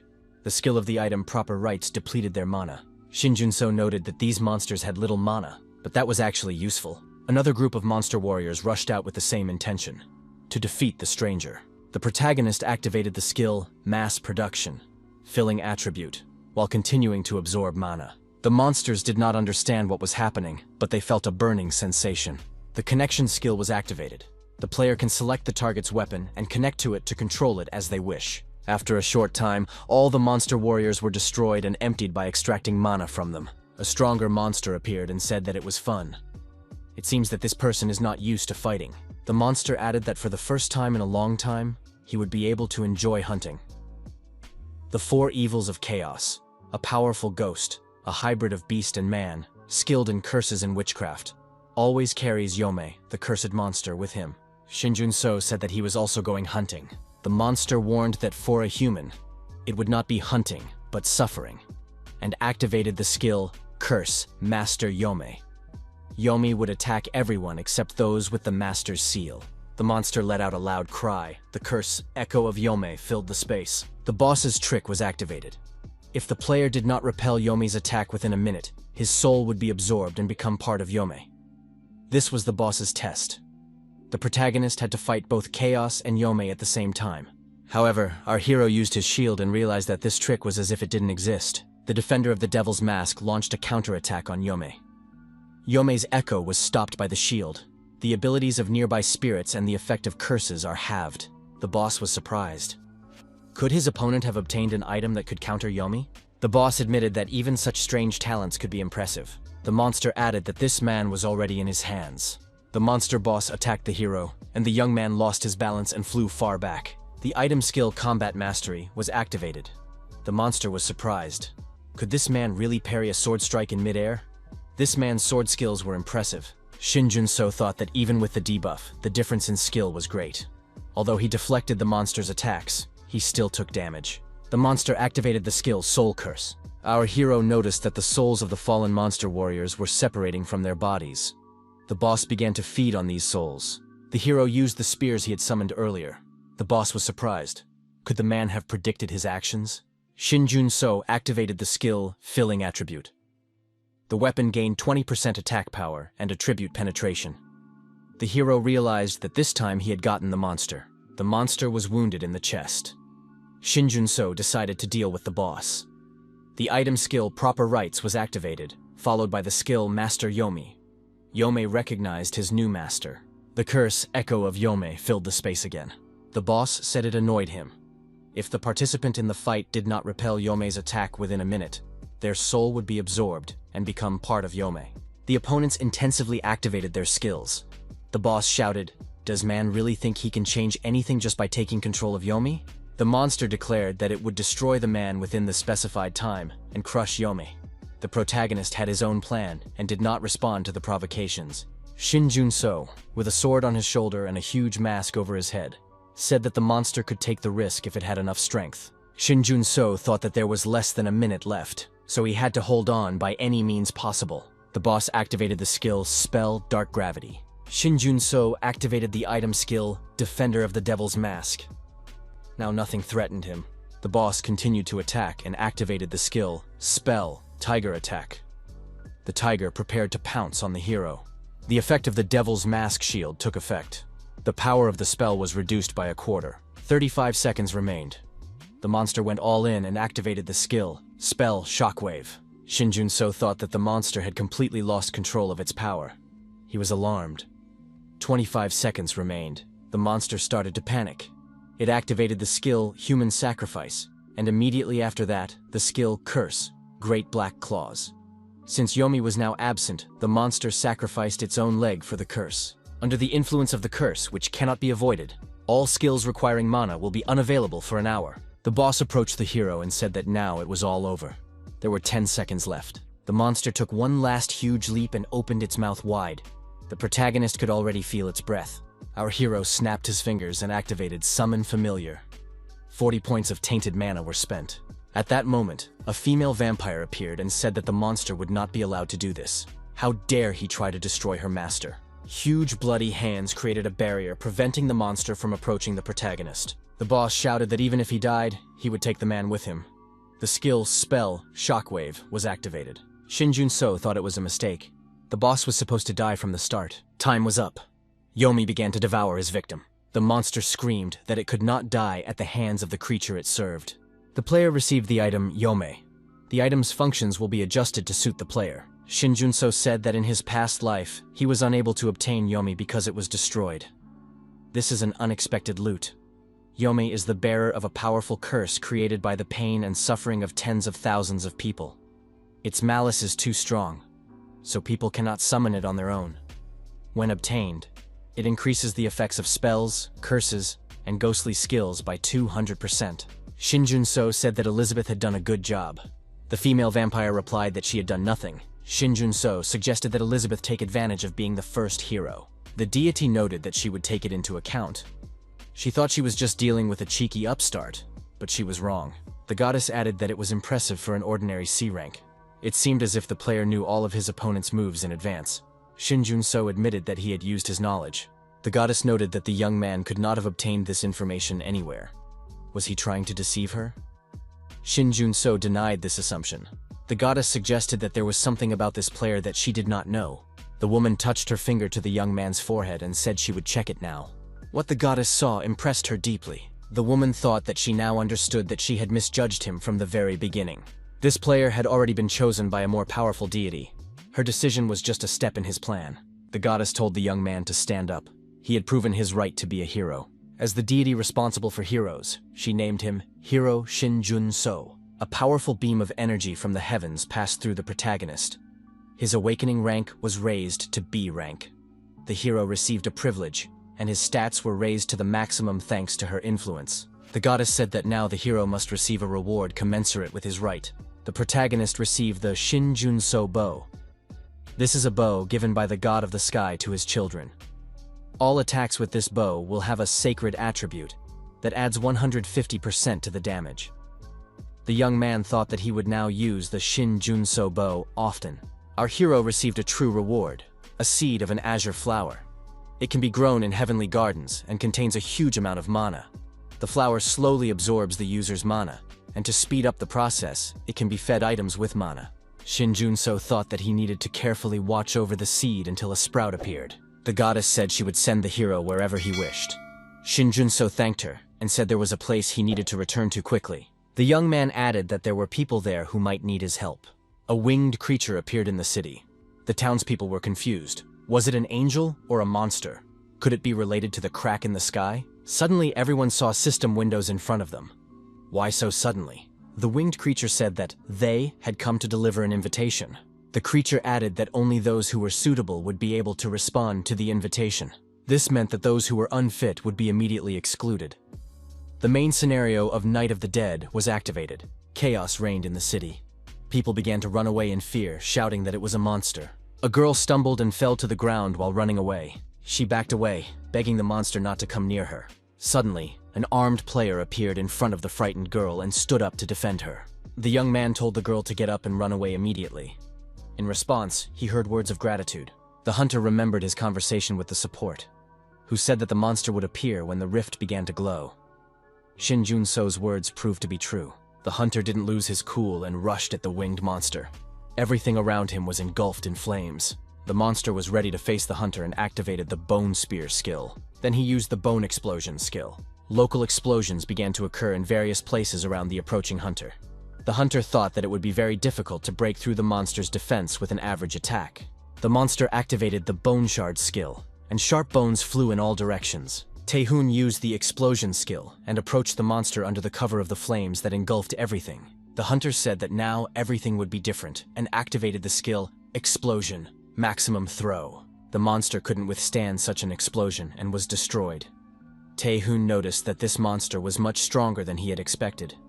In terms of strength, it was at least A rank. Without the weapon Shin Junso had given him, it would have been incredibly difficult to deal with. Taehoon looked around and said that such monsters could appear again. But first, it was necessary to evacuate the civilians. The monster activated the Return of the Fallen skill, and the winged beast reappeared on the battlefield. The monster began to sneak up on the hunter from behind. The head of the Overkill Guild turned around and saw the monster approaching. But how was this even possible? Taehoon thought, if the Angels of Death have the ability to resurrect, and they are not burned immediately or struck by a divine attack, everything could end very badly. Shin Junso came out of the gate with the gifted bow and said it was a job well done. Thanks to the guild leader, the quest was completed without any casualties. The hero defeated the monster. The reward was the Black Key. Main quest: World Disaster, Night of the Dead. An endless number of dead are entering the real world. The player with the hero status must prepare properly and go to the world of the dead to stop the invasion. Taehoon noted that this is a quest for all players when the hero appears. The protagonist said that if you prepare properly, the test will not be so difficult to pass. Chu Yeseon looked at the information window and wondered, what is going on in this world? It had only been 6 months since the system was activated, and already a hero had appeared. And this hero was none other than support. Yesun thought that this guy didn't just bypass him, remaining a C-rank player. He knew about empty fantasy, and had already managed to obtain the status of hero. It was as if he really knew everything in advance. Chu Eason decided to buy a space crack generator at the store. The young man reasoned that if he knew where to go, he would go there and wait for the player. The spatial crack generator was a blade capable of creating spatial rifts and allowing one to penetrate them. The Temple of Fanatics. One of the fanatics called for people to give their lives for the sacred relics. According to the quest conditions, our hero entered the temple. The fanatics immediately noticed him. Understanding what was happening, the protagonist activated his swords and aimed them at the aggressive fanatics. Since he caught his opponents off guard, they were all destroyed rather quickly. The young man noticed a glowing vampire bowl. The hero thought that everything inside seemed simple, but it would take too much time to gather the necessary resources alone. Shin Junso said that in order to get the item for Elizabeth on time, he would need help. A side quest was created, the Gate, Temple of Fanatics. It was necessary to get rid of the fanatics and destroy the vampires. A secret boss was hidden in the temple. The Summon Familiar skill was activated, and Elizabeth appeared nearby. The woman asked, "What is it this time?" Shin Jun-so replied that he had a job for her. "These are mana stones that contain divine power. They need to be obtained." Elizabeth was indignant. Did the young man summon her just to do the dirty work? But Shin Jun-so pointed out that they needed as many of these stones as possible to complete the quest, Night of the Dead. Her skills were perfect for this. Shin Jun-so warned that when the time ran out, the secret boss would disappear. They needed to make an item for her quickly. Shin Jun-so made a pickaxe and said there wasn't much time. He would explain everything else later.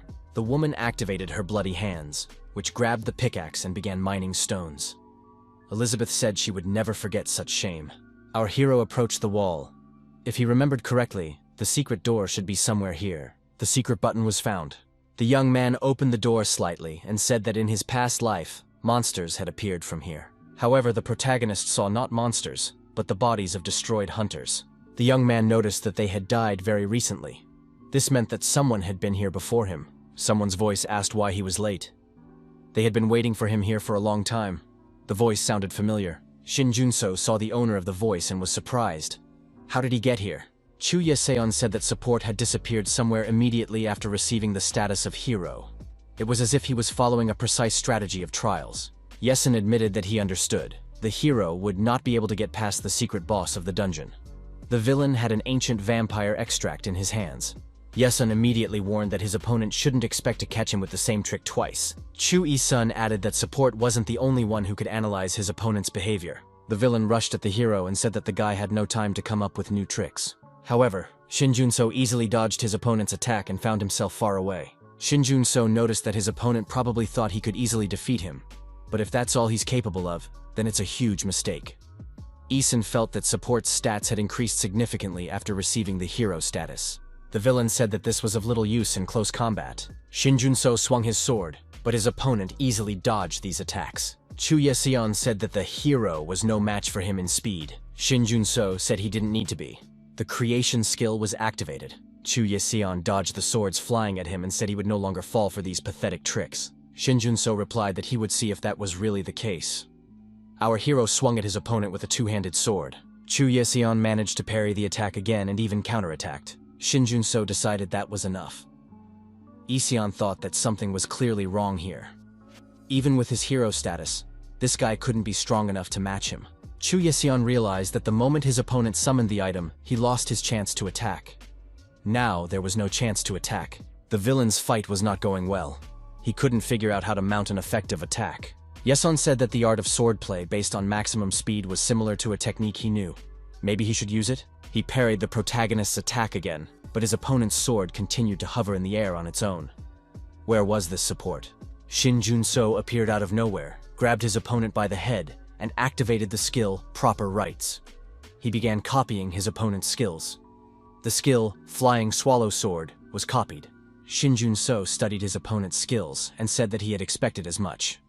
His opponent possessed sword skills that required extreme speed. Chu Ye-seon jumped aside and ordered support to take his hands off him. The player was poisoned by Ralji Naga's poison, and his physical abilities were significantly reduced. The protagonist asked his opponent where he had acquired such a skill. After all, the secret book where this knowledge was stored was not supposed to have appeared yet. Chu Ye-seon replied that if his opponent wanted to know something, he should first show respect before asking questions. The villain initiated the opening of the store. He wanted to purchase an explosive potion right away. All available funds were spent on the purchase. Chu Ye-seon ended up with an explosive potion that lasted for an hour. He announced that he was not going to go that far for some support. Chu Ye-seon drew his sword from its sheath and used the basic technique, third sword form. The villain once again threatened his opponent, declaring that he would now cut support to pieces. He activated Mad Destroying Phantom Storm. However, the protagonist did not flinch or retreat. Shin Jun-so wondered if that was all his opponent was capable of after such threatening words. The hero said that if Yesun couldn't even use half of his skills properly, then there was no point in improving his stats. In his hands was the sword, Fraga. Shin Jun-so thought, maybe this attack is like a chaotic storm, but it has clear rules and specific strikes within it. His sword skills had reached their maximum level. Our hero reasoned that if he knew the trajectory of the swords and responded precisely to it, this huge storm could be easily destroyed. Chu Ye-seon suffered multiple stab wounds, his body bleeding. He couldn't believe that such a thing was possible. The The protagonist approached his wounded opponent and ordered him to surrender. There was no one else who could be used in his place. The villain jumped to his feet, grabbed a knife infected with mana, and shouted that it couldn't end so easily. However, the blade, cutting through space, attacked Chu Yeshun and damaged his arm. The knife slipped and fell to the floor. Shin Jun-so reminded him that his opponent had no more lives left. Isen replied that support didn't know everything about him. Shin Jun-so said that if Isen wanted to live, he had to answer his questions. But Isen replied that those whose souls were held hostage had no such choice. According to him, support knew nothing about them. Shin Jun-so was surprised. What exactly did his opponent mean? Chu Ye-seon explained that they had become monsters in order to survive. They had all betrayed the players in their worlds and brought destruction here. Yesen added that soon people would see other villains. While everyone was preparing, their enemies were not sitting idle either. Soon support would understand what he meant. Shin Jun-so left the room and returned. The protagonist approached Elizabeth and asked if she had obtained everything. The woman glared at him in response. Elizabeth said that he was forcing her, an elder vampire, to do the dirty work while he hunted peacefully. He had no idea how terrible and humiliating it was. The gathering skill was activated. The player used the hidden item Ancient Vampire Extract, which improved the quality of the item being created. Elizabeth said that even if she was his familiar, if he continued to treat her this way, she would not forgive him. The young man handed the woman a pill and said that it would help improve her stats without any restorative fragments. He thought that he would need her help often in the future. Shin Jun-so explained that the Stone of Saints could be obtained in other temples, but it was here, in the dungeon, that a special variant could be found. Elizabeth thanked him. The woman swallowed the pill and said that it definitely had an effect. The restorative fragment probably had a similar effect. Elizabeth asked if she could get more, but Shin Jun-so refused, explaining that items that increase abilities are unique. Shin Jun-so told Elizabeth not to worry. They had enough strength for further action. The female vampire realized that the young man was going to make her work again. Shin Jun-so stated that, in any case, they had already done everything necessary in this dungeon. Our hero looked at the blade and said that he had received an unexpected loot. It was a blade that cut through space. The protagonist noted that it was time to go to the dungeon of global disaster. Undead creatures appeared from a crack that opened in the sky above the city. Shin Jun-so and the cat came out of the portal. The hero said that now they needed to find Yoon Tae-hoon. He promised to supply the guild with materials, so they might have everything they needed. The undead from the crack descended to the ground in close proximity to the protagonist. The young man was surprised. Had the disaster already begun? Shin Jun-so looked at his watch. 6 hours had already passed. The report began the moment he went underground to farm the Stone of the Saints. For unknown reasons, the disaster had been activated. The giant from the rift began to spew poison and corrode the surroundings. The news reported unexplained phenomena around the world. It was not the appearance of a gate, but a disaster. In France, an overgrown tree of life was recorded. In China, a palace of eternal frost appeared. In the United Kingdom, the spire of the Black Mage was discovered. Shin Jun-so thought that these were the same places and their disasters. But why were things happening now that were supposed to happen in 2 years? Our hero was called out. The young man looked back and saw Moon Do-jin, but how did he find him? Do-jin replied that the guild leader had informed him. He was waiting here for support to accompany him. Shin Jun-so asked where Yoon Tae-hoon was now. Do-jin said that the guild leader had been waiting, but about 3 hours ago he left with people from the Shinhwa guild. Since the people were in danger, he wanted to deal with the giant. Shin Jun-so said that they couldn't defeat the giant right now. But even if they could, it wouldn't be the end. The protagonist was unable to get through. The subscriber's phone was turned off. The hero thought that he needed to somehow stop the head of the Overkill Guild. Shin Jun-so remembered the twin rings. He thought, if Tae-hoon has the ring now, he will be able to contact him. In the protagonist's palm lay a ring containing the power of twins born on the same day and at the same hour. Those who wear it are connected and can communicate telepathically by mutual consent, as well as teleport to each other at any time. Kim Ik-hyuk asked Tae-hoon if they could begin. Tae-hoon asked him to wait a moment. Tae-hoon established contact and inquired about Shin Jun-so. Shin Jun-so told the hunters to return immediately. At their current level, they would not be able to defeat the giant. Tae-hoon was surprised. Had they come all this way just for Shin Jun-so to turn them back? The smoke from the monster was spreading more and more. Shin Jun-so said that there was nothing they could do now. The giant was just a vessel spreading smoke. The problem lay elsewhere. Kim Ik-hyuk couldn't understand what was going on. Tae-hoon said they were going back. Ik-hyuk was indignant. Tae-hoon himself had called him, saying he needed help. and now he was canceling everything. Taehoon clarified that it wasn't his decision, but Shin Jun-so's. Taehoon asked what they should do now.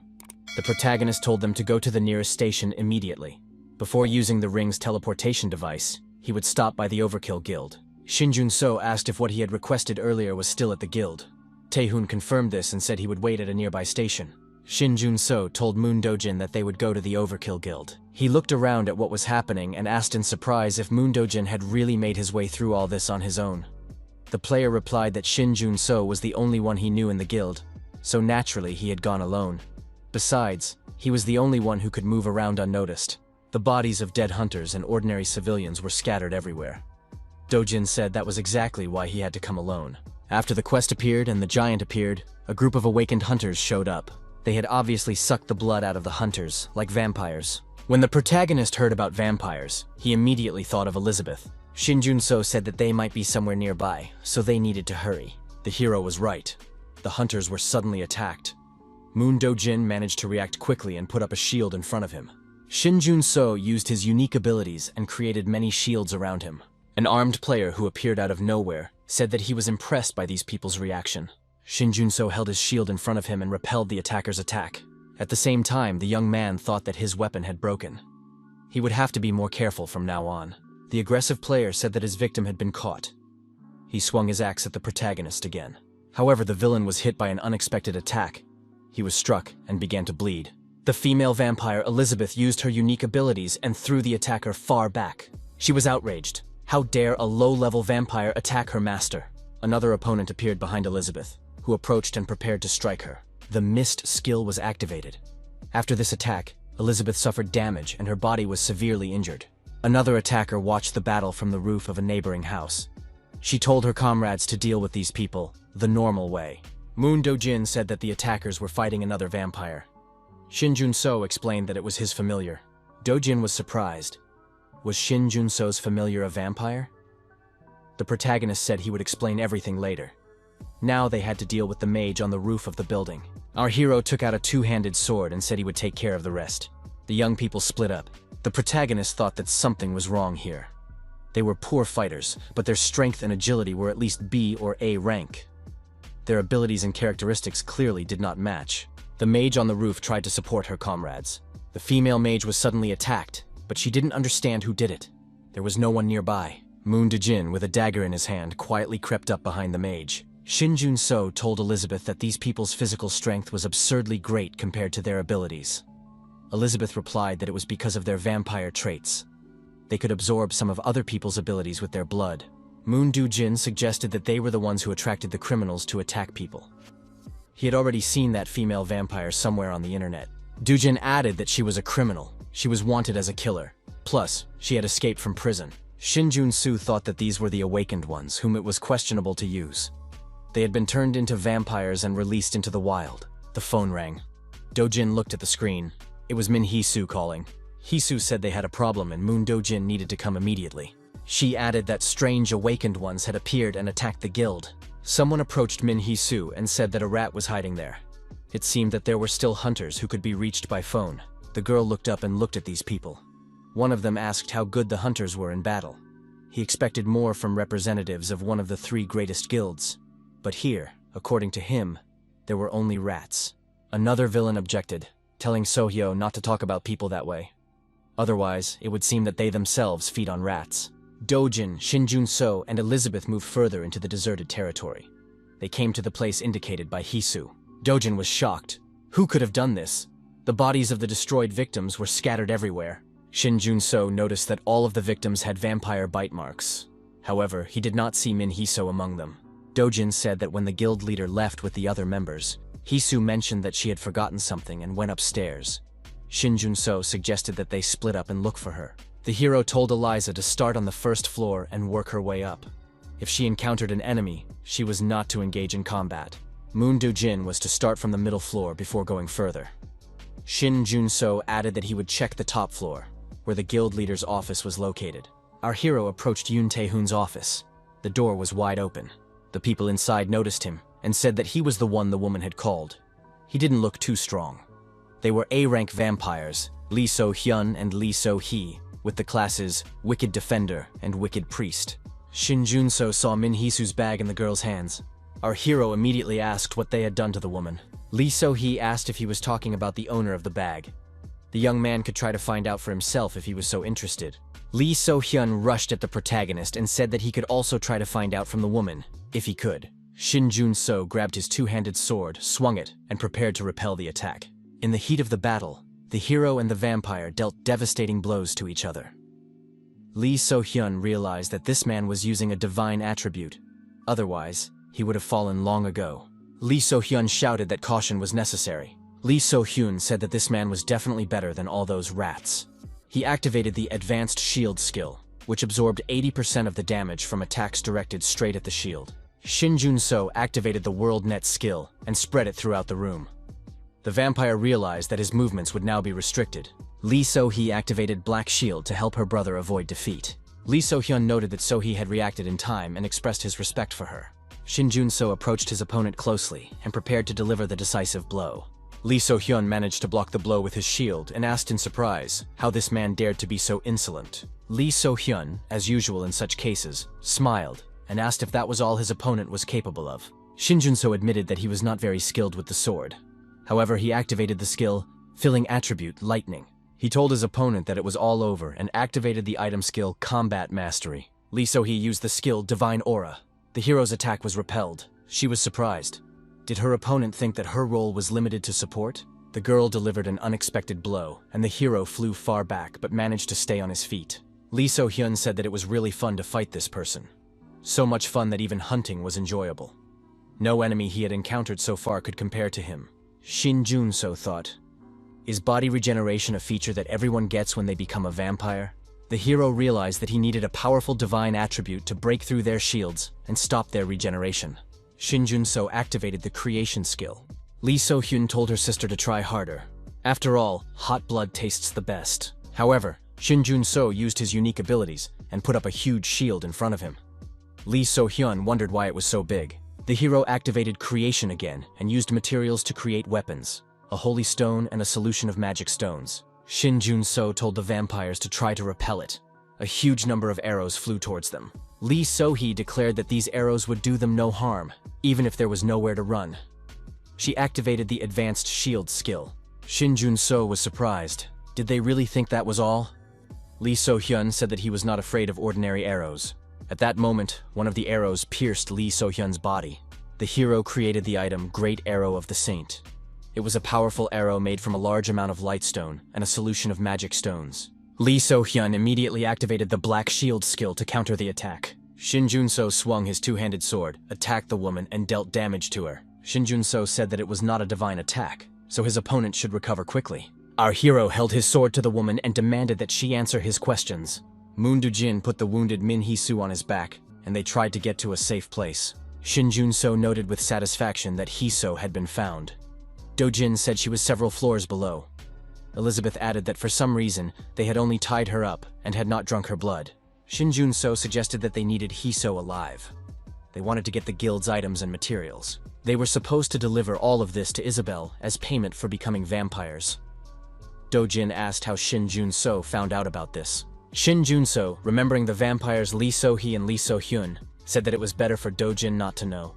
Our hero noted that when Hee-so woke